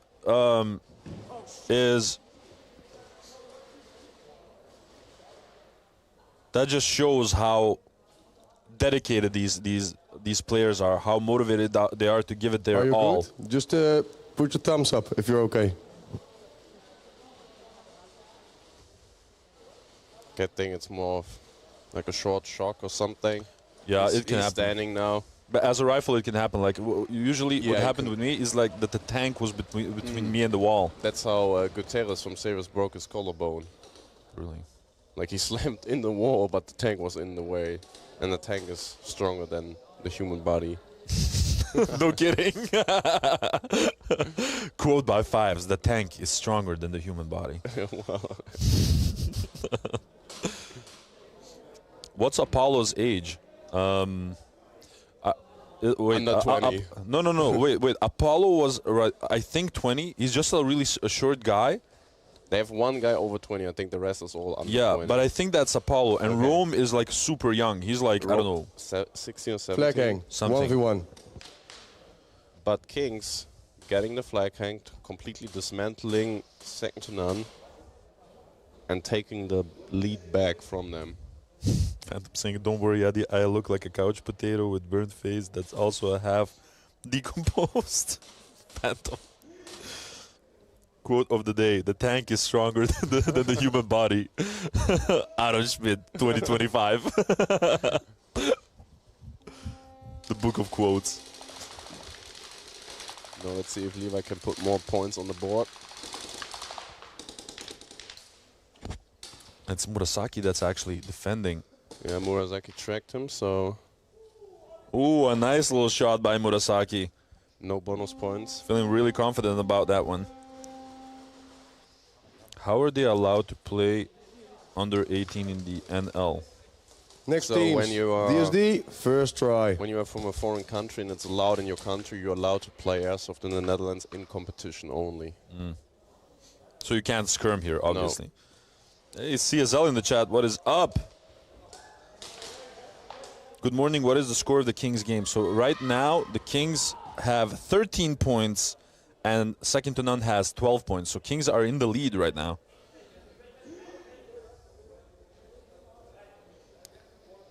Let's see what Delta does with their first try.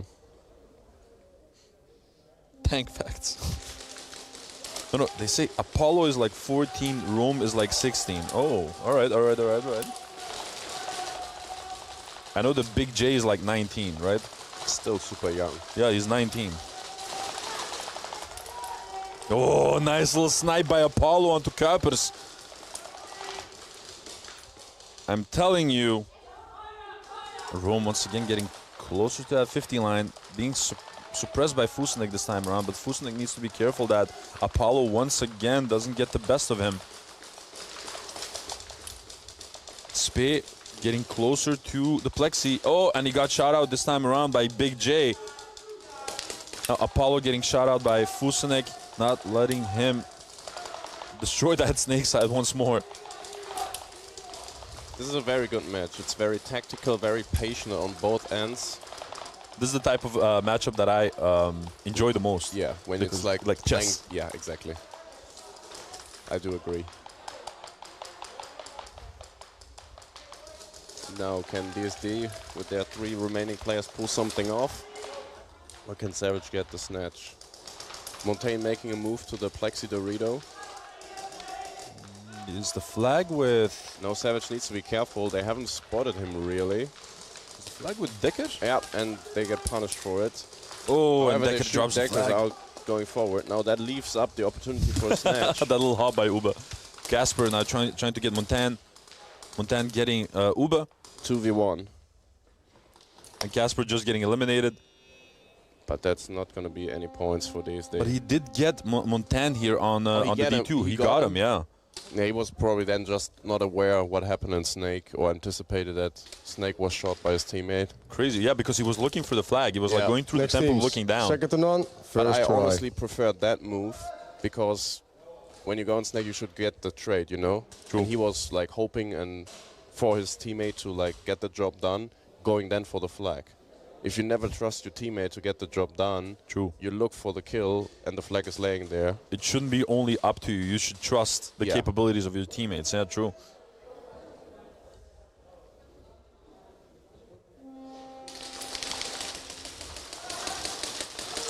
Now, ooh, 2 off break for Kings. Oh me, oh my. Hyper keeping an overview of the snake, but they've lost their snake side completely on the side of Kings, and now second to none completely overloading the snake side. 4 players in the left half of the field. They're trying to yin and yang them. Yeah.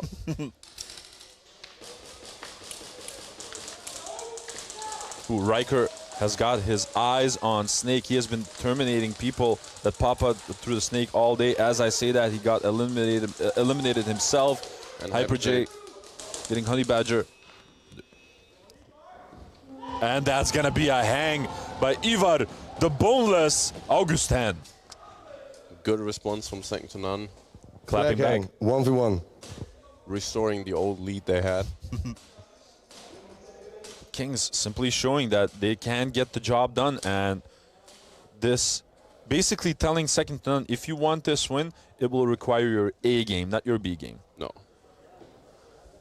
And also it takes, like, against top teams, second to none, Saviors, also Limburg Shotguns, like, they need to have a little bit of an off game if you want to beat them. True. True. Like, they need to get a penalty or, like, miss a hang or something, or... That they snap out of it. You know? Additionally, it's always Jathan. Van Boven now moving up. 10 seconds remaining. And Van Boven was pretty quick on the enemy territory. Ooh, traded off. Yeah, trying desperate to make a move. Time was running out. Couldn't get it done.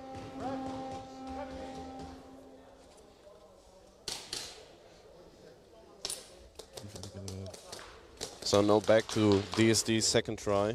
Still a tight match. Next also. teams, DSD, second try. Also in terms of points, it's a 3-1 lead for DSD with only 5.5 minutes to play. That went by so fast. Yeah, they were like what we said earlier, like they were chilled. They were not going all in. They were both waiting for each other to make a mistake. Yep.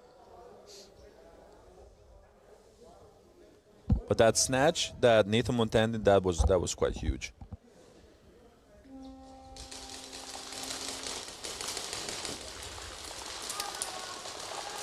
Wow. A very similar breakout by both teams. Same, at least on the Snake side.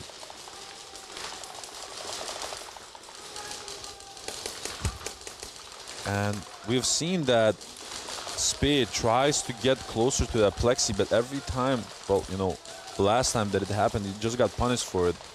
So he could He could do it one time, but it just showed that Savage learns from the enemy, and they didn't let him do the same thing twice.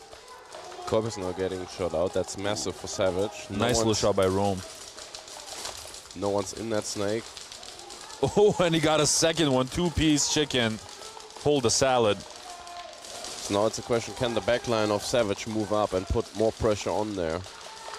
At the same time. Oh, and they got Decker as well. My God, Apollo, you machine. They got Montana as well. But they got Rome. That's what I meant. Like, the backline needed to go up a little earlier because now the pistol players with the flag sacrificed and traded out. And they couldn't really capitalize on teams. that. Kings, first try.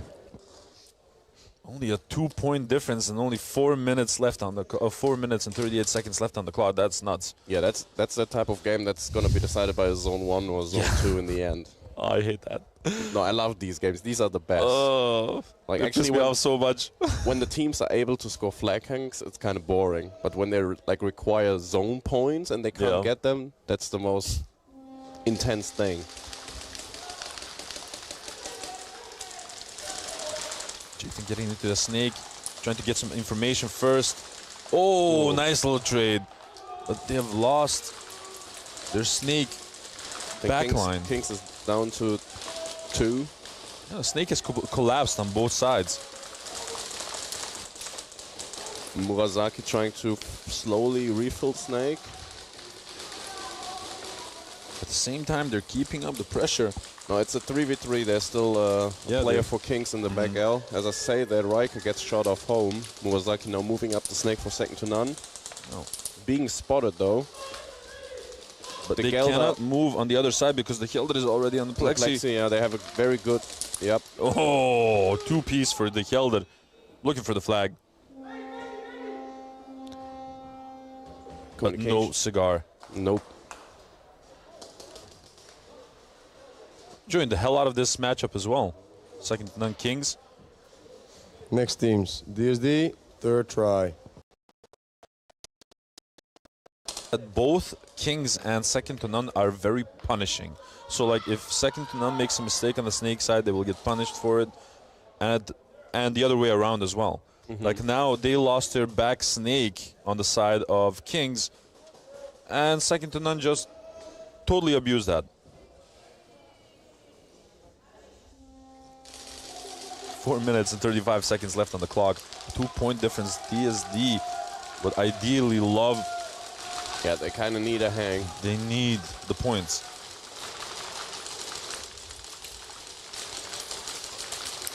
Savage with a nice little switch up. Now they are in the Plexi U, not in the Snake U as they used to. Oh, and that jump by Apollo getting 2.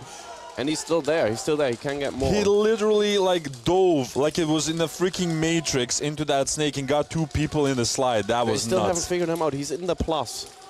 Decker is now in the danger zone. He's playing it good with patience.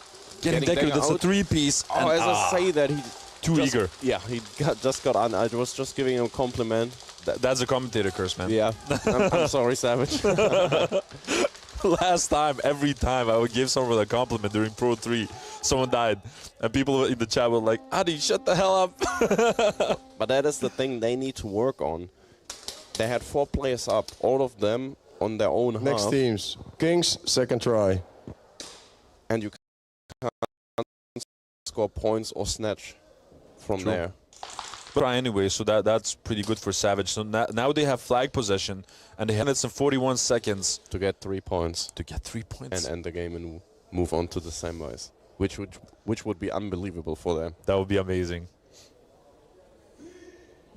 Phantom asking, Adi, do you play Call of Duty? No, man. I'm a man. I play Battlefield. No, I'm just kidding. I do prefer Battlefield, especially, well, you know, the last one. And someone here in the commentary booth said he would also play the new one as he played the beta with me. Yeah. But someone didn't purchase it yet. Like, listen. Listen. I love Battlefield. Always play Battlefield, especially Battlefield 4. That was my game. But the new one is too arcadey. Come on, man. You haven't given it a chance. Oh, Riker is trying to hold it down together with You're Mad. Oh, as I said, he got shot out. No, it's a 1v1, 2v1. Gelder runs him down. And he gets a snatch. And they also had a pull on the side of Kings, Jathan, and I think he might get a stacked. I haven't counted it, but that could very much be. He might get a stacked. So I'm waiting for that. But it's good. Like it's a combination. You have like bit smaller maps, not smaller than we're used to. Kings, in Battlefield. player 47, second degree penalty, hit on the belt. And that's a stacked. Indeed. I freaking knew it. That's the stacked penalty. And they're gonna absolutely feel that one. Yeah, I'm telling you, Jason has been doing amazing. First try. Oh, I know, and I still can remember him first time at Extreme, and he's come a long way for sure. It's crazy. All of Kings have. Not only has he been playing that snake intelligently, but he's so damn accurate. It's nuts. But the way that he sort of gathers information by looking and then shooting, it's next to perfect. Now 3 minutes 40 left. Savage with their first try. Can they get more points on the board? Now Spey is already in the D2 trying to get to that plexi. He manages to do so. Now Uba needs to be careful. As I say that, he gets shot out. This is huge. DSD with a more conservative approach, more defensive. So True, except for Spey on the plexi. Oh, he's on the plexi. Okay. Yeah. Never mind. Maybe just saw an opportunity. And he eliminated Uba in his run on the so cross. now DSD is sitting very, very good with 5 men up, having the field locked. Oh, shooting. Apollo! Amazing trap by DSD. He fell for that. Good shooting by Johnny Tobaban. And now DSD is ramping up the pace. Big J getting shot out. If they play it right, that can be very much be a snatch. Decker's looking for it. And it's just missing it. Very unfortunate. Luck for Savage in this regard. I'm looking at why the buzzer took so long for Savage to press. Next teams, second to none, first try. Sometimes you want to be sure. Sometimes maybe good, sometimes maybe. But imagine getting known administrative in Savage, on Savage side. That would be done for them. True. Yeah, Aaron, this is Fives actually in the booth with me. Yo, what's up? That is respect, Adi. Yeah, Battlefield, man. Let's get it. No, I'm a PUBG guy. Ever since been. Well, PUBG, but yeah, it's lost its charm. Well, my opinion, at least. I think it's a very competitive game, and you can take a lot of things away and put them on the speedsoft field. From PUBG? Yes, because on how you position yourself on the before a fight. Ah. And how you work angles, because PUBG is a very punishing game. True. And you don't have respawns and stuff like that. And the funny thing is, there used to be a player, he used to be the GOAT of PUBG when it kind of released, and his nickname was Yuba. So every time you call out the Savage player, it reminds me of him. You think about him, yeah. Nice trade. Smart, actually, by HyperJ, just deleting that, snake side out of the equation. Now, Hilke van Boven creeping up on them. Good refill on the snake, very risky move from Van Boven. Second to none sits strong. I cannot see the flag from second to none. Is it with Hilke van Boven? I don't think so. It's also not with Murasaki, so it's Jesse Ha, I'm guessing? No. I cannot see the flag. They have a fourth guy in the snake. Oh, is that... no, Jesse's going to make Ivar a move. Augustin? Yeah, and that's gonna be a hang. Oh my days. They got lucky. Augustine missed the home player. True. But he was not set to shoot Augustine now. That's unfortunate for the Kings. That is nuts. Because also Jesse went in and Flag overlooked the home True. player. That was absolutely nuts. That's a lucky break that you won't get twice with Kings. But now a very nice and comfortable lead by second to none. 36 points on the board as opposed to the 13 of Kings. But still 7 minutes left. We have seen crazier comebacks in much less time. Oh man, that last game of Apex versus EC gave me a heart attack. They had 2 minutes, and they had the first degree on EC. They could have done a hang, then a snatch and a hang, and it would have been game. But ECE, Ooh, Murasaki. Oh, Murasaki. He's feeling it today. Oh yeah, oh yeah. Nice. There's a hop in his step, as they say, like boing boing. That's definitely a sign that he's feeling it. Next teams. Savage, second try. 2 minutes and 43 seconds, guys, for Savage to score 3 at points. least 2 points Well, to to make it- equalize, you know. And these are always the tricky games, right? Like, you don't want to get hanged against you, but also you know a zone 3 is always possible. True. Even if you play it well. It's now time for that tactic that Jaeger often tells about.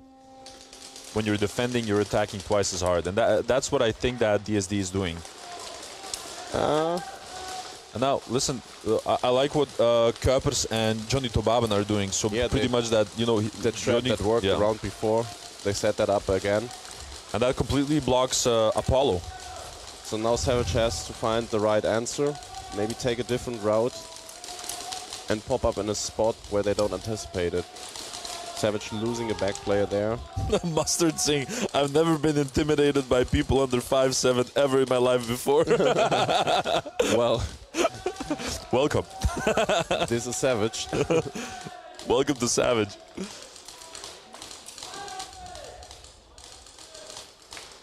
Do you think... Oh, Savage getting a pull. Onto Rome. Oh. That's very unfortunate. Do you think Fives sits in a bush with a car 98, Adi? No. Are you a bushwhacker? No, I'm a DMR guy in PUBG. I don't think he's one of those, Kif. I don't think it. No, Mini 14 or MK12 all day long. I'll believe it when I see it. You'll have to stream one time. Oh, Johnny Tobaben getting eliminated from that snake. Oh, now Apollo has got Yannick Kuipers' number. Out. But he took 2 people with him. I think That's Big absolutely J nuts. is in the back L. They don't know. They know. That's it. That was try number 2. So Savage, still 1 minute and 4 seconds. With the last try. All or nothing, Savage. All or nothing.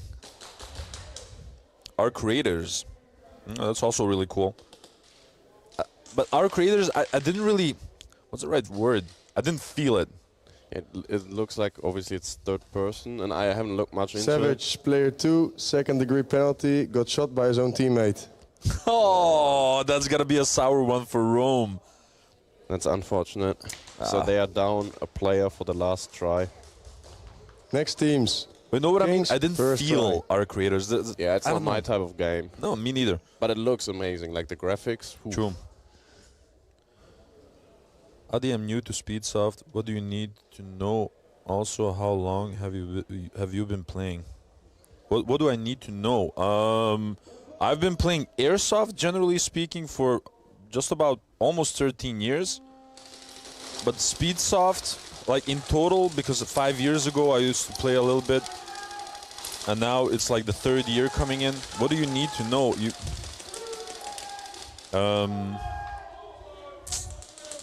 Well, let's come back to that question. Yeah. Let's watch Sanctonan first. Moving up the snake. I would like to know, what would you like to know? That's also a question, you know. King's a bit on the back foot, trying to break out here. Honeybadger is making a move to the Plexi Dorito, succeeds in doing so. I like that he's switching it up a little bit. Yeah, they need to. They need to. Now Levi's going for the snake. Oh, nice. Shoots Dakota out. Getting shot with the flag. That is unfortunate. No, but I like the way he was thinking. Now it's a 1v1. Honeybadger on Plexi versus who's that? I think that's Murasaki. Yeah, it is on the Plexi Dorito, and he has all the time in the world. And it will take a miracle for Honeybadger to get to the flag, which is laying on Snake side in second to none, zone reset. 2. Yeah. And he's calling him out. It's your time. And they have a little sneaky peek battle. Hey! Well played by Murasaki. It's so unfortunate. But I like that little interaction. Absolutely. I love those little shenanigans between teams. Yesterday, for example, when Nathan Montan came onto the plexi. Teams. Savage, third try. Who are they playing? The last game that they were playing yesterday. But the guy was saying, like, hey, I think I got you on your tank, man. No, man, you missed. Oh, that was awesome. Okay, Savage, third try. They need 3 points in order to win the match with 1 minute 4 left, and they have a second-degree penalty, meaning they start with 4 players on the wall. Now, let's see if DSD can hold the pressure.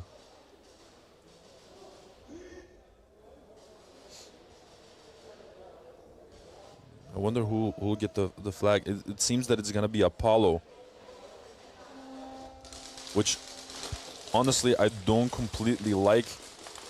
Because Apollo has the Snake tendency... completely uncontested from DSD side. Savage has all the space they want in there. They lost one off break on the side of DSD. Now this can be very, very bad for DSD if they don't watch out. It really comes down to...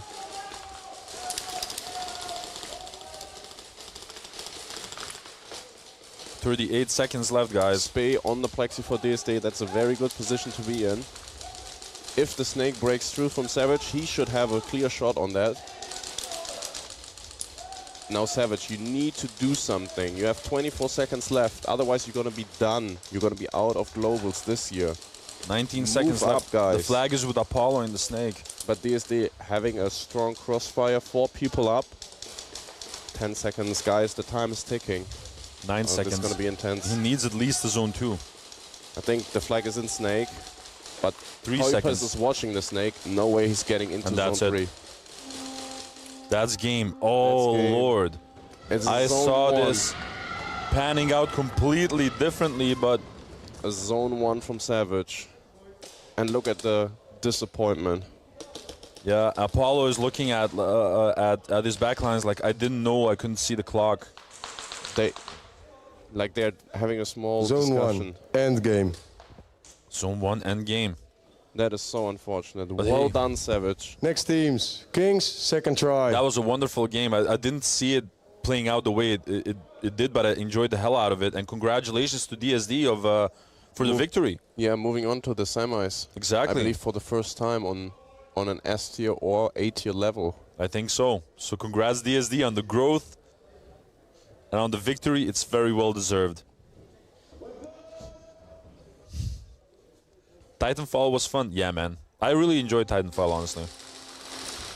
Kraken just being hard with small it. barrel roll by by Kings didn't work out. No, they're dropping bodies. 3 left alive. Second to none.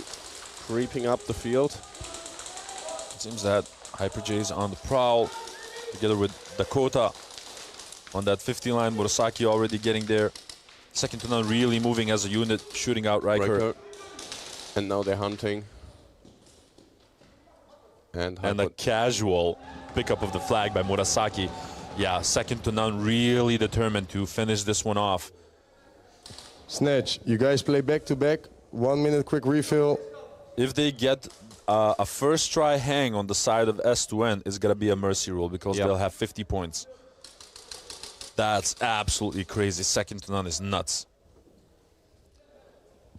Besides from that one flag hang round, second to none was almost dominating every round. They're very dominant, exactly. Kings just can't find the answer. And the reason that I'm surprised with this is because Kings have shown throughout the tournament that they were able to switch up the strat depending on the team, and I didn't exactly see that this matchup. It's like they were trying to force the same tactic. And it's obviously hard. Second to none is one of the teams that puts the most pressure on it and follows up. They don't sit in the back. When they see weakness, they go for it. But this is what this tournament is all about, you know? You have to rise yourself up. Teams back to the field. Dakota the sniper. Second to none, first try. Yo, what's up with only having one breakout shooter? On this field, having more than one breakout shooter is a risk.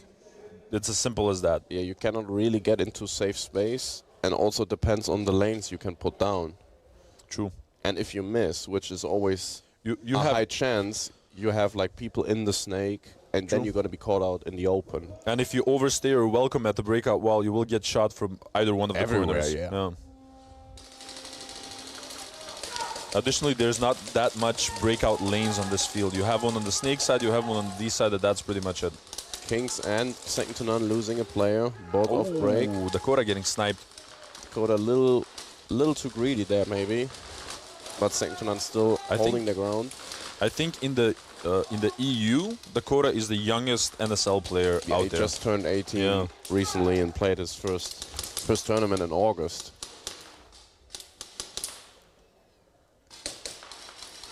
There are 4.5 minutes left, but Kings need something going if they want to have a chance. Oh, Jesse gets headshotted by Plexi.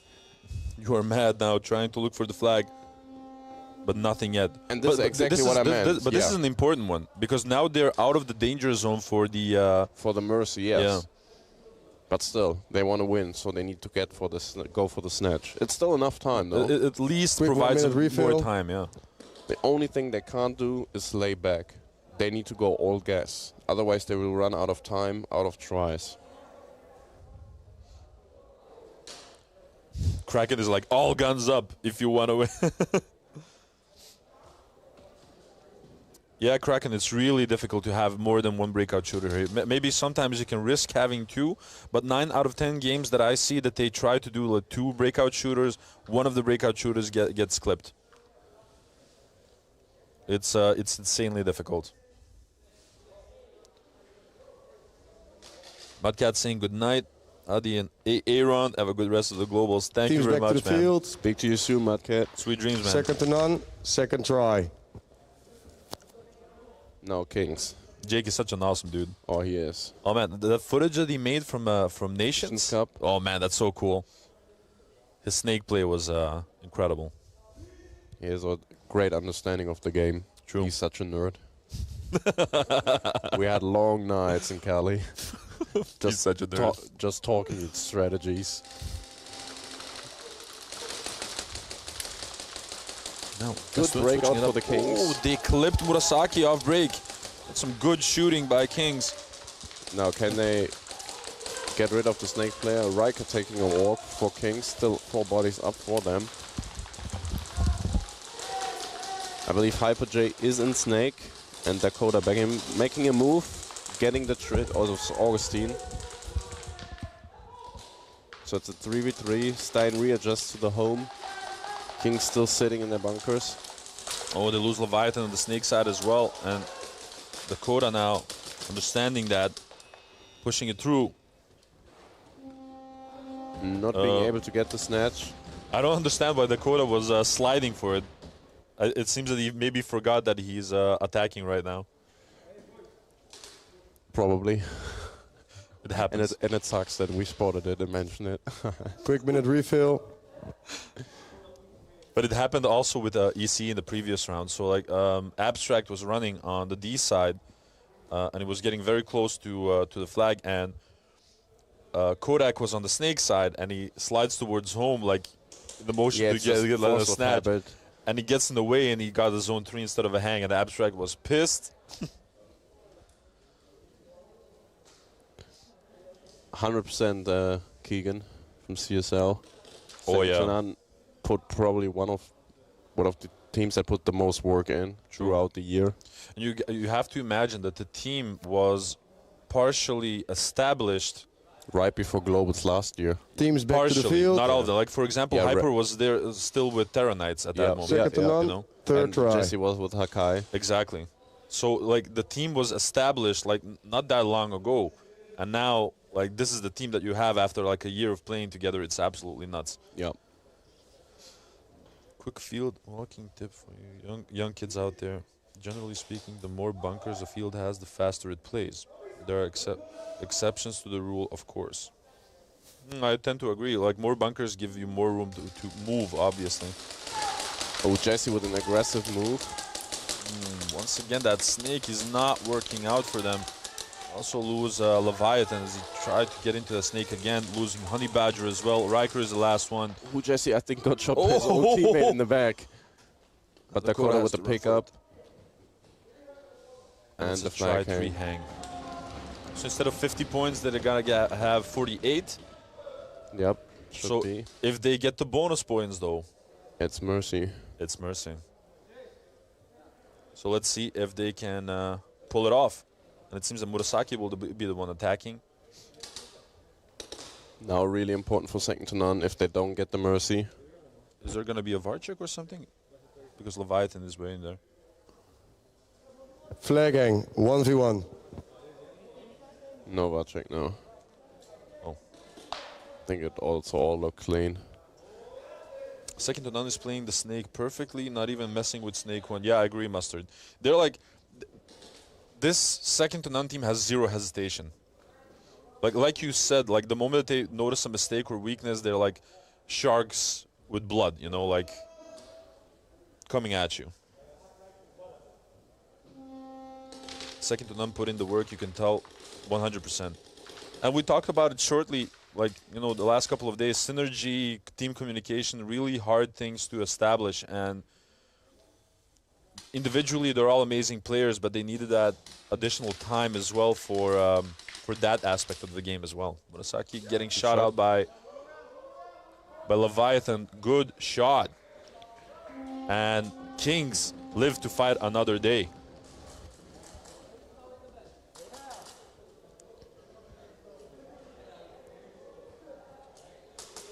Very unlikely that Kings bounce back, given the time and the difference. Good refill. But still. There is like a mood difference. Like, I don't see the same energy that I did from Kings yesterday. Maybe there's something like... Well, obviously you said second to none is a high-pressure freaking team. You know what I mean?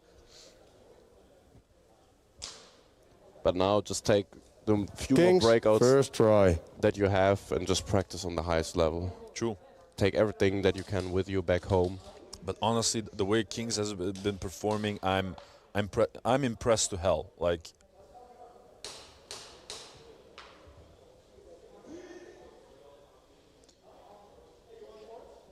the games continue.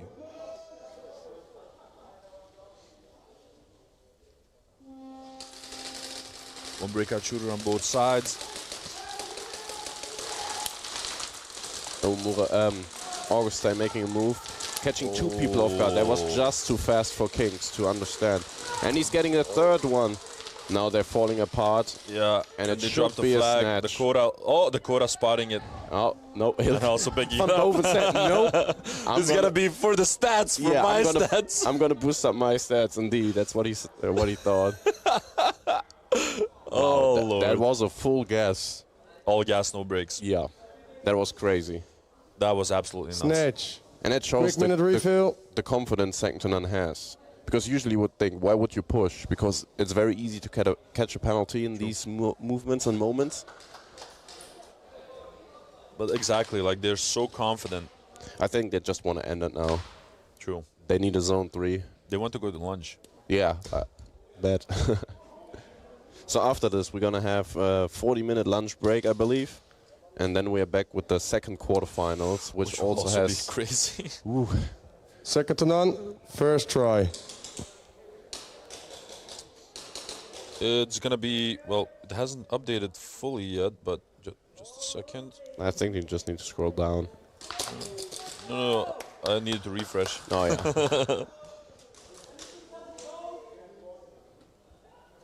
Come on. Sunday. So it's gonna be Saviors versus East Coast Energy. Oh, that was gonna be a hefty one. And Limber Shotguns versus Milites. The rematch. Yeah, pretty much. Oh me, oh my. Kings now with an aggressive move to Snake. Getting the trade with a Hyper J there. Pulling it off this time around. It seems that was the plan. Van Boven refills with a rifle in Snake. 2 minutes and 35 seconds left. So right now, second to none, all they knew is I killed a zone 2, and that's going to be the flag game. carrier is shot out, and Dakota's pushing, but he doesn't know the flag is laying behind him. Oh, nice shooting by Leviathan. And he can't get the snatch. But well done by Levi that that adjustment to the Plexi Dorito. Exactly. That destroyed the entire push of second to none. Quick minute refill. And you could see that second to none tried to pull the same aggressive moves that they did in the previous rounds, and King's basically saying like, you pull that shit-ish again, you're not gonna pull it twice. Yep. And that's exactly what I meant. This is what I've seen actually from Kings the entire tournament, that adjustment to like to the enemy. Like, okay, you did this, okay, well, this is what we're gonna adjust, you know, like a true chess game.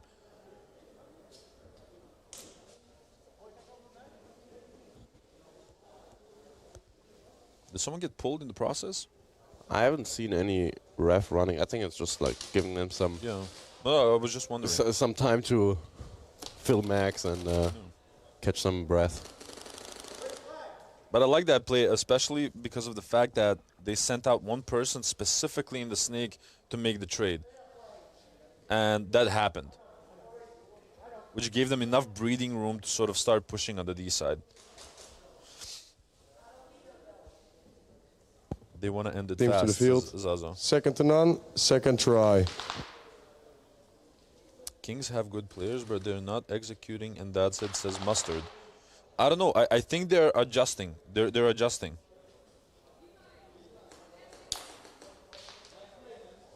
I know also that Riker told me yesterday that he had a minor leg injury as well. It can really be those little tiny details. And on this level, you need to have everything in line. Everything gets punished. Second try, second to none. They Kings jump an to the aggressive D2, double stack in the Levi. snake. However, Orstein setting a trap. Oh. And the snap at the trap springs. Got two of them, two-piece. Yeah. Obviously. And this is what I meant. Like, Hyper J, zero hesitation, knowing that the snake is clear, immediately hunting for it. Another kill. Now second to none is just rolling. And just high with the run. And that's got to be a hang. Mercy rule applied. My God. Congratulations to second to none and DSD moving on further through the tournament. And a well-meant congratulations as well to Kings and Savage performing admirably for their first time ever in the Real Strike Arena. Hats off to you guys. That was absolutely There's a amazing. mercy rule applied. Please empty your guns. Amazingly done by both teams. Congratulations Blind for moving win. on. And Second to none. Kings, DSD, Savage. Please send a person to the interview booth. yeah, and we're gonna hear what they have to We say have a to you. 40-minute break, then we'll back with the next match. Gonna be back. Please in- don't forget the persons to the interview booth. Gonna be back in 40 minutes. Don't 40 leave us minutes. yet. Adi's gonna have the thoughts and impressions of the team. Exactly. Enjoy, guys. And the next heats will be Saviors versus East Coast Energy once again, and Limber Shotguns versus Milites. Let's see who is powerful enough to continue further in the NSL Globals 2025. Thank you very much, guys. Talk to you in a minute with the interviews. Bye.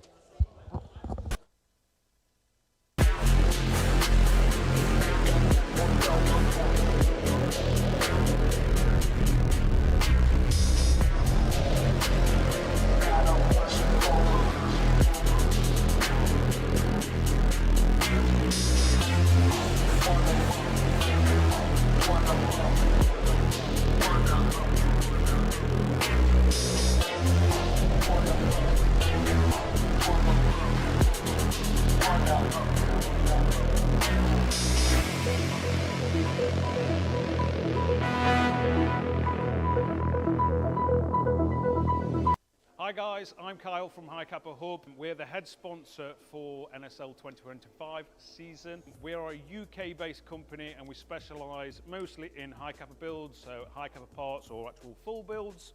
But we do also do M4s. This is a Monk one. And we also do everything that goes in it, from your gorilla boards to your engines, to your triggers, to regs, everything like that. If you do need a slide for a kappa, we've got plenty of those in 4351, and as well as grips, if you want a grip. Goggles, we will be stocking JTs real soon, so everybody's hyping off these JTs, we'll have these in. So we're going to try and make it over to NSL, or Real Strike, as much as we can this year for Challengers Pros and for Nations Cup as well. So if you're there, come and say hello to me. I'll be wearing something like this, or you'll see me somewhere. Also, we'll have a range of our products in the Real Strike shop on the left-hand side as you walk in. It'll be High Kappa Hub Corner. You can't miss it. It'll be lovely to see as many as we can over there, so pop up and say hi.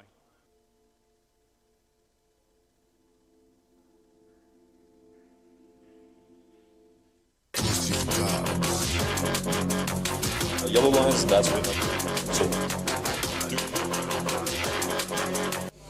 Hello everyone and welcome back to another post-game interview. I got with me Nathan Montan from DSD and obviously my dude Big J from Savage. Guys, that was one hell of a game. I think a lot of people were really excited to see that game, especially because your styles are quite different, right? You know what I mean? So a lot of people were sort of anxious to see what would be victorious. A low point game, like DSD won with 3 points opposed to the 2 points that you guys got. So no hangs, nothing crazy, it was a true gun game. You guys at the ending had 1 minute and like a couple of seconds left to get at least a zone 2. Yeah. What went wrong? Truthfully, I thought he made it. I didn't see him get out and he went straight in the snake and I saw him sliding. And so I was like, fuck, maybe he made it. And our snake other guy died off rip. So, you know, when I decided I was going to fill in, they had a plexi player. And I was like, you know, I'm going to take the chance. Hopefully he's there and we're going to gamble, you know. So, you know, when the round ended, I looked. It was zone 1. And I was like, damn, you know, nothing we can do. You know what I mean? But it was a hard loss for sure. I felt like that whole game we did dominate. We just didn't just take that extra step, get those hangs, get those extra things. But you know, it is what it is, you know, and good luck to that team. You know? Yeah, definitely. And at the same time, you guys, like, you did get 2 very impressive snatches during that game, but you never sort of managed to penetrate those defenses to get an actual hang. What was it that wasn't working out for you guys that you didn't manage to get additional points? Yeah, so we kind of knew how they were playing. So I think most of the times I have the flag, but I knew Big J is keeping those to either side. So I'm like, I'm not going to take the chance with it. So we just gave them the other ones. Like we were like, okay, if we win with 1 point, it's 1 point. We're not going to over-exaggerate us to get that hang. If we get zone points, it's also fine. But yeah, we knew they're also good with defending. But you did have specific preparations for Savage. Yeah.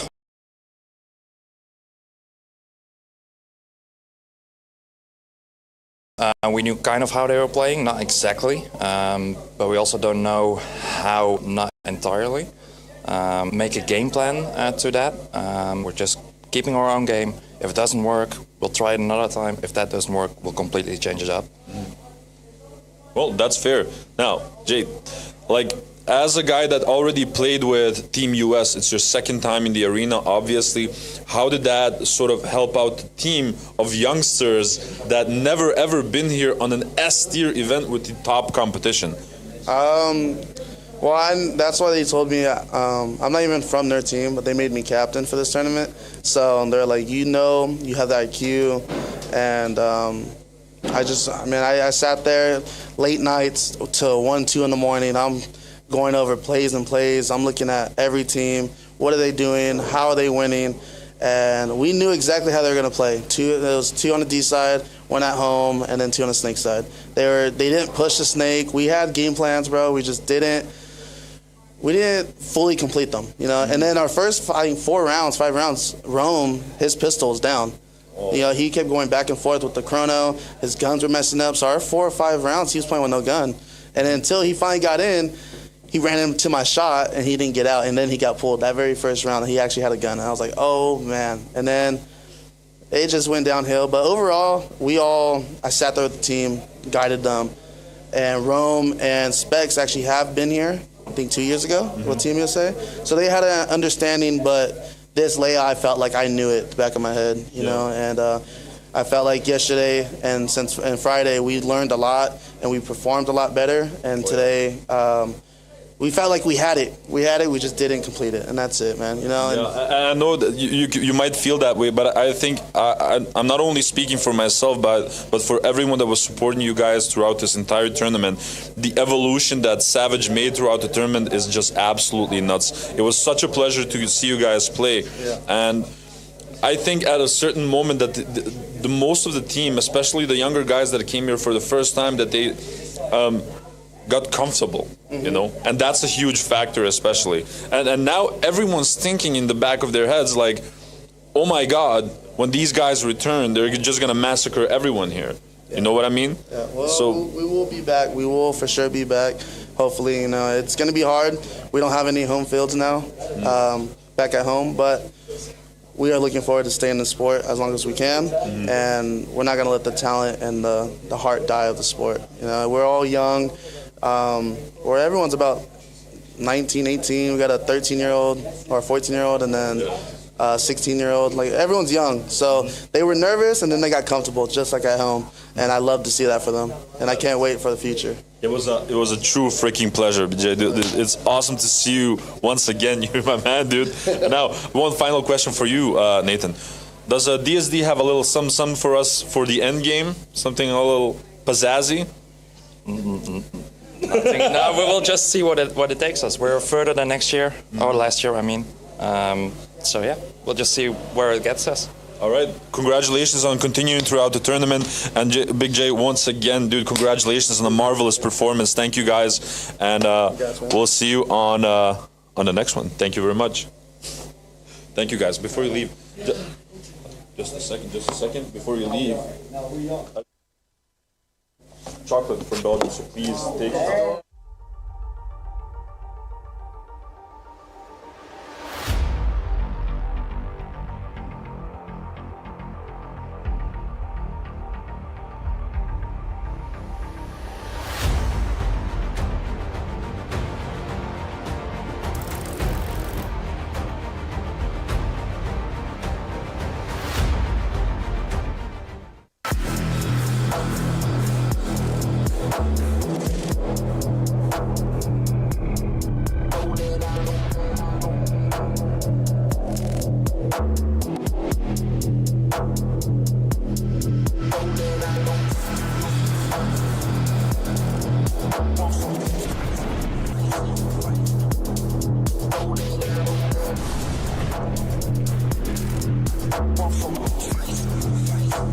Go. And of course, we have one more post-game interview for you guys. I've got with me here Hyper J from Second to None and Honey Badger from Kings. Guys, that was a really, really interesting game to look at. Like, it started off with blows being sort of, you know, traded left and right. And then at a certain moment, you guys just throttled it and swamped them. Maybe I can ask you first the question. So what was the difference between the beginning of the matchup and the middle and the ending? Because we saw three different Kings. All right, so at the beginning of the matchup, we had our starting lineup on the wall, and then we got into some penalty trouble. So we kind of like lost our snake start, and it was kind of hard because he was the only person that's ever really played snake for us. So when he got into trouble for that, we kind of lost our momentum a little bit, and it kind of brought our team down, like our emotions down a little bit. Yeah. And then we just started to be like, let's have fun, and the game started to pick back up again, and we just started to play our game. Yeah, and that was definitely noticeable. And now maybe the same question for Second to None, but what we noticed in the beginning from Second to None was that you guys just, you know, came on forward like hell, and then you got the hang back from Kings, and you got that little slap that sort of meant like, oh crap, this is not a B tier game, this is like an A tier game, I'm gonna have to bring my A game to actually win. Did you get that reality slap sort of at that moment? Yeah, most definitely. I mean, you could tell when I got like run over in the snake, I turned around and they got I think a hang or a snatch, I'm not sure right now. But you can never underestimate any team, especially not if they are half your age and already like shoot like you do. And these young kids, bro, they are coming up, bro. They will get your ass if you stop paying attention. They will dust your ass in and they will just get these points. So to all the teams out there, never ever underestimate anyone in this game. Anything can happen. You can lose in a minute 19, what we saw on Nations Cup. So always put your foot on the gas and never expect anyone to like back down from you. Yeah, well said. I have nothing to add, honestly, to that one. Now, maybe for you, this is the first time that you're in the arena, right? Maybe you can tell the audience what the differences on the competitive level and also like on the arena level. Like, what is different for you? What is harder? What is better? Honestly, one of the biggest differences was the turf. we had to get used to that. So that was something that was very like kind of hard to change into, and we were oversliding everything because it's wet. Like, yeah, like we're used to sliding on concrete. So I dove and I went almost to the wall, and I'm like, what? But then we kind of like walking into the arena, it was kind of a dream come true, because I remember like 2 years ago when we started NSL, we were like, we're going to make it to this arena, and it finally happened. So we kind of fulfilled our dream by being here. And then like the competitive differences, everybody here takes it as a sport. Like back at the US, people will come for weekends and just play a few games and sit out. But here, it's just consistent. Like, it's like teams against teams. It's so much more like, and it's just amazing. I'm like lost for words about the arena. It's so it's sort of weird, yeah. Right now. But it's sort of weird when you come over to the arena. You see a bunch of dudes like stretching outside. Are they warming up, bro? What is it? They're not drinking pre-game. But now, a general question, maybe also for especially someone that has second to none that competes most of the tournaments and constantly like on the European scene at least. What is the analogy that you guys have facing a team that has been doing really well but you never faced before? Bro, it's always like learning as you play, I guess. But you still, when you're back home after the day, you just pull up their games, you watch their games, you see who their playmakers are. You try to take some notes, you try to write down their starting bunkers, try to write down their way of getting the flag forward. And if you get your whole team on the same map and you make a plan and you execute it, you will probably win the game. But it always depends on how they adapt to you. True. I mean, I have to say, it's a bit harder for teams that just fly over, they've never been here, they have like one training and then they have to learn on the go. Like compared to teams like us who train here like once a week, twice a week or whatever. So the odds are not in their favor, but as you could see, bro, that's not stopping them. Man, they've been terrorizing people, not gonna lie. These teams, bro, they have such a heart and they can play. And I just know, bro, in 2 years, 3 years from now, he will be the next go, bro. And I will probably be retired then. So we'll see about that. Come on, dude, come on. Now, this being actually the final stand for you guys from the tournament, do you maybe want to give anyone home some shout-outs for all the love that you guys received in the chat? Go for it. I just want to say thank you to everybody that did support us, especially Reapers Airsoft. I know that they were supporting us. They're a team from the U.S. that's very small and they're starting out.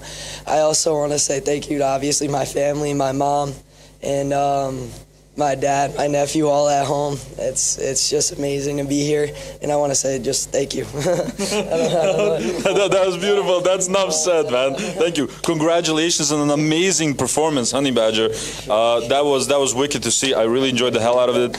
And Eswin, obviously, congrats on another victory. I'm looking for you guys. One Customs, buy Rogue 9s. Let's go. Get out of here. Thank you, guys. See you on the next one. Wait. Don't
I started playing Airsoft at a young age, just like many of you. The thrill, the strategy, the community, I fell in love with it.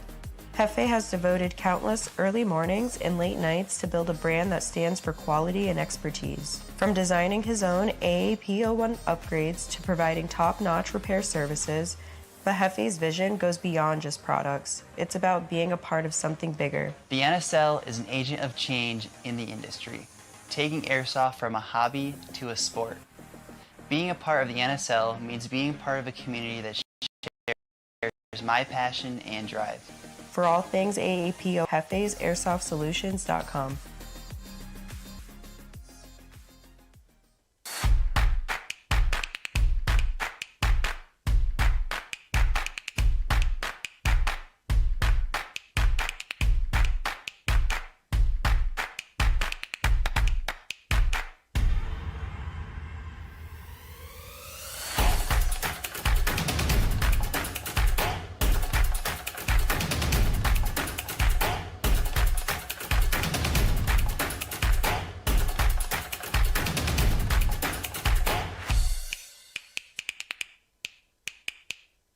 Hey, this is Walker with Carbon Paintball here to talk to you about our SC custom jerseys.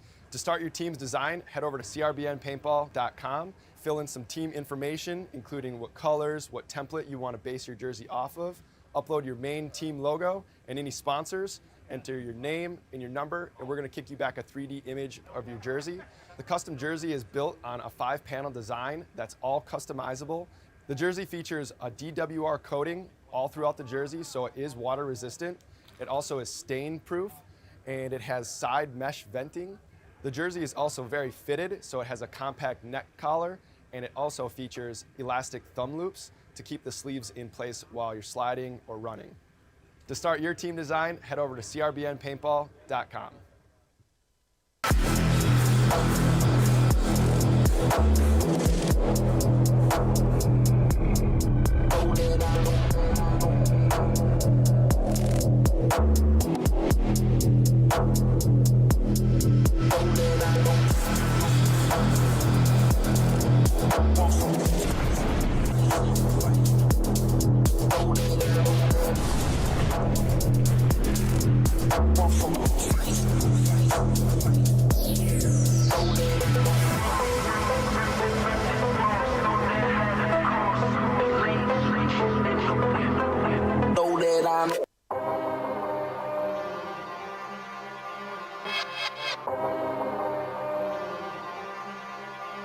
Now I am become death, the destroyer of worlds. I suppose we all felt that, one way or another.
I started playing Airsoft at a young age, just like many of you. The thrill, the strategy, the community, I fell in love with it. Hefe has devoted countless early mornings and late nights to build a brand that stands for quality and expertise. From designing his own AAP01 upgrades to providing top-notch repair services, but Hefe's vision goes beyond just products. It's about being a part of something bigger. The NSL is an agent of change in the industry, taking Airsoft from a hobby to a sport. Being a part of the NSL means being part of a community that shares my passion and drive. For all things AAP01, visit hefesairsoft.solutions.com.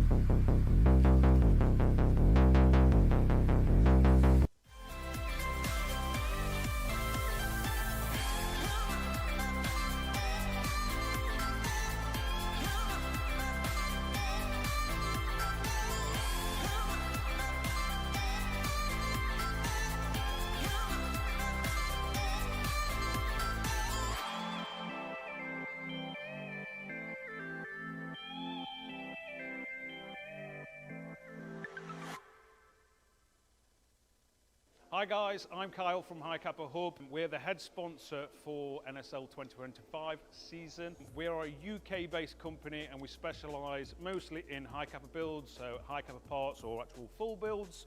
But we do also do M4s. This is a Monk one. And we also do everything that goes in it, from your gorilla boards to your engines, to your triggers, to regs, everything like that. If you do need a slide for a kappa, we've got plenty of those in 4351, and as well as grips, if you want a grip. Goggles, we will be stocking JTs real soon, so everybody's hyping off these JTs, we'll have these in. So we're going to try and make it over to NSL, or Real Strike, as much as we can this year for Challengers, Pros, and for Nations Cup as well. So if you're there, come and say hello to me. I'll be wearing something like this, or you'll see me somewhere. Also, we'll have a range of our products in the Real Strike shop on the left-hand side as you walk in. It'll be High Kappa Hub Corner. You can't miss it. It'll be lovely to see as many as we can over there, so pop up and say hi.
Yo, it's BRNT at CRBN, here with one of our newest GRXs, ModCam Urban, striking M90 style Swedish camouflage. Comes with 3 lenses, highlight, midlight, low light, matching visor, matching slip bag, and our zippered goggle case. Check it out at crbnpaintball.com.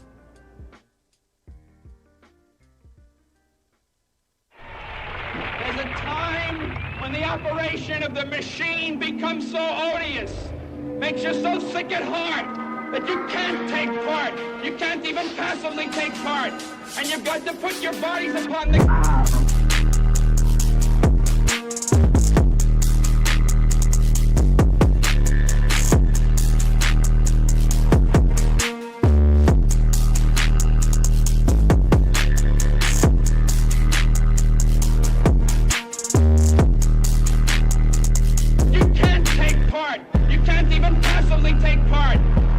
to put your bodies upon the gears and upon the wheels, upon the levers, upon all the apparatus, and you've got to make it stop.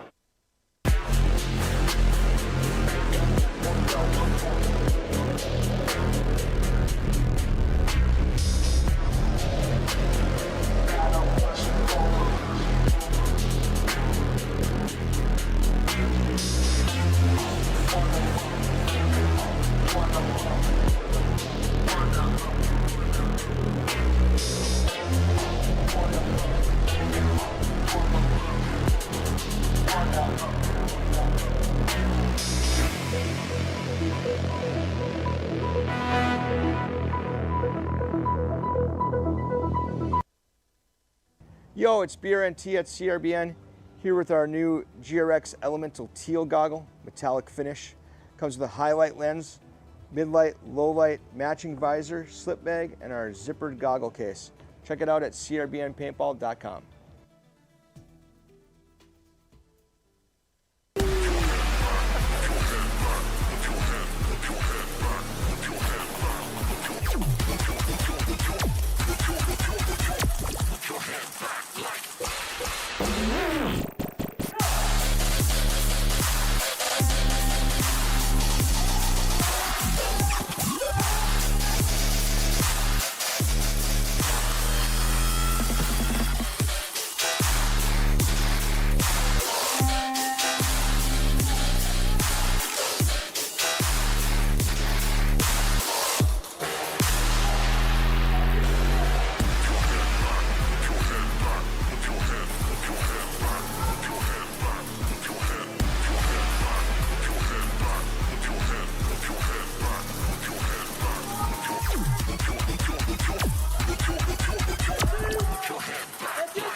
Now I am become death, the destroyer of worlds. I suppose we all felt that, one way or another.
I started playing Airsoft at a young age, just like many of you. The thrill, the strategy, the community, I fell in love with it. Hefe has devoted countless early mornings and late nights to build a brand that stands for quality and expertise. From designing his own AAP01 upgrades to providing top-notch repair services, the Hefe's vision goes beyond just products. It's about being a part of something bigger. The NSL is an agent of change in the industry, taking Airsoft from a hobby to a sport. Being a part of the NSL means being part of a community that shares my passion and drive. For all things AAP01, visit hefesairsoft.solutions.com.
Hi guys, I'm Kyle from High Kappa Hub. We're the head sponsor for NSL 2025 season. We are a UK-based company and we specialise mostly in High Kappa builds, so High Kappa parts or actual full builds.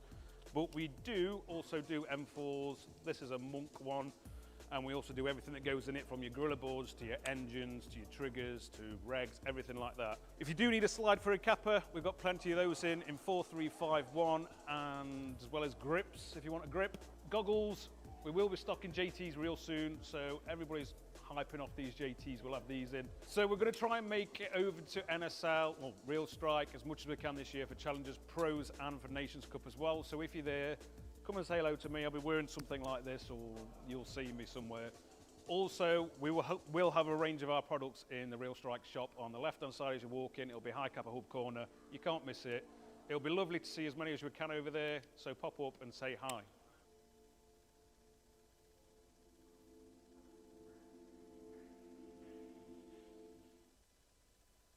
Yo, it's BRNT at CRBN, here with our new GRX Elemental Teal Goggle, metallic finish. Comes with a highlight lens, mid-light, low-light, matching visor, slip bag, and our zippered goggle case. Check it out at crbnpaintball.com.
becomes so odious, makes you so sick at heart that you can't take part.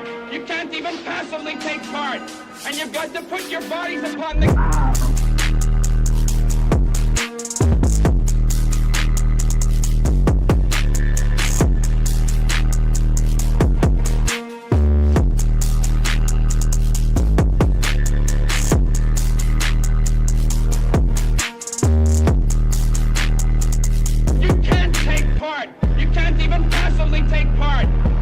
To put your bodies upon the gears and upon the wheels, upon the levers, upon all the apparatus, and you've got to make it stop.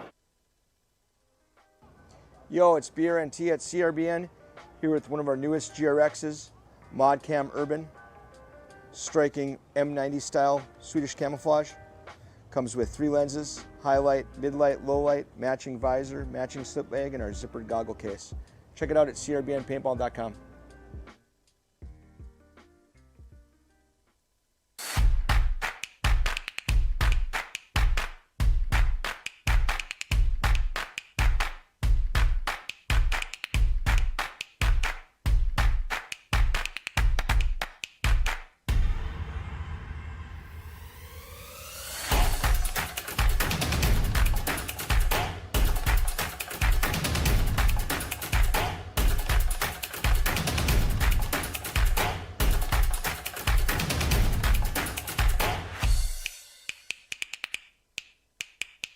I started playing Airsoft at a young age, just like many of you. The thrill, the strategy, the community, I fell in love with it. Jefe has devoted countless early mornings and late nights to build a brand that stands for quality and expertise. From designing his own AAP01 upgrades to providing top-notch repair services, but Jefe's vision goes beyond just products. It's about being a part of something bigger. The NSL is an agent of change in the industry, taking Airsoft from a hobby to a sport. Being a part of the NSL means being part of a community that shares my passion and drive. For all things AAP01, visit jefesairsoft.solutions.com.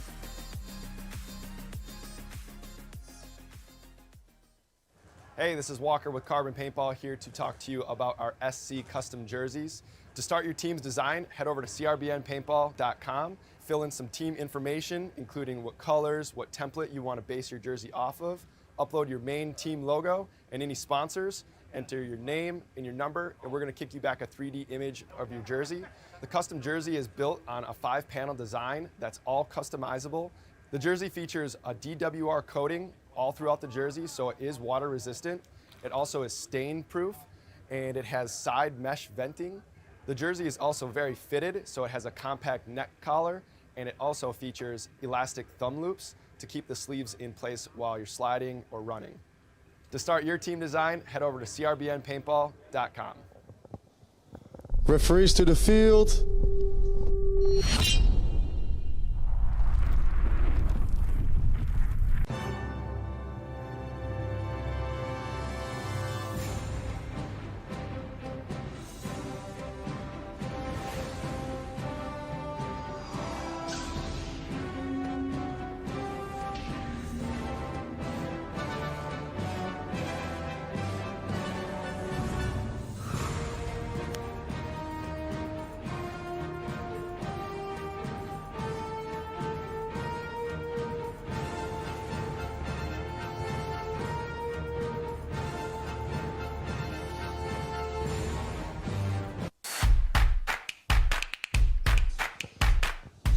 Please put on your mask or your glasses. Field is live.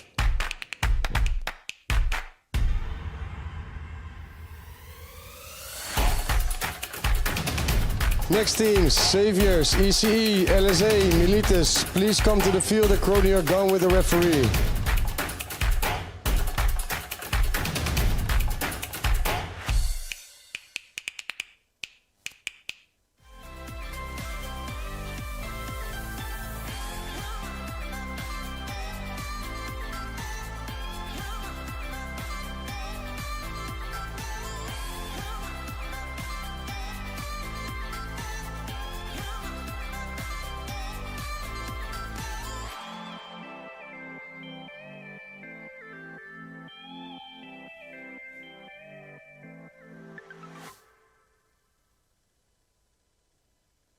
Yo, it's BRNT at CRBN, here with our new GRX Elemental Teal Goggle, metallic finish.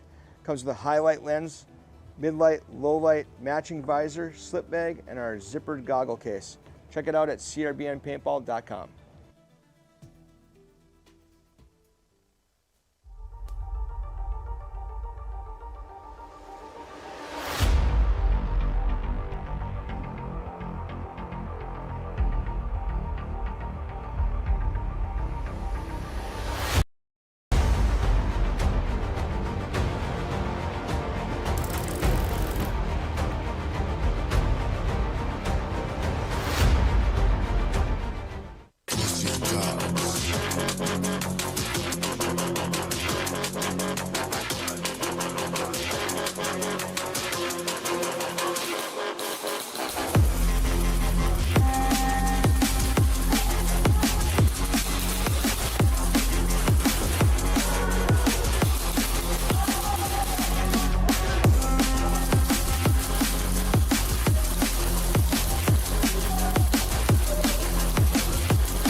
Hi guys, I'm Kyle from High Kappa Hub. We're the head sponsor for NSL 2025 season. We are a UK-based company and we specialise mostly in high kappa builds, so high kappa parts or actual full builds.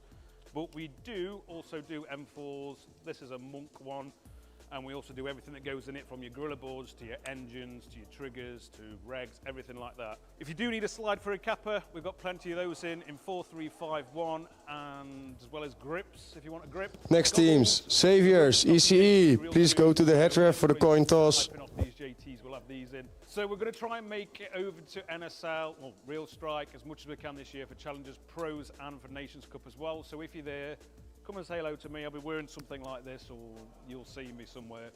Also, we'll have a range of our products in the Real Strike shop on the left-hand side as you walk in. It'll be High Kappa Hub corner. You can't miss it.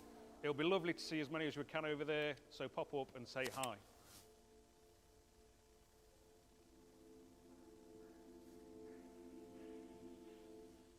I started playing Airsoft at a young age, just like many of you. The thrill, the strategy, the community, I fell in love with it. Hefe has devoted countless early mornings and late nights to build a brand that Saviors, stands for first quality try. and expertise. From designing his own AAP01 upgrades to providing top-notch repair services, but Hefe's vision goes beyond just products. It's about being a part of something bigger. The NSL is an agent of change. Hello, beautiful people, and welcome back to the NSL Global Championship 2025. For the people that are just joining us, my name is Adi, and I am still your host. But for the coming heats, I got a special guest here with me. I've got Roy, a.k.a. Sugar Rush from Apex. Welcome, Roy. Hi. Roy, right off the bat, what do you think about this heat of Saviors versus ECE? Oh, man. It's like how we went into it against ECE. We know they're so strong on the Sunday.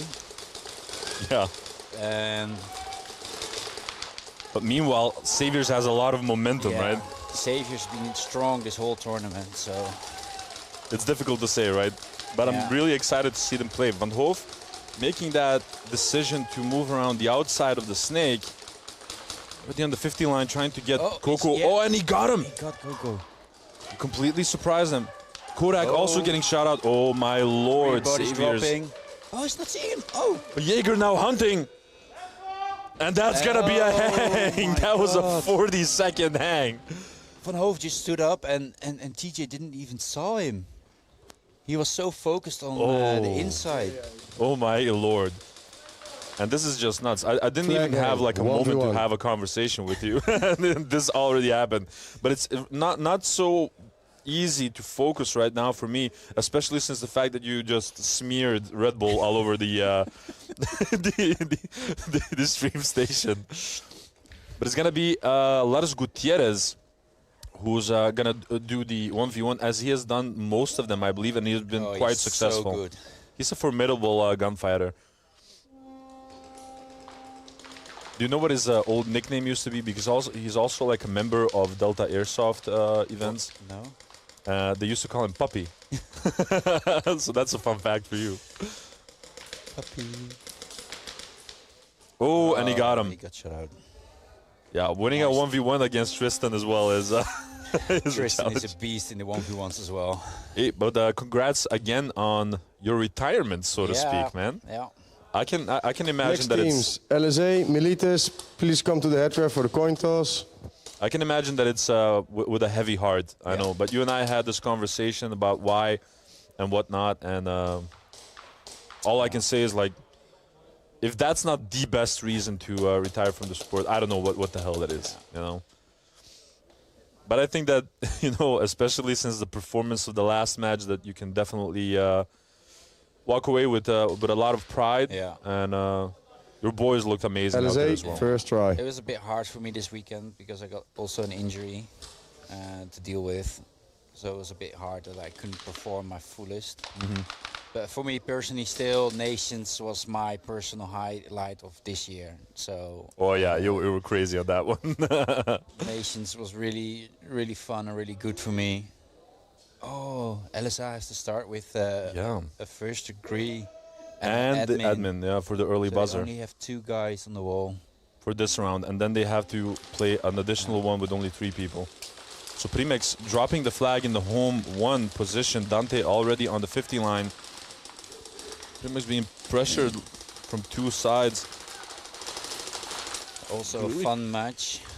LSA against Milites. Oh, nice little, nice little dive by Dante.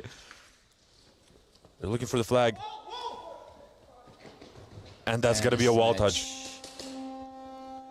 Wow, it really impresses me that they managed to do that in 30 seconds, because I felt like it went on longer. But at the same time, you guys did also an amazing sequence with the 3-man defenses, both yesterday and today. Like, I thought that was really amazing. Is that something that you guys specifically trained for? Or is it something that you agree upon, like, when it happens? Well, if I play it myself, I get some kind of rage mind. I just hype myself up so much that I'm like, you're not gonna score against me. We had the major yesterday, so we had to deal with that. Yeah. And but you fought through that. And we fought through it. We didn't got any hang against for those 6 rounds. So that was. Yeah, that's huge, actually. That feels really good when you accomplish something like that. And today we had a first degree against ECE. We had to defend that, to not get mercied as well. And yeah, because you really came into a danger zone for a minute there. And I just made a game plan. I was like, okay, we just need to. I know how they want to play it. They want to play it again through the snake or through the middle. So I just said 2 guys on the field. So like, okay, you're gonna cover each other's back, and just hold the line for 30 seconds. And then if the 30 seconds are over, just go up, sacrifice yourself, kill the round. Full send. And yeah, I that worked think out really good. Yeah, I think you're one of the best teams in those low body defenses. Yeah, that really was an admirable show, man. Just a stupid question now. Like, what are you gonna do with 5 years worth of gear and equipment from like NSL and the Speedsoft world? Like, do you have like a locker at home that you say, like, you know, I'm gonna put this here, I'm gonna use it whenever, you know, maybe I come back or something? What are you gonna do? Well, all the jerseys I swap with people are hanging on the wall in my living room. Same with the medals. I put like all the jerseys of the different guys I swap jerseys with different medals I have. So I keep them there, and I also hang a mask with them. So the different masks I have are with the jerseys and a medal, and hanging in my living room. I just keep it like that. Yeah, other stuff, you know, I got not that much. I'm not that careful with my stuff. He's like, if it breaks, it breaks. I broke a lot of stuff, and like some people know, I've one main gun. Militis, player 17, first degree penalty, 4 straight. Oh, first degree penalty on Dante, I believe. Oh, and next teams. Are my eyes deceiving me? First try. Or is that Cringe? Yeah, that's Cringe. She's ready up. Cringe is kitted up, guys. Oh yeah, TSR Robinson also said, yo, is that Cringe kitted up for the first time this year? It appears so, guys. We're seeing Cringe on the field. But he's walking away, so they put that gun back in the holster. Maybe you know? not yet. Indo saying ECE jerseys looking fire. Definitely. I really love the Apex jerseys for globals, man. They look incredible. It's really my jam as well. I'm so happy with them. Oh, Coco.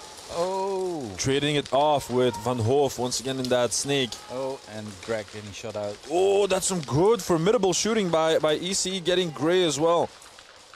Sonny's trying to fill up the snake side. It seems that ECE has rallied in a sense. Kodak has no other choice than to remain on that center polar star. Thank you, Val. My God. And they seem to be at a stalemate at this moment. We got EC over the 50. Kodak got shot out in the though. snake and getting straight out. I like that play by Jaeger. There was like no hesitation, you know. It was too risky of leaving him there. And I think that Kodak had the flag, so it got left at the center polar star Dorito. The Zebra is going to pick it up, yeah. I think so. Karma, Cringe. Next Cringe. teams, Militis, first try. So the Saviors finally made an agreement on his health insurance policy. I think, like, everyone knows how much that Cringe loves the sport as well. I can imagine this sucks for him, like in a bad way. Yeah, that's normal. They're still serving the first degree penalty. Yeah. So it's 3 against 3. Nice little 3v3 cup, right? Generally speaking, do you like 3v3 cups yourself? I never played it, so I don't really have that much to say about it. I think it's a fun way.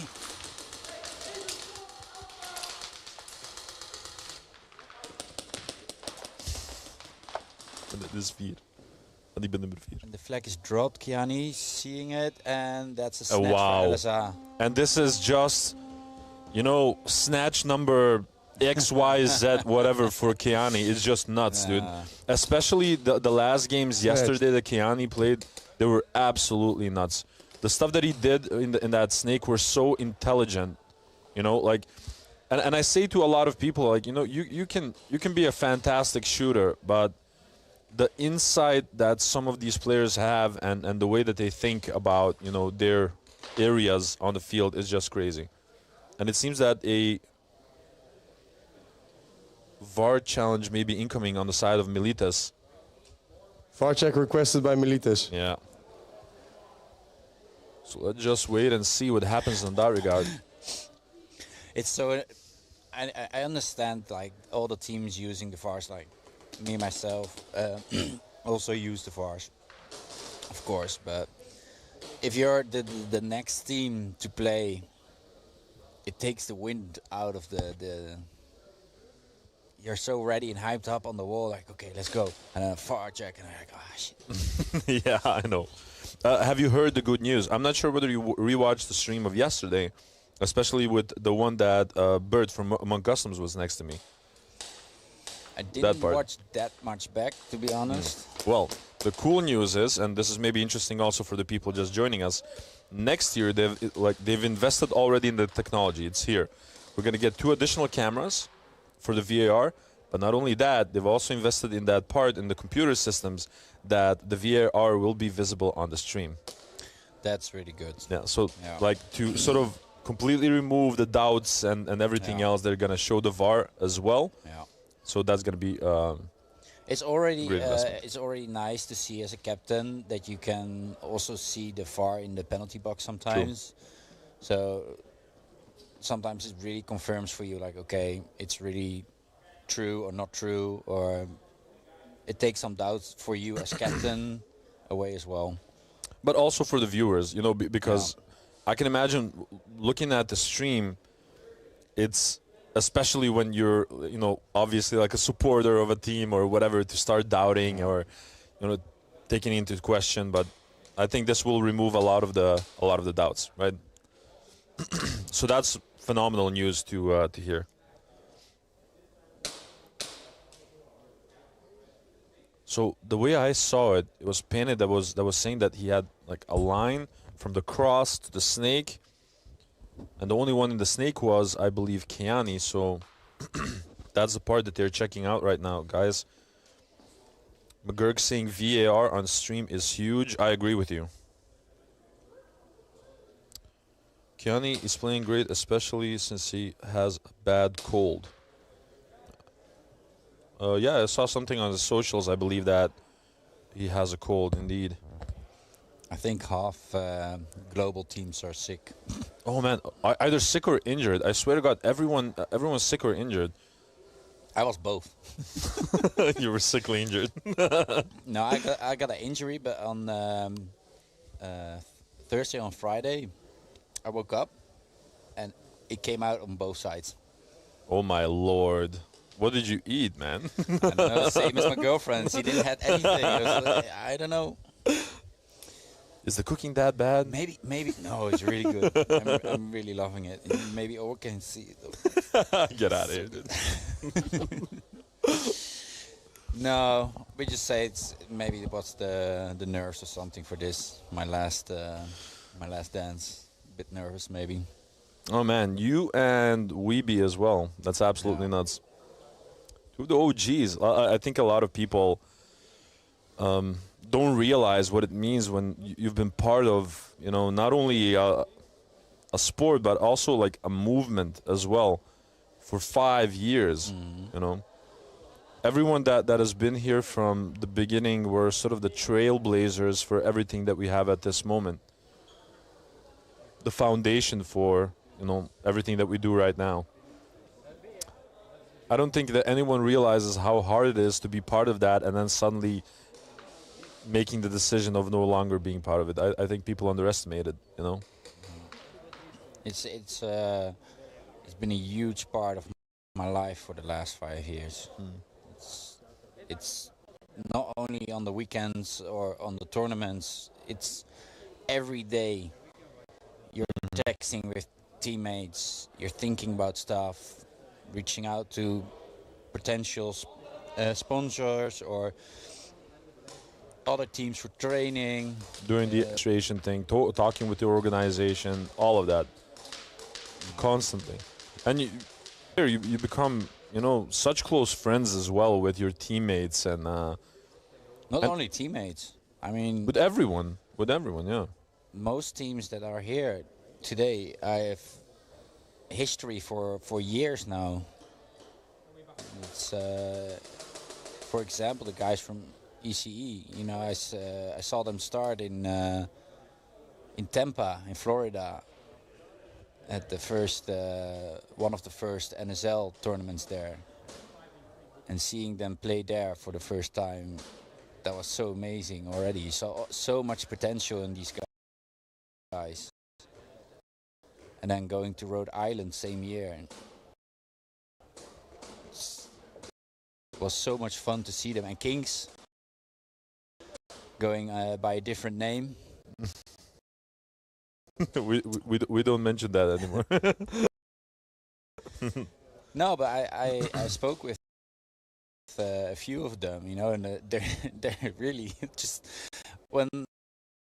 when I came there, they were really kids, and now they're starting growing up, and it was fun playing them as well. Too bad we lost. No, But they've come a long way as well. Yeah, Like it's so. It's nuts, and I hear what you're saying. Like you get to know the community, you know, and a lot of people forget as well. This is still a niche, you know what I mean? Like the speedsoft scene really isn't that big, so it's truly a scene where a lot of people know each other, and you really become close with everyone that's either an active participant, a supporter, or whatever from the scene. Yeah. And that, I mean that, and then times 5 years or more, like even in your case, is crazy. I'm trying to reflect now. Like, did you originally start with plague doctors, or did you have anything before that? Well, before that, I was initially going for RNV, the team that Sonny and Fabio and El Diablo. Yeah, I remember. Were playing because I was doing pickups here, and they were a few guys short for a tournament, and they were like, "Hey, you wanna join us for the tournament?" And I was like, "Oh yeah, look, sounds fun." But then, of course, it was Corona time, lockdown, and a few months passed, and I went skirming, and that's where I met. Park check unsuccessful. When I met Koen Hellings and his brother and a few other guys, and he was like, "Hey, I'm starting a Speaker B team. You're interested in joining?" Next team's ECE, second try. That's actually so. Plague Doctors is my really first team. The real first team, so to speak, yeah. One of the OG teams, man, Plague Doctors. Good times. So, Varchek... I loved the logo. Yeah, it was a cool logo. Like witch doctor, voodoo. But VAR challenge unsuccessful, guys.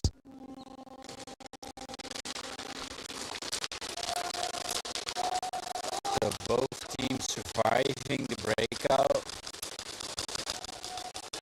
Oh, this time around. Really aggressive in the snake. Van Hoof already shooting out Coco. Van Hoof really had a specific objective, so it seems. And now trade being made between TJ and Van Hoof. Oh, and Kodak sniping down Gray as he tried to enter the snake himself. Oh, Kodak is being a menace around that east side donut. He has a flag. I think it's 2 versus 2.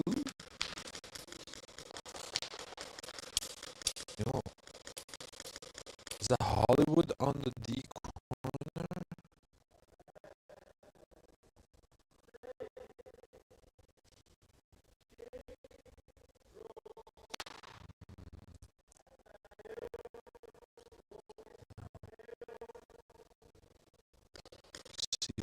Solid, trying to find an angle on Kodak, and he finds it.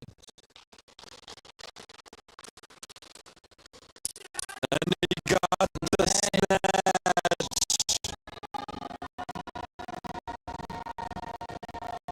Oh my God. Once again, Solid clutches it.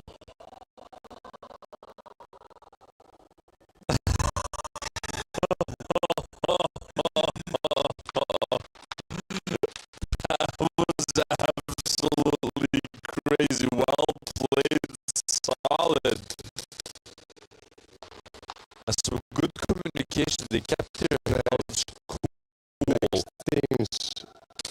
NSA, first try. You could arguably say that one of the biggest difficulties that some teams have is like keeping a cool head, you know.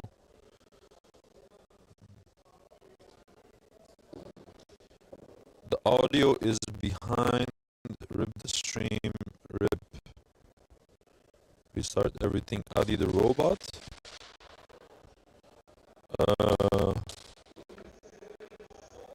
Did you guys read the chat? Oh, we're working on it. We're working on the audio, guys.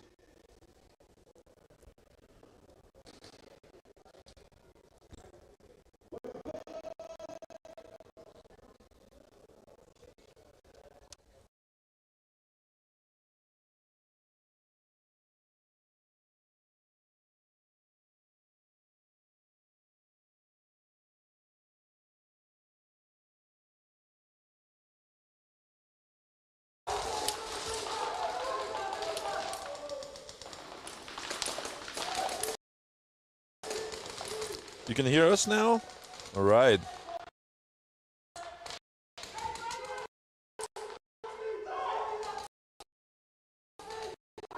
That's better. Hopefully.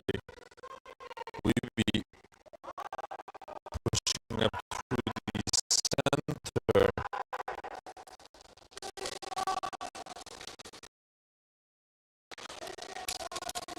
In the D side. Stable. Oh,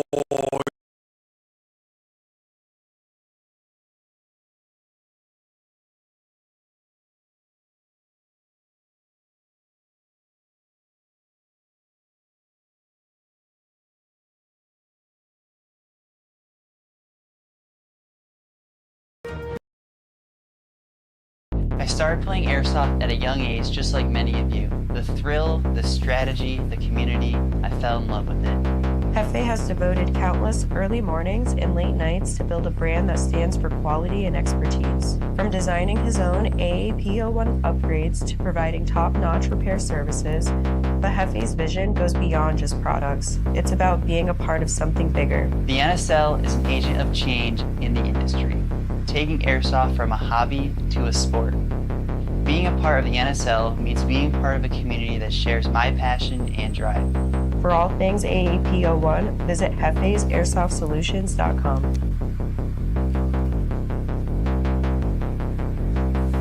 I started playing Airsoft at a young age, just like many of you. The thrill, the strategy, the community, I fell in love with it.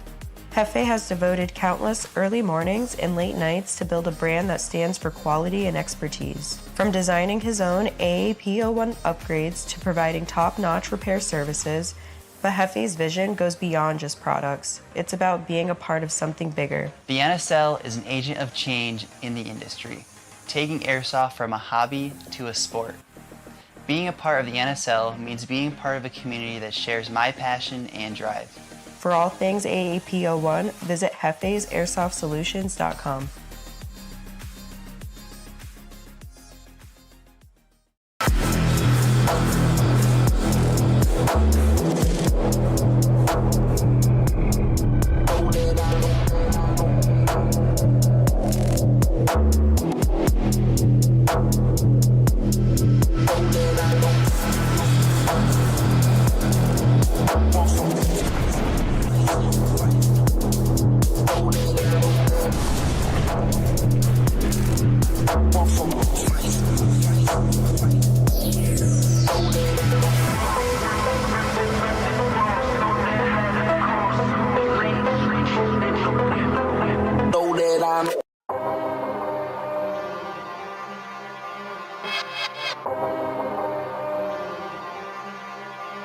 Now I am become death, the destroyer of worlds. I suppose we all thought that, one way or another.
speed is fine.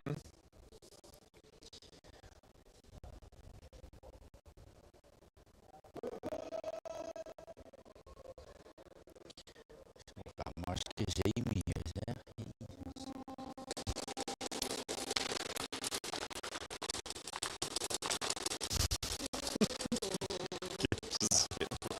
Echt zo'n F1 champagne zo.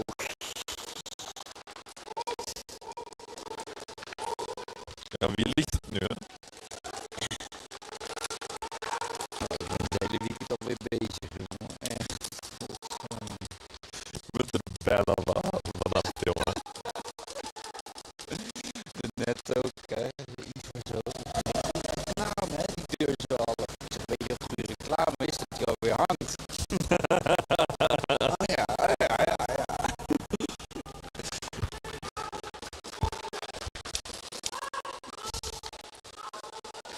Oh, dan een beetje verbaasd over geen trade te behalen.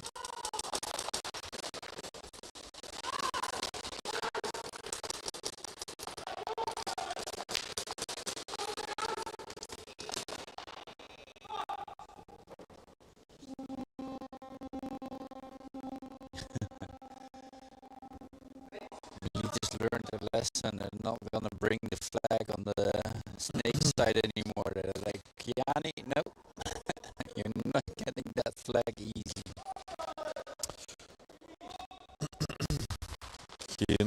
Geen geluid nog van commentary, nog van het spel. Next team, Saviors, third try. Gewoon een beetje warm blijven. Weet je. Ja. Ik bedoel, bij jou is het allemaal natural, weet je. Jij moet een beetje loskomen. Ik moet er wel een beetje in. Ik had je heel graag een biertje aangeboden, maar ik weet wat de situatie is met de suikerspiegel.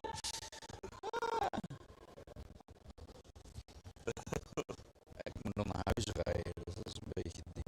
Heel veel mensen vonden die interactie trouwens heel erg leuk tijdens de Nations. Dat was heel leuk. Oh ja.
Mic check.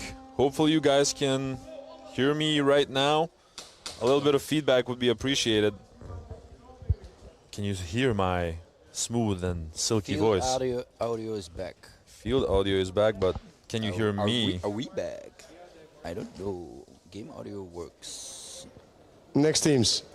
Saviors, first Mic try. check. I can hear you in the background.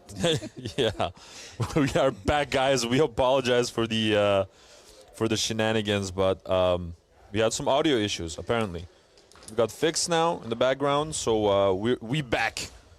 So we got Saviors on the first try. They're serving a second-degree penalty now. So They have a 4 guys. Nice and comfortable lead, man. Like 19, what is it, 18 points. Tom's getting shut out. Oh, he lost a snake battle. But the second-degree penalty was on Weeby, or? Yeah, on Weeby. Oh, he got Lord. hit during the movement. And it's not for overshooting? No, that's only me. Only I got the overshooting penalty. They can hear us. Everyone's happy now. Great. Oh, Abstract getting shot out. Greg getting shot out. Coco is looking for the flag. Not finding it. This time around, Coco gaining victory of the snake. I think he got a good... Next teams. LSA, third try. He got a good support from his back players, clearing that shred out. Yes, Adi. Luid en duidelijk. Mooi. Of course, we got a penalty. Karma, leave him alone. He didn't overshoot anyone. Meanwhile, it seems that LSA as well is proving to be the more dominating party this time around. They're starting to figure out more and more on the side of Militas of what they're doing in the snake. It was not Kiani in the snake. He's filling it up now. Was that Viper or was it someone else? I couldn't see. Dante getting eliminated from that snake as well. Trading it off with Kiani. Is that Branne? I think it's Branne in the snake now. He's in the temple. Oh, Primex trying to keep everything under control from that home one. He's getting shot out. And they clipped him. I saw that BB bounce right off his head. That was crazy. Militas moving up. They're on the 50, over the 50. Oh, come on. It was third try. Third try. But some formidable shooting by Militas. And as I said, it seems like they're sort of figuring out what's happening in that snake. And perhaps a buffer was sent. Saviors, second try. In front of Kiani to sort of soak up the damage, make the trade so Kiani has more of a pathway to do what's necessary. But it didn't work out for them, and Militas this time around proved victorious in that snake. Snake dominance in this matchup of Militas versus LSA is, I think, key. Yeah. You beautiful man. They must be talking about you, Roy. It's not going to be me.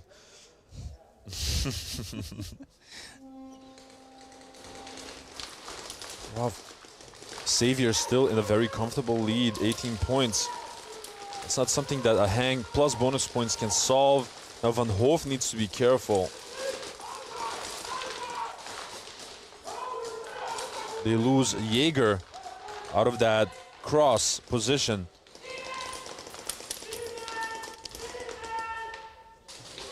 Well, Gray is trying to look for an angle, but he knows that if he tries to move into the snake again, Kodak will have a drop on him. Because he already tried this one time. Trying to push into Savior's territory. But Van Hoof is still in there. Kodak moving up into enemy territory. Oh, Kodak went for Van Hoof, but he was already shot out. He went for that Max Payne. Oh, a beautiful shot by Gray. Oh, and... Oh, Greg was the flag runner. Yeah. You don't see that happen very often, that they send the flag like through the snake.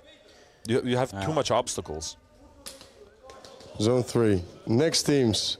Miletus, first try. Roy the Gengar lover Sugar Rush is also beautiful.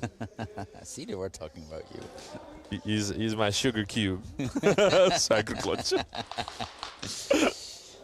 Eddie the baddie, huh?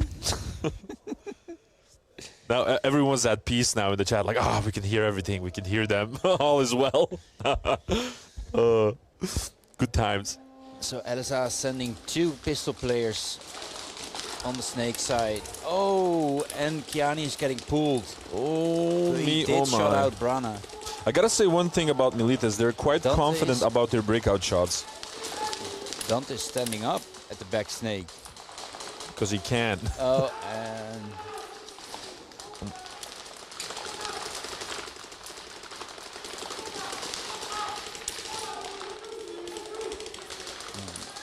Oh, unfortunately lost that snake battle. But the snake getting filled up by Miletus. There's some good communication. Oh, and he got clipped from that snake side staple.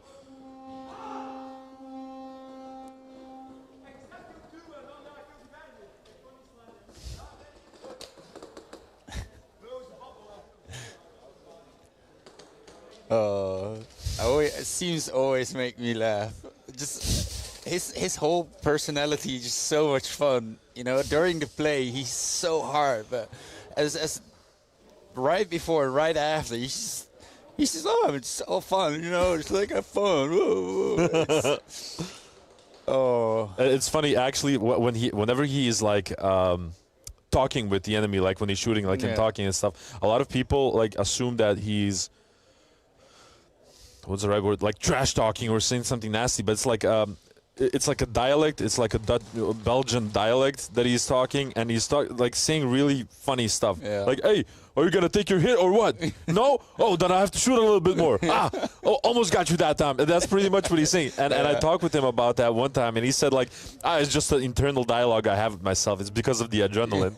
Like, all right, that's fine. I can't remember when it was, Miletus, but we played. player we 77, played each other. second degree penalty, hit during movement.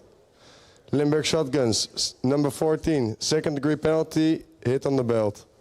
So 2 penalties, 2 second-degree penalties for for both of them. Shotgun and for Miletus. Next teams, Saviors, third try.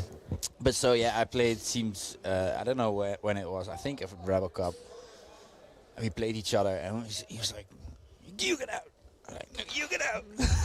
Got yourself out, Kuma. It's always funny. Well, I don't remember him doing that while we played against him while he was still with 187. I don't remember him doing that then. No. For me, the first time I really noticed him was during Nations. That's when I really started noticing. He's like, oh, he's a good player, and he was doing the fun 1v1s. Yeah, true. Every time when he did the 1v1s, we at the Dutch Nations we had a bingo card. We had a few words, and if you said it, you get 1 for the bingo. It was like the pointing and hey, get out. And, that's genius, dude. He had he had 5 things he did in the 1v1s. I have to do that as well. That's actually quite fun. I mean, every time we were watching, we're hoping he did all 5. Gutierrez getting closer to the plexi, looking for an opportunity to move. Is that going to be an additional zone 3? Laras Gutierrez, zone tall 3. guy. Next teams, Miletus, like a second try. Praying mantis. It's good to see him back on the field as well. Lulu giving some love to ECE. It was getting... He played with us during the Fun Cup, the Rebel. I always say that's when he broke his collarbone, right? Yeah, he broke his collarbone while doing a flag hang. I almost broke my lip. His bottle just went up and just pushed into his collarbone. I almost broke my ribs on the Challenger 3 with that hang that I made against Team Speed Reapers. Oh. Yeah, bottle also against the ribs. I can do some stupid crap when you're for I don't know what you adrenaline. guys are doing all the time. Ooh. Oh, nice. That's one hell of a snatch by LSA. By a wall tap by Matica. Well played, Limber Snatch. Shotguns. Next teams, ECE, first try. Who did what? What did you say? You don't know what you're doing? Well, Referring to? all the guys are doing on the wall. Like, everybody's getting hurt on the wall. Like, do you see me? I run like a train into the wall. I never get hurt. I don't know, man. I don't know. Honestly, I don't. That was the first time ever that I got I got the wind knocked out of me. That was the first time ever. I don't know. I think everybody should do a few self-defense classes because there you learn how to fall break. Ooh, once again the trade being made by Van Hoof in that snake with Coco. And Kodak is with the flag on the Same view. thing happens once again. Kodak has an angle on that snake and he's gonna get another clip, I think. Oh, never mind. Oh, you almost shot him through the temple. Oh, and he got clipped by Lars Gutierrez. And he got it. Oh my lord. The game awareness by Lars Gutierrez. Oh my god. The boy is so back. The boy is so back. And Kodak, oh my, like hats off to Kodak and the shenanigans that he was doing from that D-side Next staple. teams, LSA, first try. I swear to God, Kodak is built differently. Man was looking at the snake, man was looking at the snake side, man was looking on the D side. There's only so much that one person can do, all while carrying the flag. And this close of hitting him through the temple while he was in the snake, that was absolutely nuts.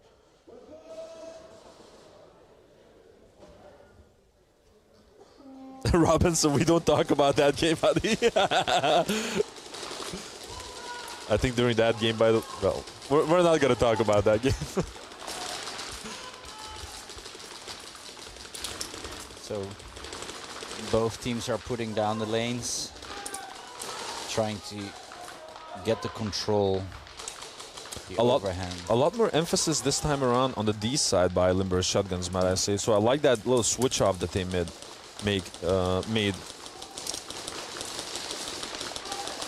Because Matica has been, penetrating that D side multiple times now, and they don't seem to have a clear answer for it. Kevin Booker now is up. very pushed very much. Sensei getting shot.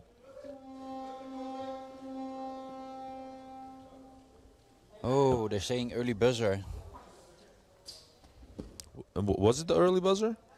I don't see To be anyone honest, left. I was watching at Martica, but I think there was still someone in the snake alive. I was watching for anyone to come out of the snake, but I couldn't see. The only ones that I saw were Kevin Booker there and.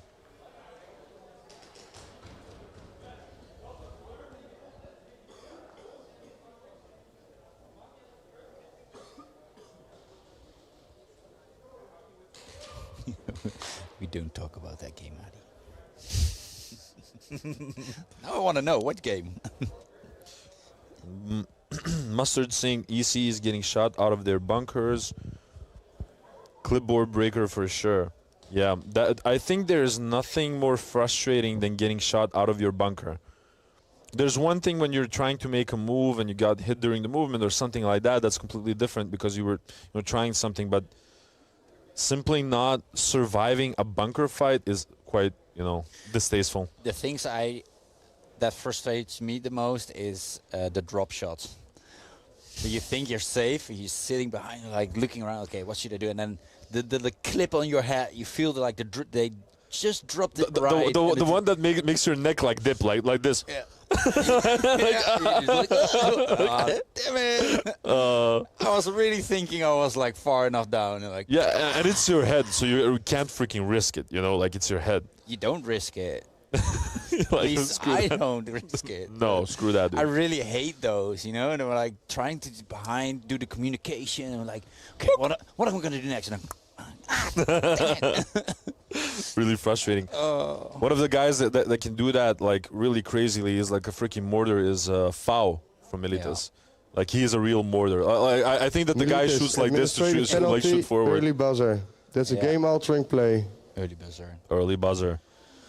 Wow, that's full points and bonus points for... That's an automatic flag hang plus bonus points for LSA. That's bitter. And now they're getting into that danger zone of getting mercied. Saviors, first try.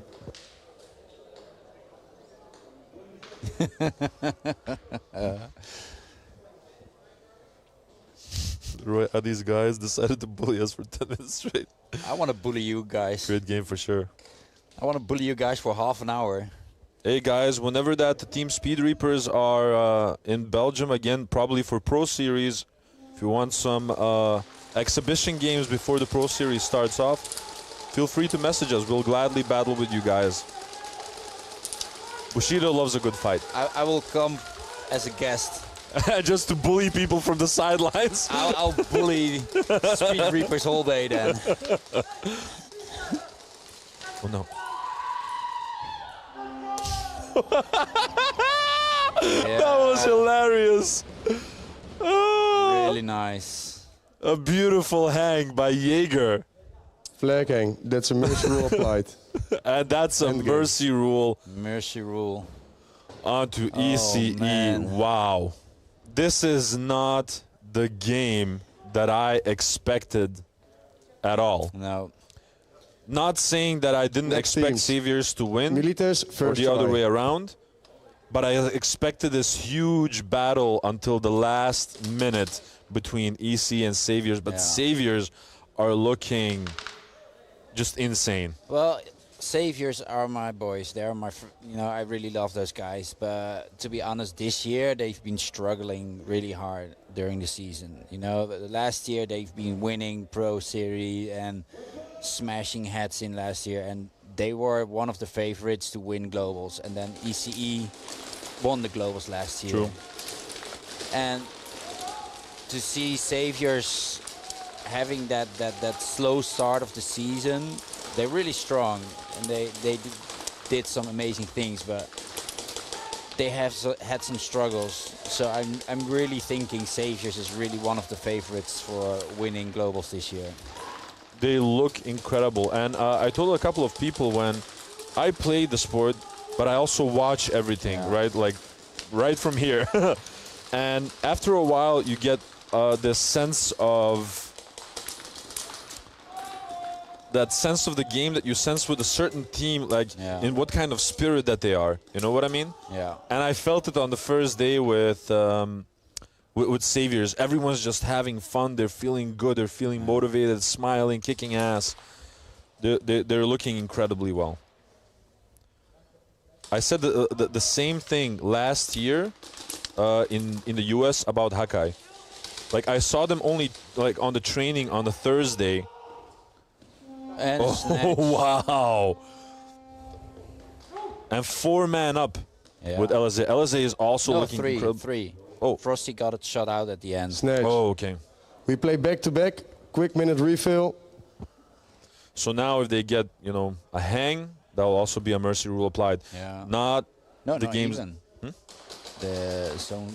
Oh no, they need a hang. They need a hang, yeah. Or two-time zones. Yeah, exactly. Zone 3.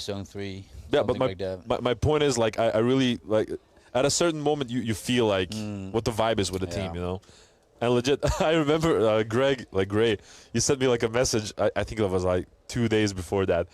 Oh man, I'm gonna show you stuff during globals. Like, what are you gonna do?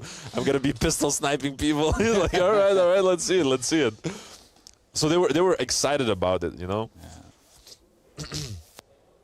And if like even when a guy like Gray is excited about it, a lot of people don't notice, but he's actually quite an anxious guy by nature. People don't notice, but he's usually very first try nervous before games and anxious and whatever. He puts a lot of pressure on himself.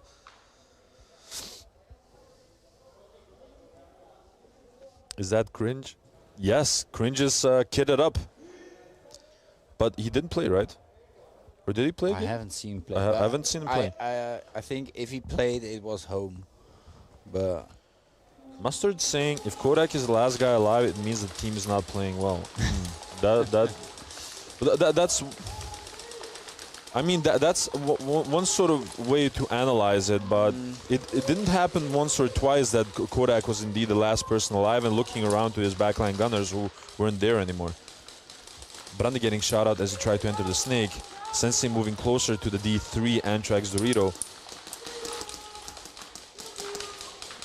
Not moving anywhere past that, unfortunately. Frosty trying to keep the heads down from the cross. Dizzy getting shot out.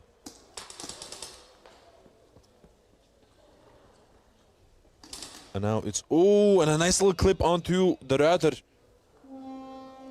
And Frosty is a really, really accurate guy. I've actually started to notice that a couple of cups ago, that he doesn't need a lot of BBs to clip someone.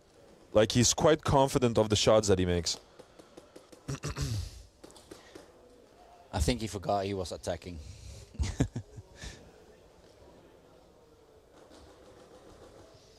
To be fair, Adi, I think Bushido was my favorite game to play in Challenger 3. Just a fun team to play against. Hey, thanks, man. We appreciate you. Like I said, Bushido loves a good fight, you know. We made a lot of mistakes throughout the season. The team is young, and quick minute refill. We're drilling a lot of this information into the team. Like, I mean, look at the game that we play against you guys. Fantastic game. Yeah. How many mistakes did we make? We forgot the flag in the middle. Well, we made an administrative penalty with the early buzzer. We started with too many guys because we didn't account for a certain penalty. We just made too much mistakes. Yeah. But it's stupid mistakes. And I mean, if that is the part that has been holding us back for a little while, we can beat those mistakes out of the system. But generally speaking, in terms of gameplay, I think that the guys look wonderful. Yeah, you know. LSA, second try. Also, I think for you guys, it's gonna be training on the Sunday. Yeah. Train for the Sunday. True. That was for us also long time such a thing. Like we peaked too soon, so we gave too much gas on the Saturday. True. And I were like, couldn't fight the battle on Sunday anymore.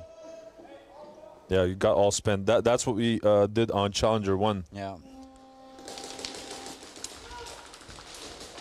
Now, second try for LSA. I think they're just trying to coordinate an attack to get this hang and get the game over with. Because Milites right now, the game is slipping from them. 2 minutes and 41 seconds left on the clock. They're fighting with whatever that they can. James is beaming down from the home. I wonder whether James prefers James or Browning. You know? And they're having each other's backs. But that's not stopping LSA of creeping up closer to the 50 line. Viper is already there together with Frosty. And this has been the problem throughout the game up until now. Sorry? Oh, yeah, that's Viper. That's Viper. Yeah. He changed his mask, I think. Oh, yeah. Yeah. I was like, huh? Yeah. I had the same problem today with the mask. I don't know what it is, but the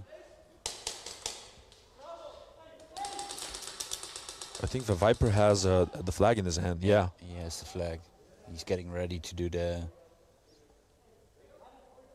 full send. Milites should have sacrificed now. They're giving That's them. dizzy. They're giving them too much.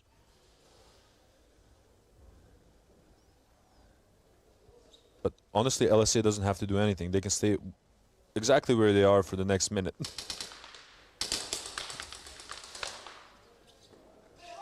One more left. Oh, there are two. Yeah, there's one on the corner as well. Oh, and he shot nice. Viper. Oh, that was very well done by the Ruiter. Really oh, my lord. Oh, I really thought they were only on the monk. There was only one guy. Quick 1 minute refill.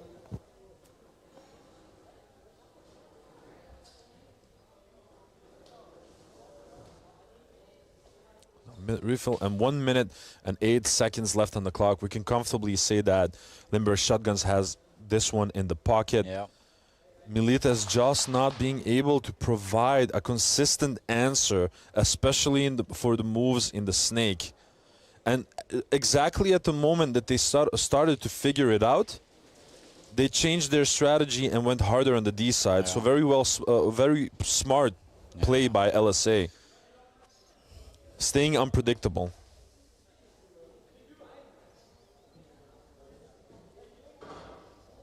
That scream, Lamau. Yeah, Jaeger knows how to put on a show. Teams to the field. LSA, third try. What's your thoughts on the Phoenix HPA engine? Is the Phoenix HPA engine the new mechanical engine that they've shown? I think it was, right? It's also mechanical, a bit like a Kythera. I'm gonna be honest with you. You have no idea. You don't care. For the past few months, I've been really AFK on the Airsoft scene. Man was mentally checked out. So 1 minute and 5 seconds left, guys. Now LSA just needs to reel this one in.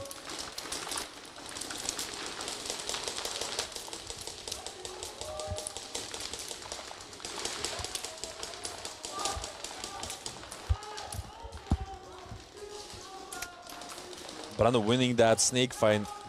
Losing against... That's Kyle, the weapon, Chape. 2 guys dropping from LSA. 30 seconds left on the clock. I think they're just gonna play it out or not. Ooh! Kyle, the weapon, Chape. James walking off. Kevin Boko moving up. 17 seconds left. And he got clipped. No, they still have Matuk, I believe, here.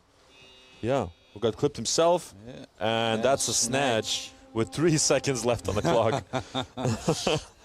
Well, I think we can comfortably say GG's. Phoenix is electric. It's not that durable. Quick minute refill. We have to play the last 2 seconds. Just send out one person on each side and let them beam each other.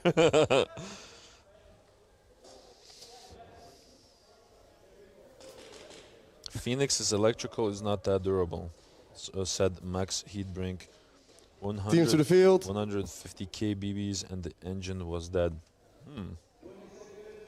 So maybe that's your answer, Indo? Well, new technology comes and goes, you know. There are only some elements that have tested, you know, that have been tried and tested. Like, for example, how long does the F2 engine exist?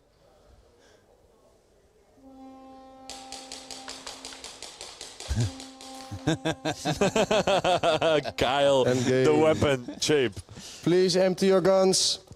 So guys, LSA, Milites, please send one of your guys to the interview room. So congratulations to Saviors and Limburg Shotguns. It's a blind man. We got a short 15-minute break. For their victories here and continuing to the semifinals, of course. I'm gonna refresh my screen so I can inform you guys what the next games will be. Just a moment. DSD against Saviors. Yeah, and second to none versus Limburg Shotguns. So that's, guys, we're entering the void of the tournament right now. Thank you very much for joining us. And maybe, Roy, you want to give some last remarks, or are you gonna join me for the next one as well? No. No. No, I'm checking out. He's checking out. Maybe give some love to your fans out there. Well, stay mischievous, and maybe we see each other soon. Definitely. Dude, it's as always a huge pleasure. All right, Thank you, I'm gonna do the interview, guys, Yes, and then I'll good see you luck. in 15 and, minutes. Good luck to all the teams who are still fighting for the much needed title global champion. Pum pum pum. See you guys. Thank you.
3, 2, in.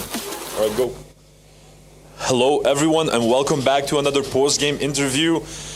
I don't know about you guys, but those last heats were absolutely nuts. I've got with me here Sensei from LSA and, of course, Pene from Militas. Guys, that was an absolutely tremendous match. Obviously, Number Shotgun's proven victorious. Congratulations for that one. Thank you. So I'm just wondering, on both of your sides, you guys faced each other a lot, obviously, during the Challenger season, and both of you qualified for the Pro Series next year. So you already got a taste of the Pro Series now during this tournament, during the group stage and everything else. How is it different in your experience right now compared to the Challenger? Yeah, the pace is definitely higher, that I can say. Also the 50-minute games, it takes some time getting used to. But I think, yeah, overall we've proven to be worthy also to being here. And let's see what happens next in the coming matches. Absolutely. How about you, Pene? Yeah, the 50 minutes makes a big difference. I could bring some experience to the team on that base. So, but the guys told me yesterday and yesterday evening, like the 50 minutes are hitting hard. It's also a positive thing because normally after 2 hangs it's done. Now, if you're 2 hangs behind, it's a lot more forgiving. Yeah, exactly. You play 7 minutes. Normally, then it's 3 minutes on the clock. Now you're not even halfway, or just halfway. So there is a lot more possible, even as a team, to change up and stuff. No. Well said. Now, you guys have been playing obviously each other this entire season, you know, and suddenly you're facing each other once more now on, you know, the S tier globals. In what way did you think about that fact that you might know each other a little bit too well before you came into the game? Every game is different. Honestly, every game is different. And we try to adapt to our opponents. They obviously try to adapt to us. And yeah, you just have to keep on sticking to playing your game, come up with your own game plan, and yeah, it's proven that it works. So think about the opponent a little bit less and think more about your own game, right? Do you agree with that, maybe? Yes, because at some point you know exactly what they're gonna do. They know exactly what we're gonna do after what, 5? Thinking about the Spider-Man meme, like. Yeah. We played each other 5 times, so you kind of know the game plan. So you really have to look at yourself and dig deep to find special things to beat those guys. Definitely. Now, Pene, I gotta ask you personally, how's the leg going? Like, how's the ankle? For the people that, you know, maybe just joined us or something like that, this man shouldn't even be playing. No. It's just pure character and stubbornness that's actually sort of moving him to do it. How are you doing? It's okay. I'm not gonna say it's fine. We changed some things up, so at the end I played Kappa for 2 days. The guys were like, no. Oh, that's way better, man. Yeah, exactly. The guys were like, no, we're not going to do that. Why did I play? Because I wanted to play, and it was necessary. But the guys put me through it. They said, tape it in, do whatever you need to do. And every time I came off the field, relax, relax. I said, no, we need to win, we need to win. But is it okay? Not at all, but it's done. So, yeah. Well said. I'm still walking. He's still walking, and more than that. Now, maybe for you, Sensei, as well. Do you ever consider the ending of the tournament, at the beginning? What I'm trying to say is, like, do you have specific plans devised that are created for the end game? A little something for us for the end. No, actually, we try to look at it game per game. It's not that we are already devising some kind of a master plan just for the end. Or so you say. Who knows? I will not tell you.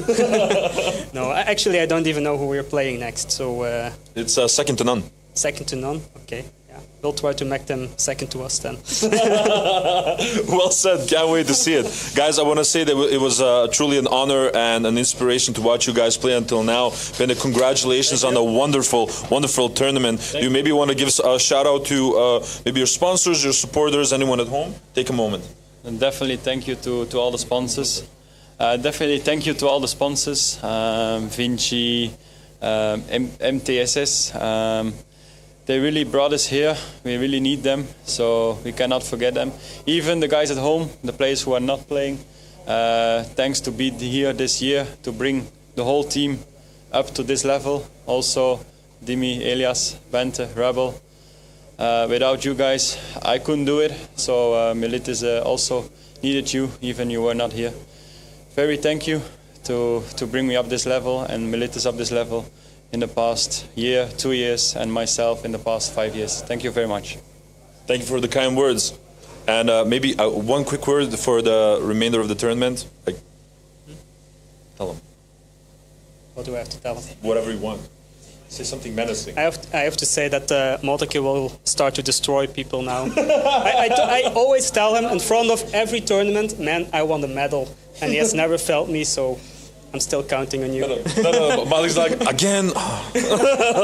But thank you, everyone. We're getting ready for the next heats, entering the, obviously, the semifinals. Thank you, guys. Thank you very much for the interview, and good luck, Sensei, for the remainder of it. Yes. Thank you, man.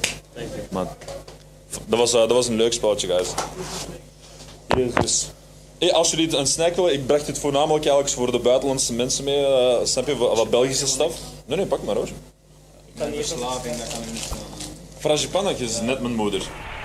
Echt, dat is hetzelfde. Ik zweer het, zij houdt van frangipannen. The machine becomes so odious, makes you so sick at heart that you can't take part. You can't even passively take part, and you've got to put your bodies upon the.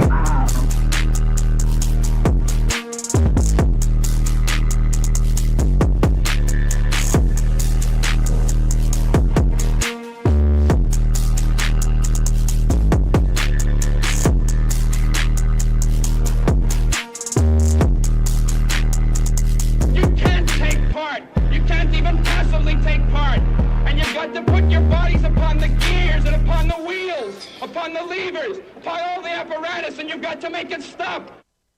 I started playing Airsoft at a young age, just like many of you. The thrill, the strategy, the community, I fell in love with it. Hefe has devoted countless early mornings and late nights to build a brand that stands for quality and expertise. From designing his own AAP01 upgrades to providing top-notch repair services, but Hefe's vision goes beyond just products. It's about being a part of something bigger. The NSL is an agent of change in the industry, taking Airsoft from a hobby to a sport. Being a part of the NSL means being part of a community that shares my passion and drive. For all things AAP01, visit hefesairsoft.solutions.com.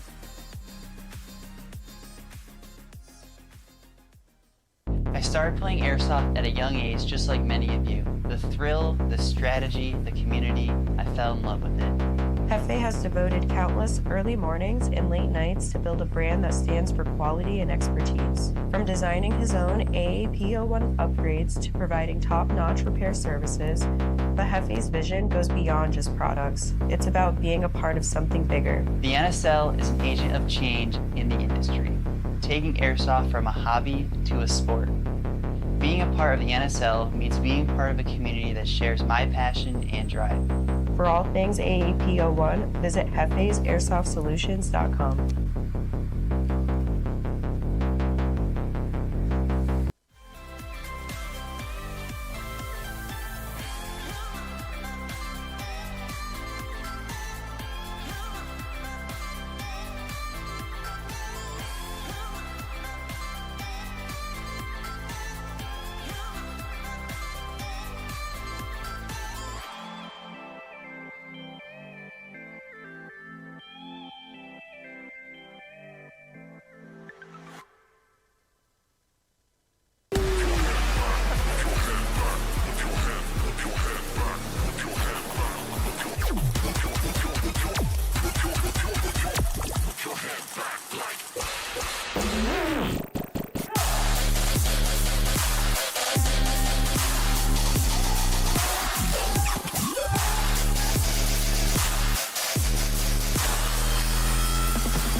Hey, this is Walker with Carbon Paintball here to talk to you about our SC custom jerseys.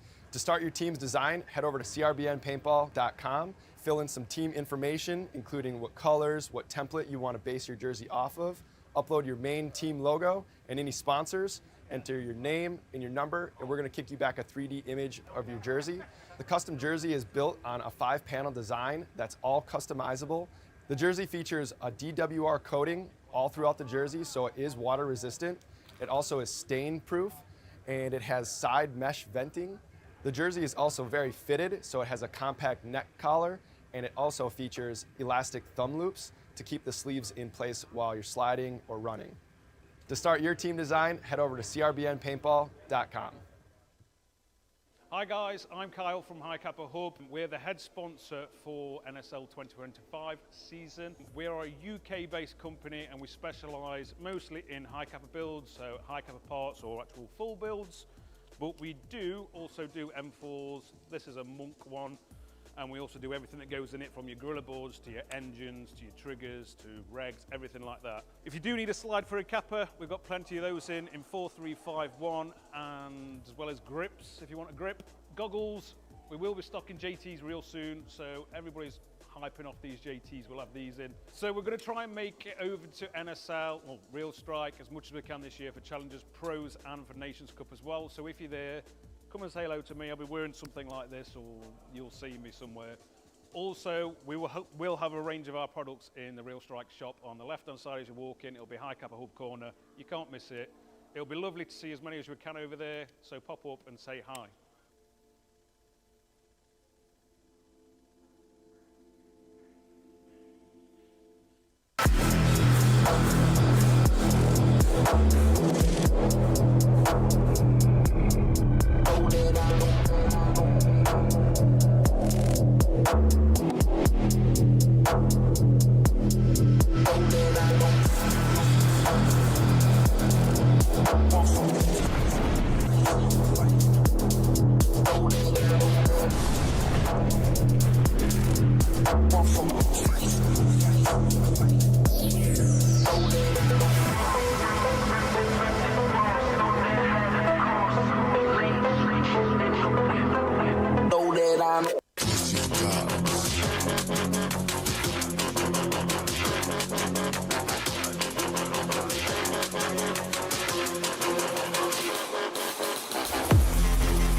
Now I am become death, the destroyer of worlds. I suppose we all felt that, one way or another.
Yo, it's BRNT at CRBN, here with one of our newest GRXs, ModCam Urban, striking M90 style Swedish camouflage. Comes with 3 lenses, highlight, mid-light, low-light, matching visor, matching slip bag, and our zippered goggle case. Check it out at crbnpaintball.com. Referees to the field.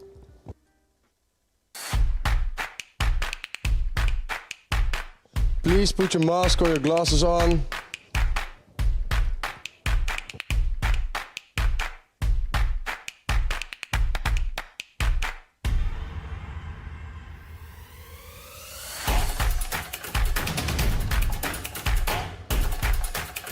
Field is hot, field is hot.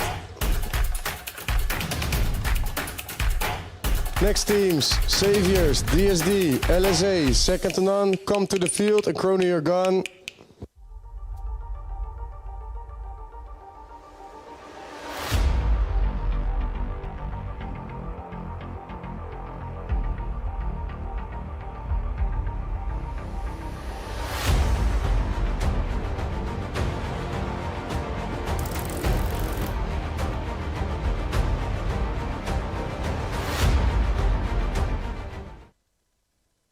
Yo, it's BRNT at CRBN, here with our new GRX Elemental Teal Goggle, metallic finish.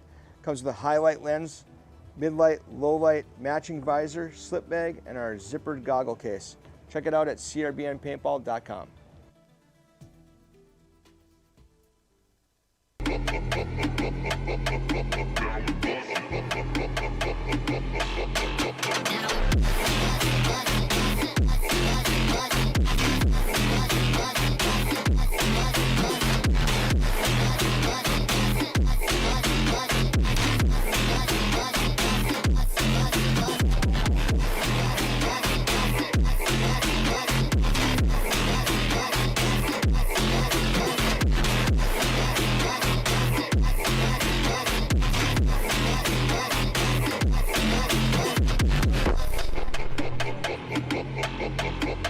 Referees to the field.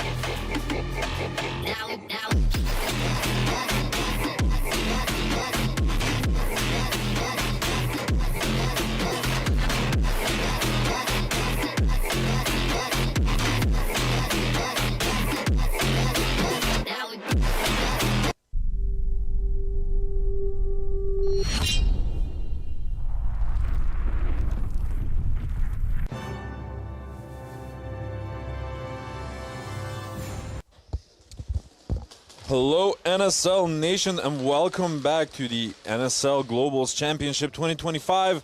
My name is Adi and I'll be your host as always. We're about to enter the semifinals to determine who our finalists will be. We're gonna have 2 exciting heats of Saviors versus Delta Speed Division, the rematch, and Limburg Shotguns versus second to none. All of these teams have played against each other very frequently. It's all European teams. Next teams, Saviors, DSD, go to the header for the coin toss. They've faced each other many times, both during general competition as well as plenty of cups that happen throughout the year. But this is it. This will determine who will be fighting for gold and who will be fighting for bronze.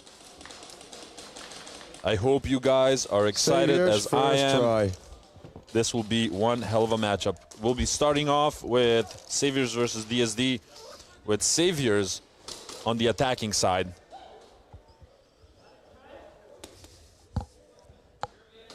After a pretty dominant victory over ECE, I can imagine the Saviors being pretty pumped right now. Pumped and motivated. And as Sugar Rush just told us while he was still commentating with me in the previous heats, Saviors really did have quite a difficult season. So to see them like in their element once again, I can imagine feels very well. And I believe that is Cringe on the breakout wall with Saviors. Yeah, it's him on home. No body is being dropped just yet. Kuipers getting eliminated from the Snake on the side of DSD. Big bump towards the 50 line being made by Clumsy. Van Hoof trading it out in the Snake with Spee. Tom Wolfs filling that Snake void. Now he's trying to get an elimination onto the cross. Cringe moving to the cross himself. Getting a little bit closer, running for it. Getting the final eliminations.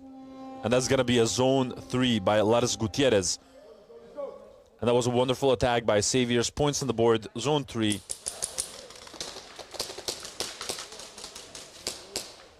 Well done. Zone 3. Next teams, LSA, second to none. Come to the header for the coin toss. Now, second to none will be facing Limburg Shotguns to determine who will be playing for that gold medal. We're about to do the coin toss to determine who will be attacking first.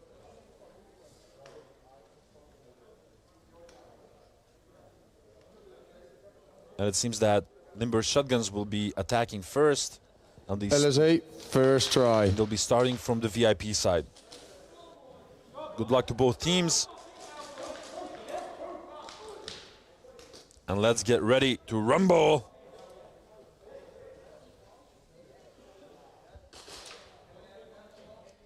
So despite these teams having faced each other in the past, I don't think that they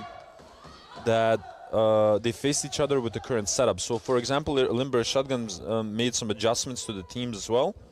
So I don't think that S2N has faced them with this current setup.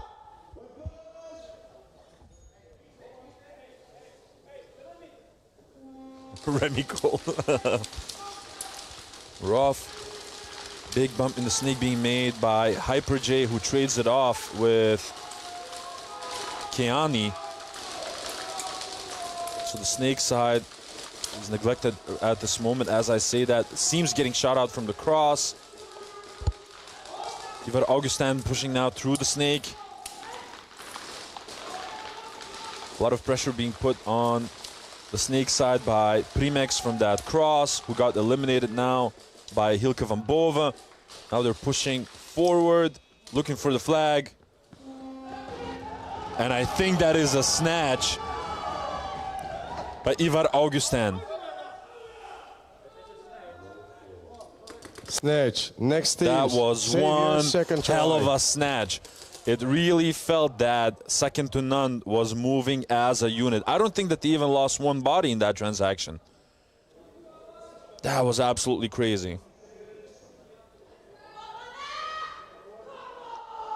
Remy was aura farming. Looked like it from the posture. Once again, we see Cringe on the breakout wall with the Saviors. Really excited to see him play once more. No bodies being dropped just yet on either side. Oh, and as I say that, a nice little pop-up by Tom Wolfs eliminating Kuipers. Meanwhile, Solid is taking a height from that cross. Clumsy getting into the home too. Moving forward already on the D side. Staple trying to get an elimination on the D corner. Well, DSD has once again filled up the Snake position. I think that the flag is with Tom Wolfs, who eliminated Spey from the Snake 50. Tom Wolfs is doing work, man. A true workhorse. No, that's not the flag. It's actually his adapter. I cannot see the flag from my position. But Tom Wolfs is doing marvelous work on that Snake side. Clumsy getting eliminated by Nathan Montaigne. Tom Wolfs also getting eliminated from the 50 line. And DSD completely changing the narrative of this game. And that's a snatch by Johnny Tobaben. Snatch. Next teams. Second to none. First try.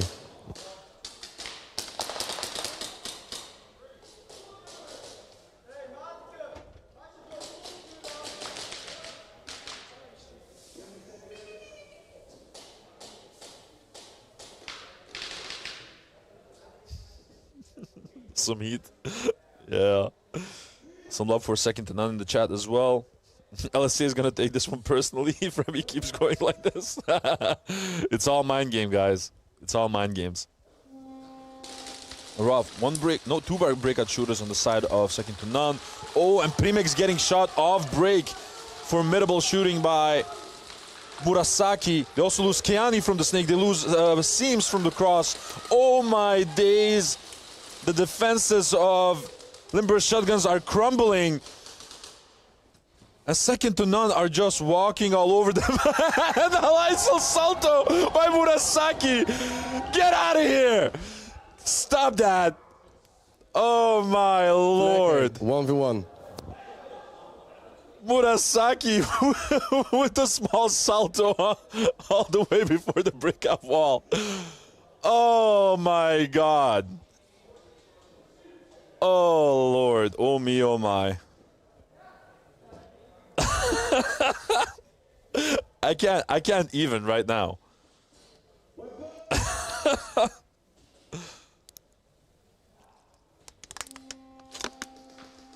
Now Murasaki is gonna be fighting for some additional points.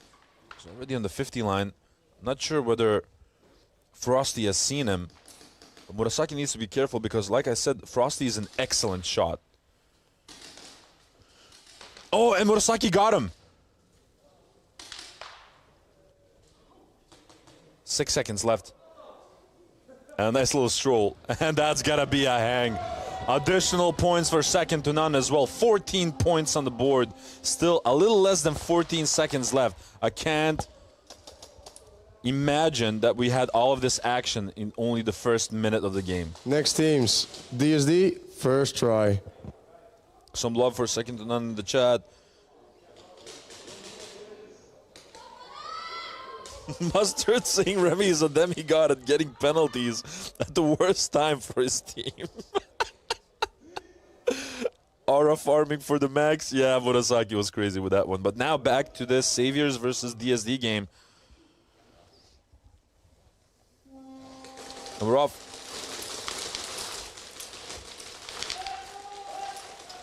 A bit of a switch off in tactics by Saviors. Van Hoof eliminating Kuipers in that snake. Immediately that position getting filled up by Spee. They're struggling to find an answer for this snake play by Saviors.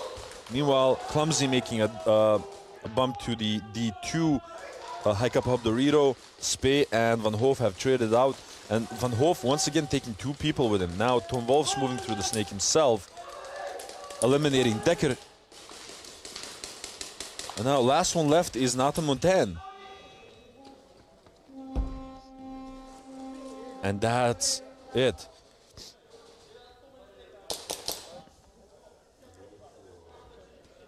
Next teams. So LSA, DSD first try. Not getting any points of their own, but the flag wasn't snatched as well by Saviors.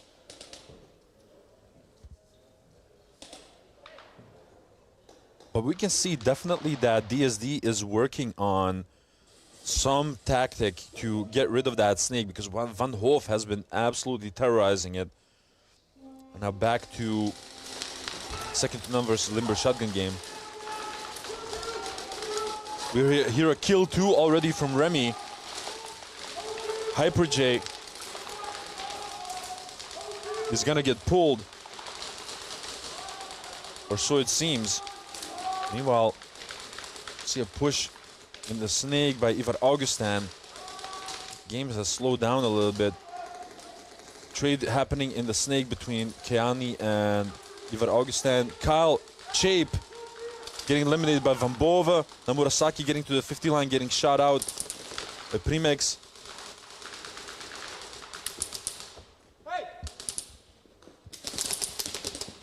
And that's a trade on the Plexi. And Primex is gonna get a zone 1, I believe. But that was a lot more aggression coming in from LSA. It seems that that spark is lit once again. And they're going neck and neck versus second to none. Excellent attempt by Limber Shotguns. It seems now that they'll be deliberating that specific pull onto Hyper J. Raz saying, I don't think I've ever seen someone flag hang like that before. You mean like Murasaki? Yeah, that was nuts. The Murasaki roll. The Murasaki roll at a corner store near you. The sake roll. Dinosaurus Rex. S2N 100. A lot of love for S2N in the chat. The Murasaki roll is hilarious, says Raz. McFly is saying, hey Bailey, go to bed. It's almost 1 a.m. Every time, Mustard, what do you have with the Remy penalties? Every time Remy gets a penalty, a politician prevents a war. Ah!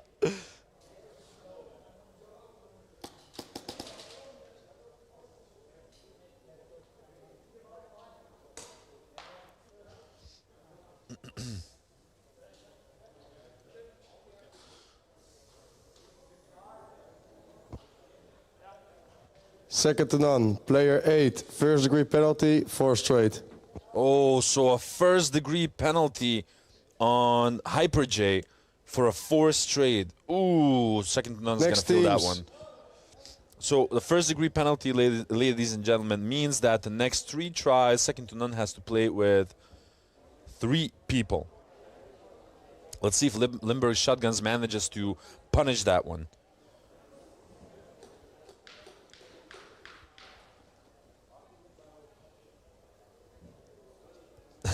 LSA requested a VAR check.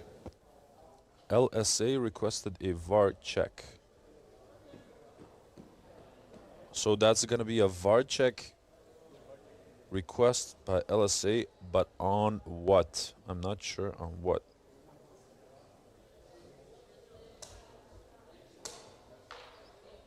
Mustard saying, Remy is my favorite player to watch. He's like a ticking time bomb for either team. And I can get what you mean with that one.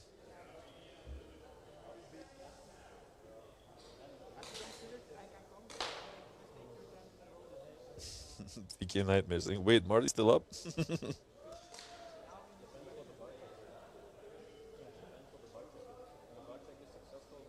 VK Nightmare saying, I gotta be here watching my opponents for next year.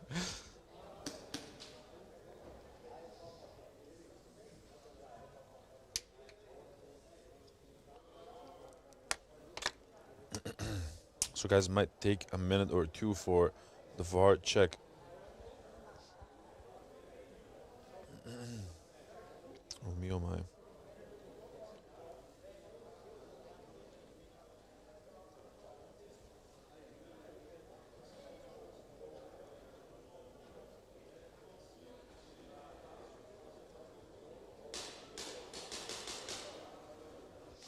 This morning we were talking about conspiracy theories.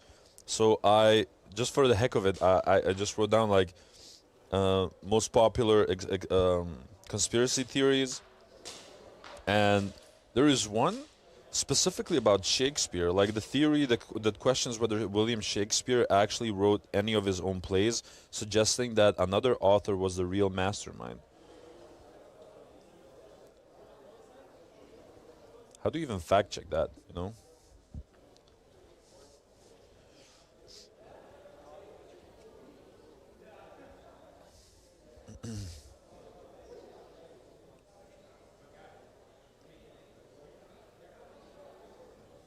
Can we get in sometime later VAR check POV? So yeah, cool. So since we have a lot of viewers right now, for the people that maybe just join us, we got a confirmation yesterday that an investment has been made by the NSL in the technology of not only adding additional VAR cameras, but also the VAR check will be visible on stream in 2026. So yeah, it's already here. It only needs to be installed, and the technology, well, you know, utilized in the correct way. It's quite complicated, the way I've understood. but the VAR checks in 2026 will be visible on stream. Yeah.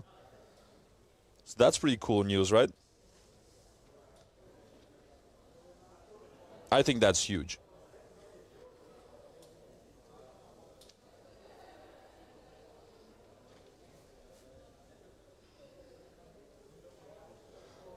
VAR check not successful. So VAR check not successful. They lose one of their VAR checks on the side of LSA.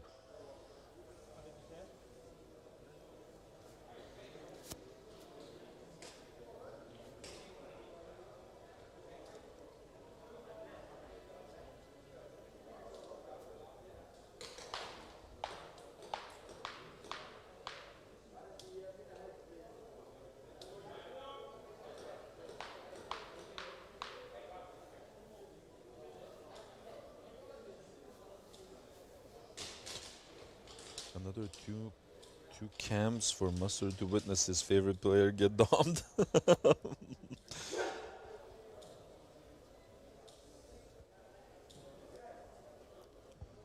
we're still...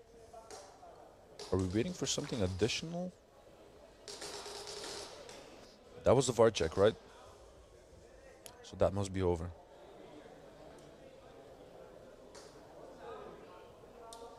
But we see Nancy Klopp actually talking with one of the head referees on the side of DSD. So there might be something additional going on.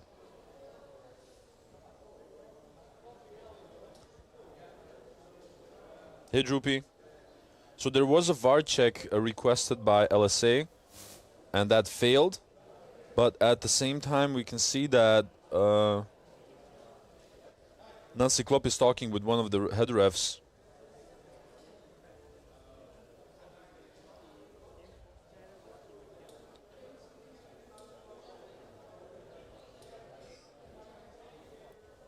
VAR check requested by second to none. And now a VAR check requested by second to none as well. Oh my.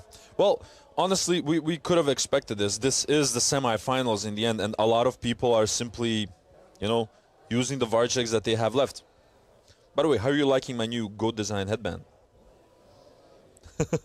the New Kids on the Block drop. I love green. I think a lot of people know this already, but I love the color green. So yeah, I had to get with this one.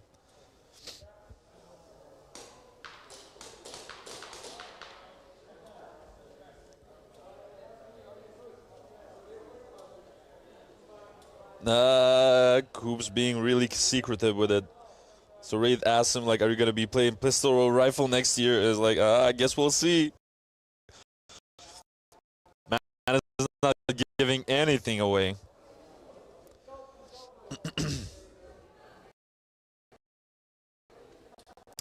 I picked up some cloutless socks yesterday. And I gotta say they're quite comfortable, and what I didn't know is that they have like those rubber pads underneath. They have like dotted rubber pads underneath.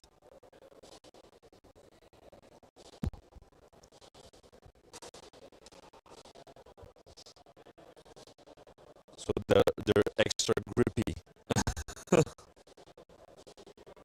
They're truly performance socks. I thought it was just gonna be socks, and I like the aesthetics of them, but they also have like these rubberized little pads underneath, so they stick nicely.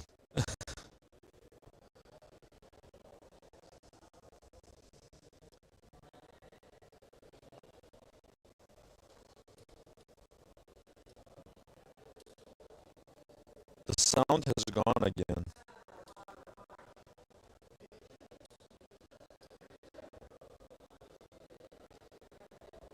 Sounds lagging again.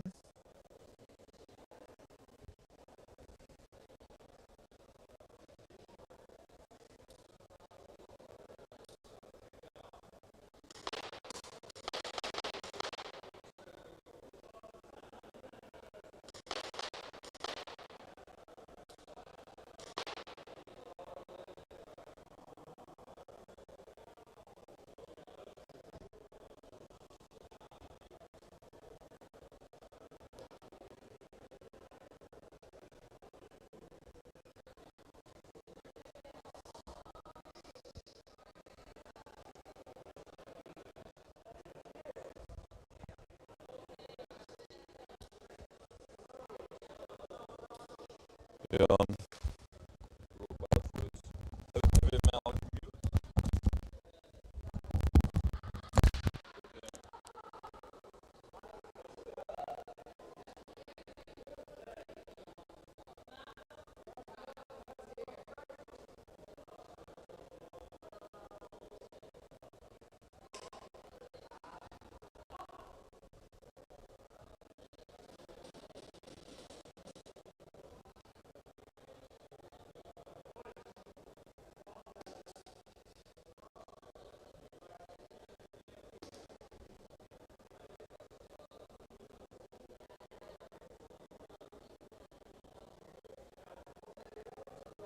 VAR check successful.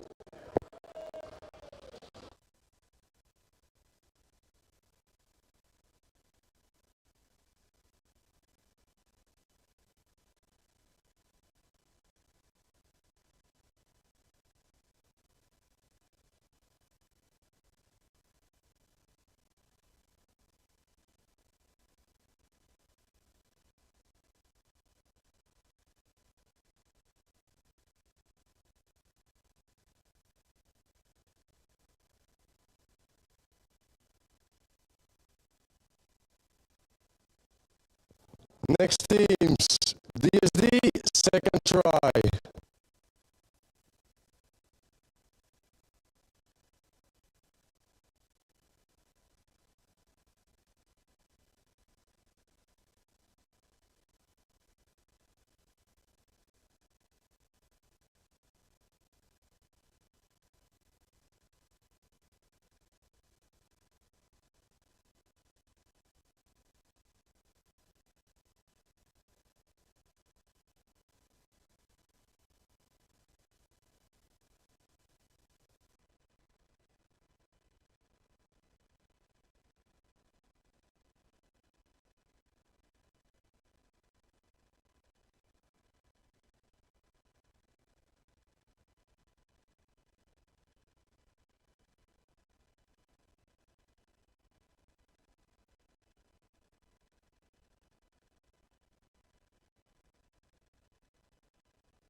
check, check. Mic check. Hopefully you guys can hear me once again. Can you please give me a little bit of feedback?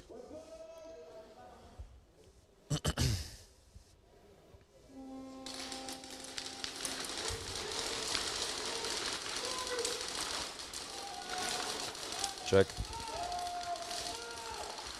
Check, check.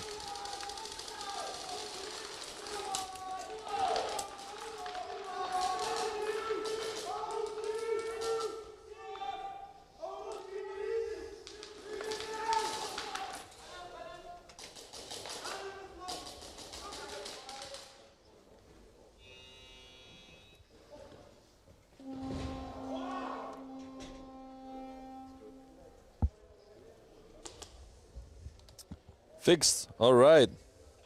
10-4. Love it. All right. Thank you guys for the feedback. Apologies again for the audio issues. We've been streaming for a minute now. Even the technology gets tired from time to time. And we back. So yeah, that was one hell of a hustle and tussle by Morgan Simon. Very close to that flag hang. These eliminations that they're getting now on the snake side by LSA are quite impressive. They're sort of using that against them at this moment.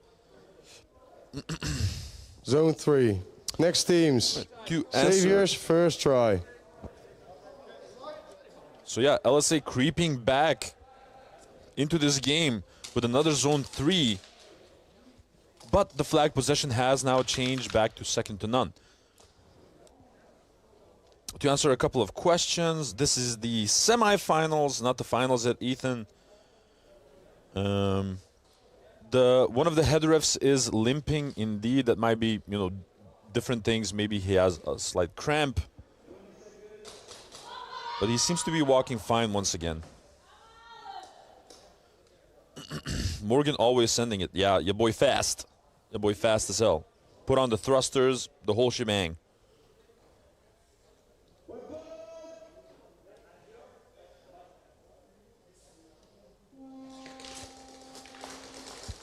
Seems like one breakout shooter on both sides. They lose Van Hoof out of that snake. That's huge for DSD. Trying to even greater emphasis on the snake. Jaeger is on the snake 1 already, suppressing everywhere he can, trying to look at the lines. Space creeping up on them, again, trying to get closer to the plexi. He gets shot out by Jaeger. Tom Wolf's getting eliminated by Kuipers from that snake side staple.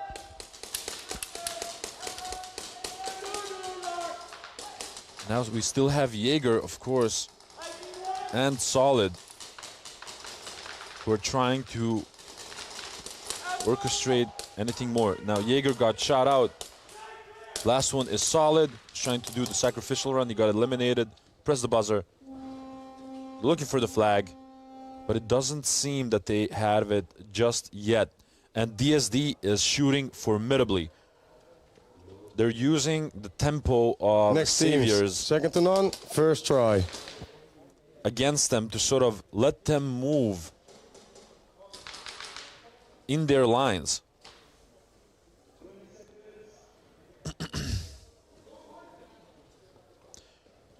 Much is saying also the shop is gonna need a cleanup after all those flag hangs. My God, you should be in the Real Strike shop. The Real Strike shop is just behind the breakout wall where you can see Limber shotguns at the moment. Right behind that wall is the Real Strike shop. It's like when you hear those wall smashes sometimes, I swear to God. See Dakota now on that snake side. A trap for Kiani, if I'm not mistaken.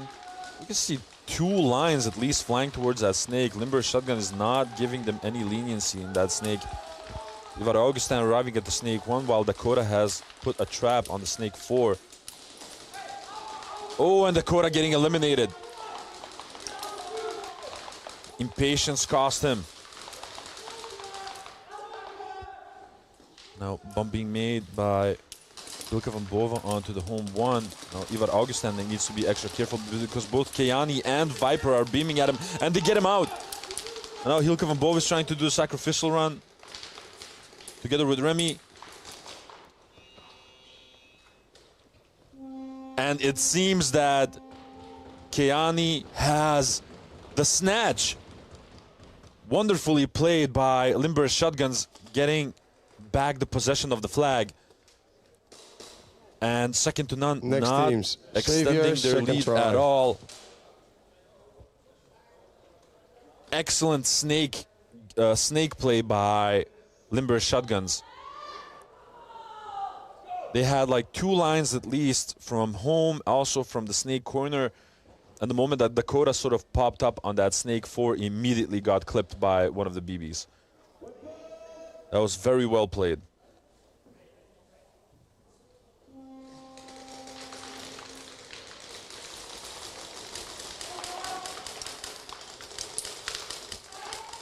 They lose Johnny Tobaban of the snake corner. Bummy made from the home 1 to the D1. They lose Kuipers from the snake on the DSD. They lose also Montaigne from the D1. Oh my lord, saviors are pushing. The train is coming. And that's gonna be a second try hang by Lars Gutierrez. Oh me, oh my. 1v1. Fraggy saying, watching this while tinkering with my high kappa on a Sunday night. What a mood. Oh, I can imagine. Karma is like watching this while at work. Naughty, naughty. Hire me to stand there holding on the ball.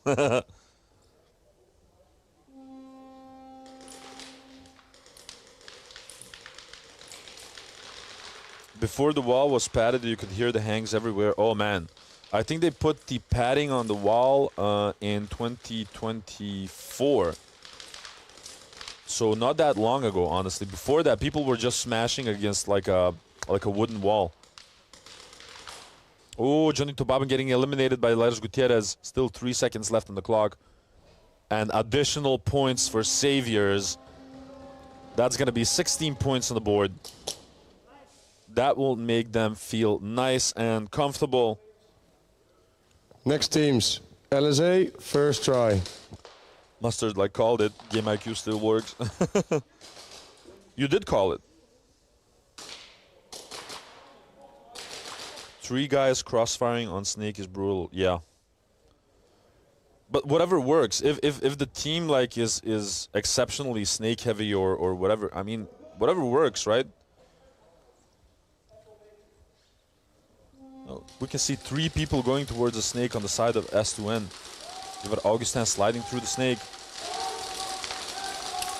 He's already on the snake 50, but so is Limber Shotguns. And he trades it off with Keani. Now Jesse Ha is on that snake 1, trying to hold that cross. Viper's getting closer. They lose Dakota from the cross on the side of second to none. Now, Kyle, the weapon Chape on the D1, trying to hold on the D side. Back to the home position. I think he picked up the flag. Murasaki taking a hike from the home 1. Now it's only Jesse Ha together with Remy. Trying to create some opportunities together. Jesse moving around interestingly. And Viper has got an angle onto that snake, and Jesse just about to move through the snake, and Viper like shot 3 BBs, which made Jesse think like, well, where is he then? And now Viper moving around through the staple and getting an angle on Jesse. That's huge. And now Remy's gonna do the sacrificial run. He's beaming left and right. He got eliminated by Kyle, the weapon Choppy. Chape, sorry, Chape. And that's gonna be another zone 3 by Simon Next Morgan. teams, DSD, first try. Some excellent patience by Limburg Shotguns. They're not making any sort of rash decision or you know, rash moves or anything like that.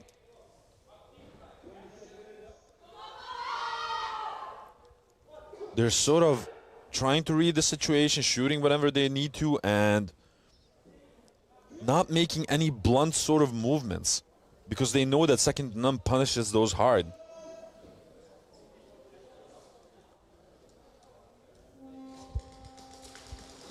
Now back to the Saviors versus DSD game. They lose Johnny Tobaben off break. On the side of DSD, Tom Ball is getting into the snake himself. Oh, and he got eliminated as he tried to enter there. But that immediately got filled up by Van Hoof, who got eliminated by Kuipers. Pretty smart trap by Kuipers over there. Well, Clumsy is trying to creep up closer to the 50 line.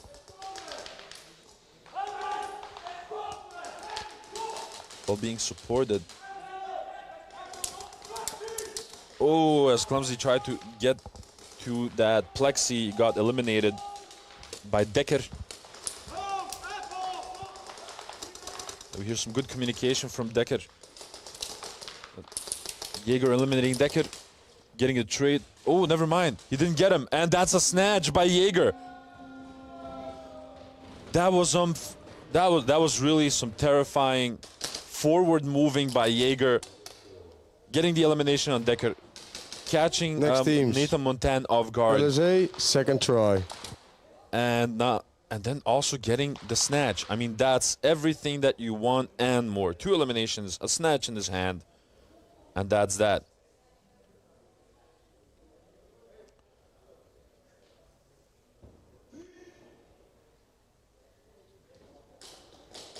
Now, back to this second to none versus LSA game. Still 9 minutes and 18 seconds left on the clock. Second try for Limburg Shotguns.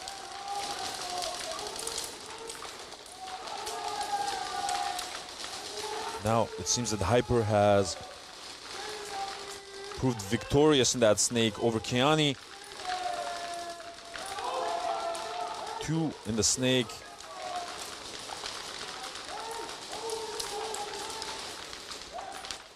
Oh, no, that's... Wait, is that Kiani? No. Now he trades it off with Viper. So the 2 pistols from Limburg Shotgun are actually down. Murasaki moving into the home 2. Jesse Had trying to suppress from the cross. Murasaki getting shot out of that home 2. Primex getting shot from the cross by Ivar Augustin. And now it's Chape and Morgan trying to create opportunities from the home and the Dorito cross. Morgan trying to do a sacrificial run. Chape getting eliminated as well. But no snatch just yet, or so it seems.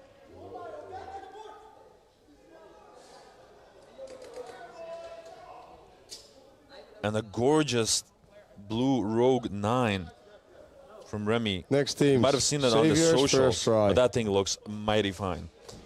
Some love for DSD in the chat. Methodical aggression, best airsoft to play. A lot of activity in the chat.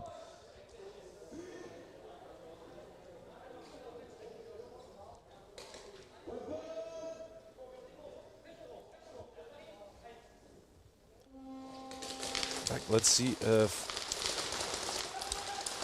Saviors can extend their lead even more. 8 minutes left on the clock.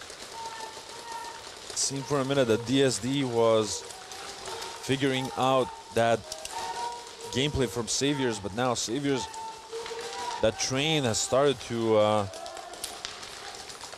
go really fast. Augustin getting eliminated, and in return, Spey eliminates that snake, and now Van Hoof trading it out with Spey and the snake. Oh, never mind. Actually, he got Spey. Oh, that was some quick reaction time by Van Hoof. And as I say that, as I compliment him, he immediately gets eliminated. And now Decker is trying to get through the snake as well. That's solid. And Jaeger. once again trying to create some opportunities. The dynamic duo. Now Solid knows where Decker is. If he pops up, he's gonna get shot. And Decker actually eliminates Solid.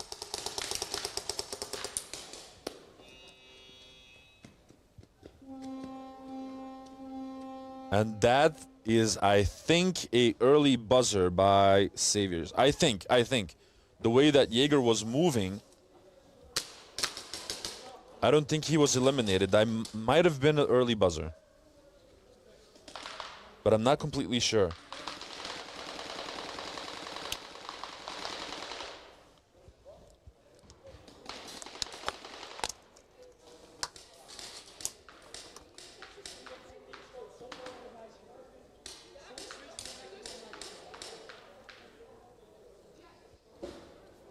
Saviors, administrative penalty, early buzzer. So that's an early buzzer on the side of Saviors.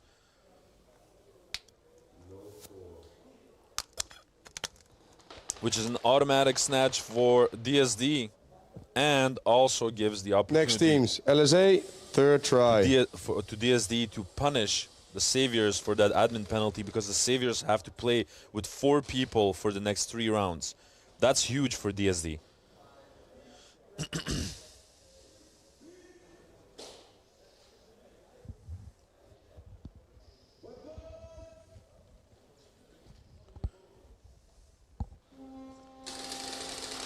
Popping off.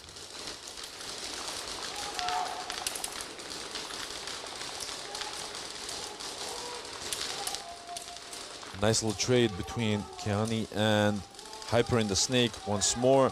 That has been sort of the story of the Snake during this matchup.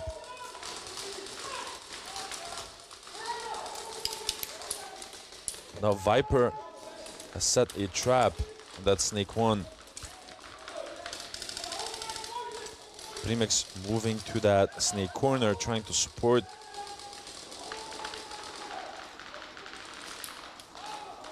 Viper over there.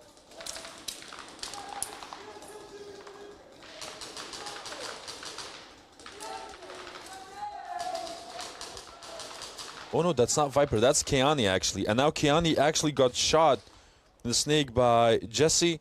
And Jesse trading it off with Premix. Morgan and Shape were the last ones left. Again.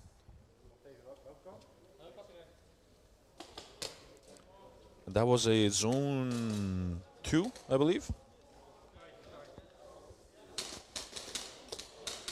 Next teams, DSD, first try. Yeah, that was zone 2. So 11 points on the board for LSA, and second to none now is getting into that danger zone. They need to score some additional points on their own.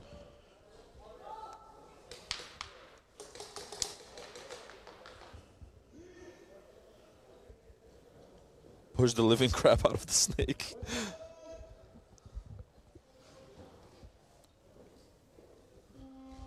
Let's see if DSD manages to punish the Saviors for that admin penalty. Oh, some good breakout shooting by the Saviors. One pull coming in onto Johnny Tobaban.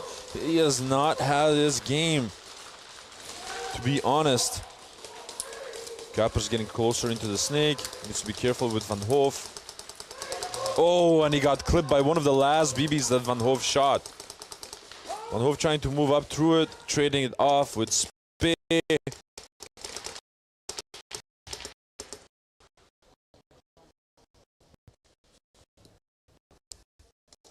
The name of the game is Trades in that Snake.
Hey, this is Walker with Carbon Paintball here to talk to you about our SC custom jerseys.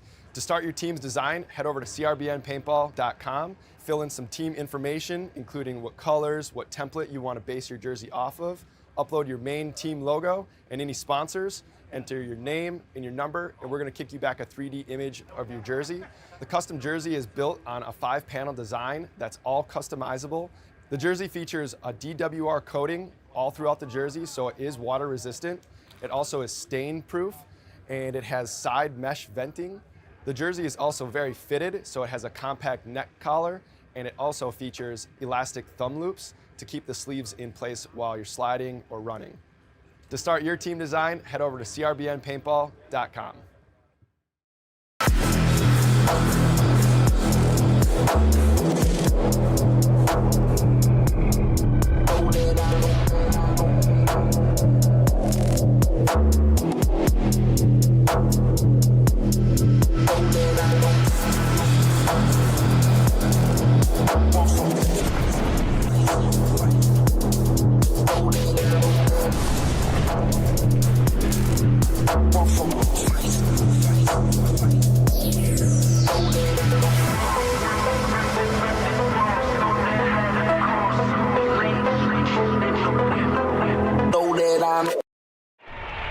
There's a time when the operation of the machine becomes so odious, makes you so sick at heart that you can't take part.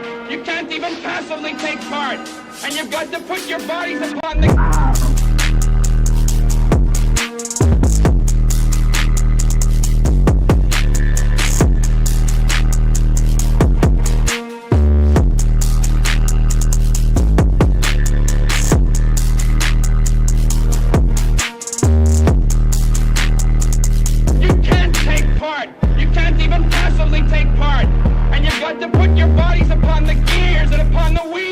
upon the levers, upon all the apparatus, and you've got to make it stop.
Yo, it's BRNT at CRBN, here with one of our newest GRXs, ModCam Urban, striking M90 style Swedish camouflage. Comes with 3 lenses, highlight, mid-light, low-light, matching visor, matching slip bag, and our zippered goggle case. Check it out at crbnpaintball.com.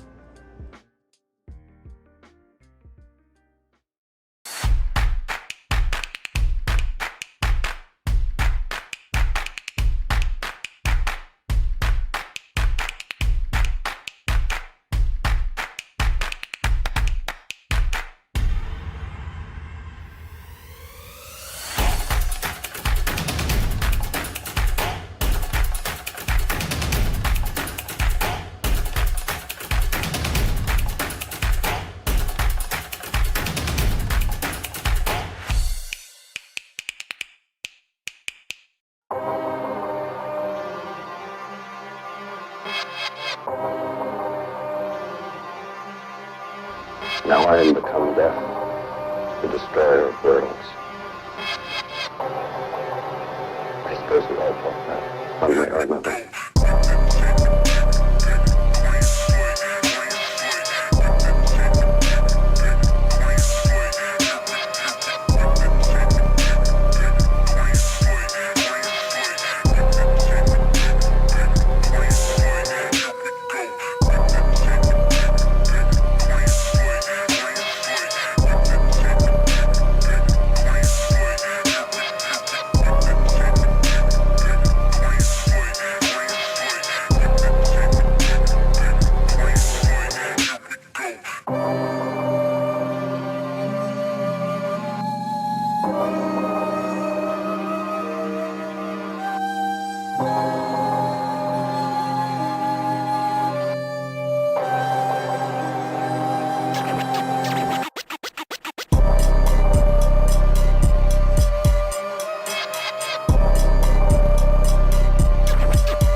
Hey, I'm Matt Black. I'm a tattoo artist from Canada. Monk Customs and Polar Star asked me to unleash my creativity. And the Oracle Polar Star, that's pure energy. Creativity, athleticism, and technical superiority. Oracle Polar Star isn't just a tool for players. It's an expression of self, just like my tattoos. I'm Matt Black. I hope you enjoy my design and join the monastery.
Walker here with Carbon Paintball to discuss the Zero goggle system with you guys. We have the Pro version and then the SLD. What you're going to notice first is the color options. The Pro, it is a semi-translucent Airflex bottom. That's the mask region. And then with the Solid series, it is just a solid color. It's opaque. They're both exactly the same durometer. They're both the same softness or squishiness. Other than that, you're actually going to get a clear lens with your Pro goggle. They both come with the case. And another cool feature of the Pro model is a dual silicone strap versus a sublimated strap on the SLD. And last but not least is another cool highlight is the Pro has some orange accents versus the SLD comes with black. For more features and information on sizing and pricing, visit carbonpaintball.com. I started playing Airsoft at a young age just like many of you. The thrill, the strategy, the community, I fell in love with it. Hefe has devoted countless early mornings and late nights to build a brand that stands for quality and expertise. From designing his own AAP01 upgrades to providing top-notch repair services, but Hefe's vision goes beyond just products. It's about being a part of something bigger. The NSL is an agent of change in the industry, taking Airsoft from a hobby to a sport. Being a part of the NSL means being part of a community that shares my passion and drive. For all things AAP01, visit hefesairsoft.solutions.com.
started playing Airsoft at a young age just like many of you. The thrill, the strategy, the community, I fell in love with it.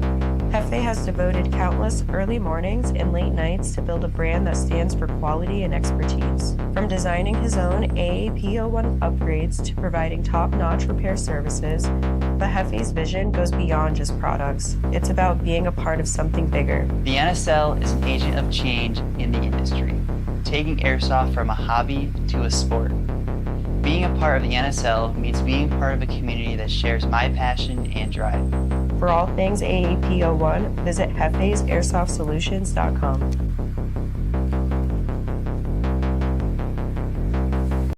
Hi guys, I'm Kyle from High Kappa Hub. We're the head sponsor for NSL 2025 season. We are a UK-based company and we specialise mostly in high Kappa builds, so high Kappa parts or actual full builds.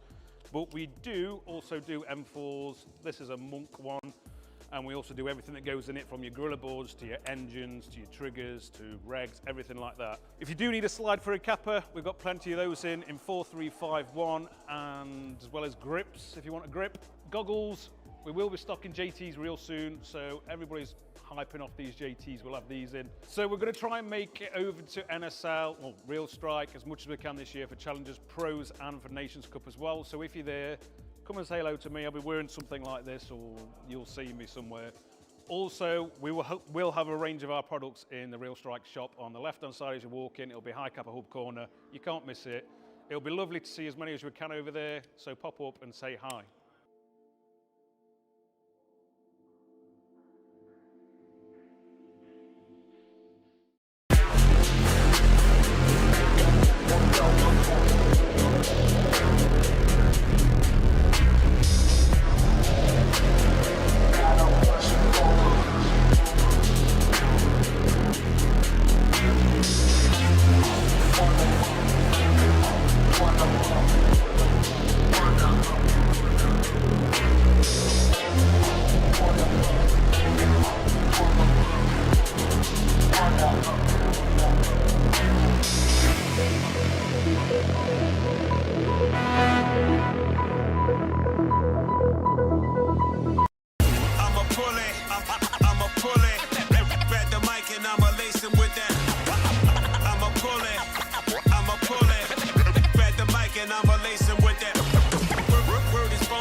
Walker here with Carbon Paintball. I'm going to run you guys through our new CC Pro bottom versus the SC bottom.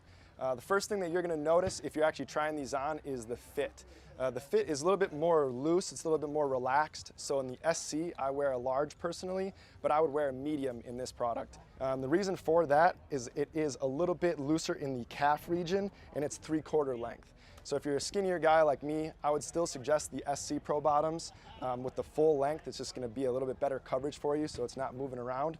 But if you're a little bit of a bigger guy, these do go all the way up to 3XL. And then the last feature to note is our new knee region. It's got a Cordura weave on top of our padding.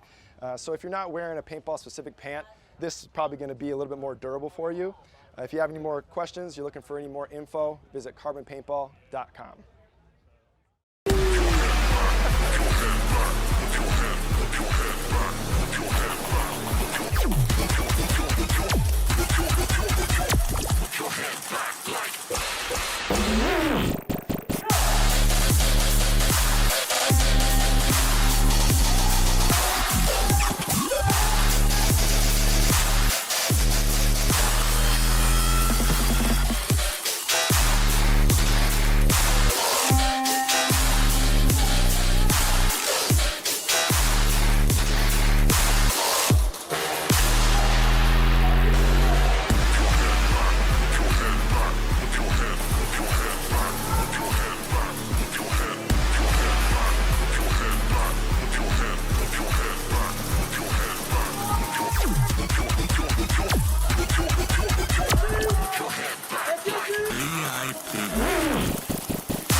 when the operation of the machine becomes so odious, makes you so sick at heart that you can't take part. You can't even passively take part. And you've got to put your bodies upon the...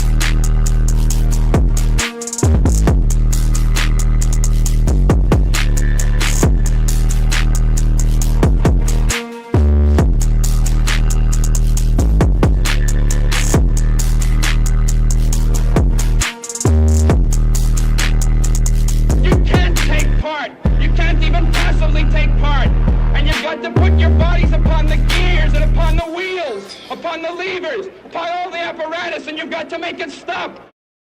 Hi guys, I'm Kyle from High Kappa Hub. We're the head sponsor for NSL 2025 season. We're a UK-based company and we specialise mostly in high kappa builds, so high kappa parts or actual full builds. But we do also do M4s. This is a Monk one.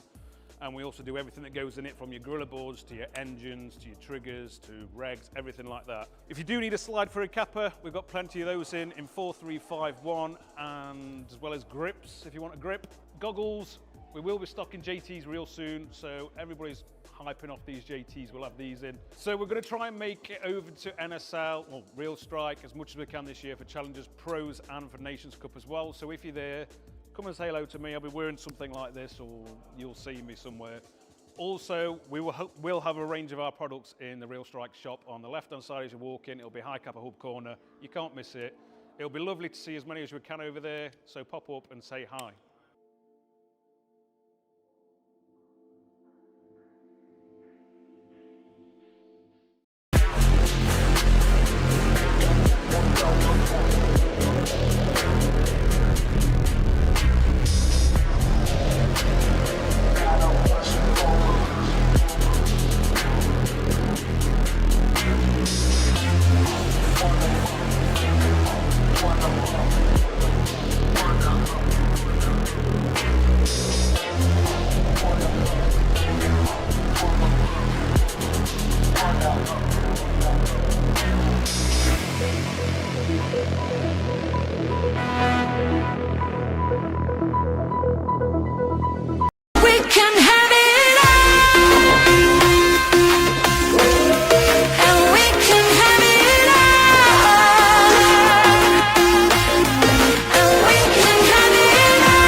Walker here with Carbon Paintball. I'm gonna run you guys through our new CC Pro bottom versus the SC bottom. The first thing that you're gonna notice if you're actually trying these on is the fit. The fit is a little bit more loose, it's a little bit more relaxed. So in the SC, I wear a large personally, but I would wear a medium in this product. The reason for that is it is a little bit looser in the calf region and it's 3/4 length. So if you're a skinnier guy like me, I would still suggest the SC Pro bottoms with the full length. It's just gonna be a little bit better coverage for you so it's not moving around. But if you're a little bit of a bigger guy, these do go all the way up to 3XL. And then the last feature to note is our new knee region. It's got a Cordura weave on top of our padding. So if you're not wearing a paintball specific pant, this is probably gonna be a little bit more durable for you. If you have any more questions, you're looking for any more info, visit carbonpaintball.com. Hey, I'm Matt Black. I'm a tattoo artist from Canada. Monk Customs and Polar Star asked me to unleash my creativity. In the Oracle Polar Star, that's pure energy. Creativity, athleticism, technical superiority. Oracle Polar Star isn't just a tool for players. It's an expression of self, just like my tattoos. I'm Matt Black. I hope you enjoy my design and join the monastery.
Walker here with Carbon Paintball to discuss the Zero goggle system with you guys. We have the Pro version and then the SLD.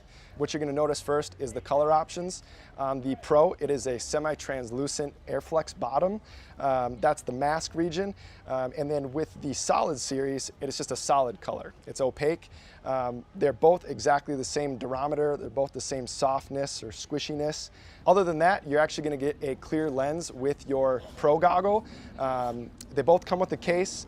And another cool feature of the Pro model is a dual silicone strap versus a sublimated strap on the SLD. And last but not least is another cool highlight is the Pro has some orange accents versus the SLD comes with black.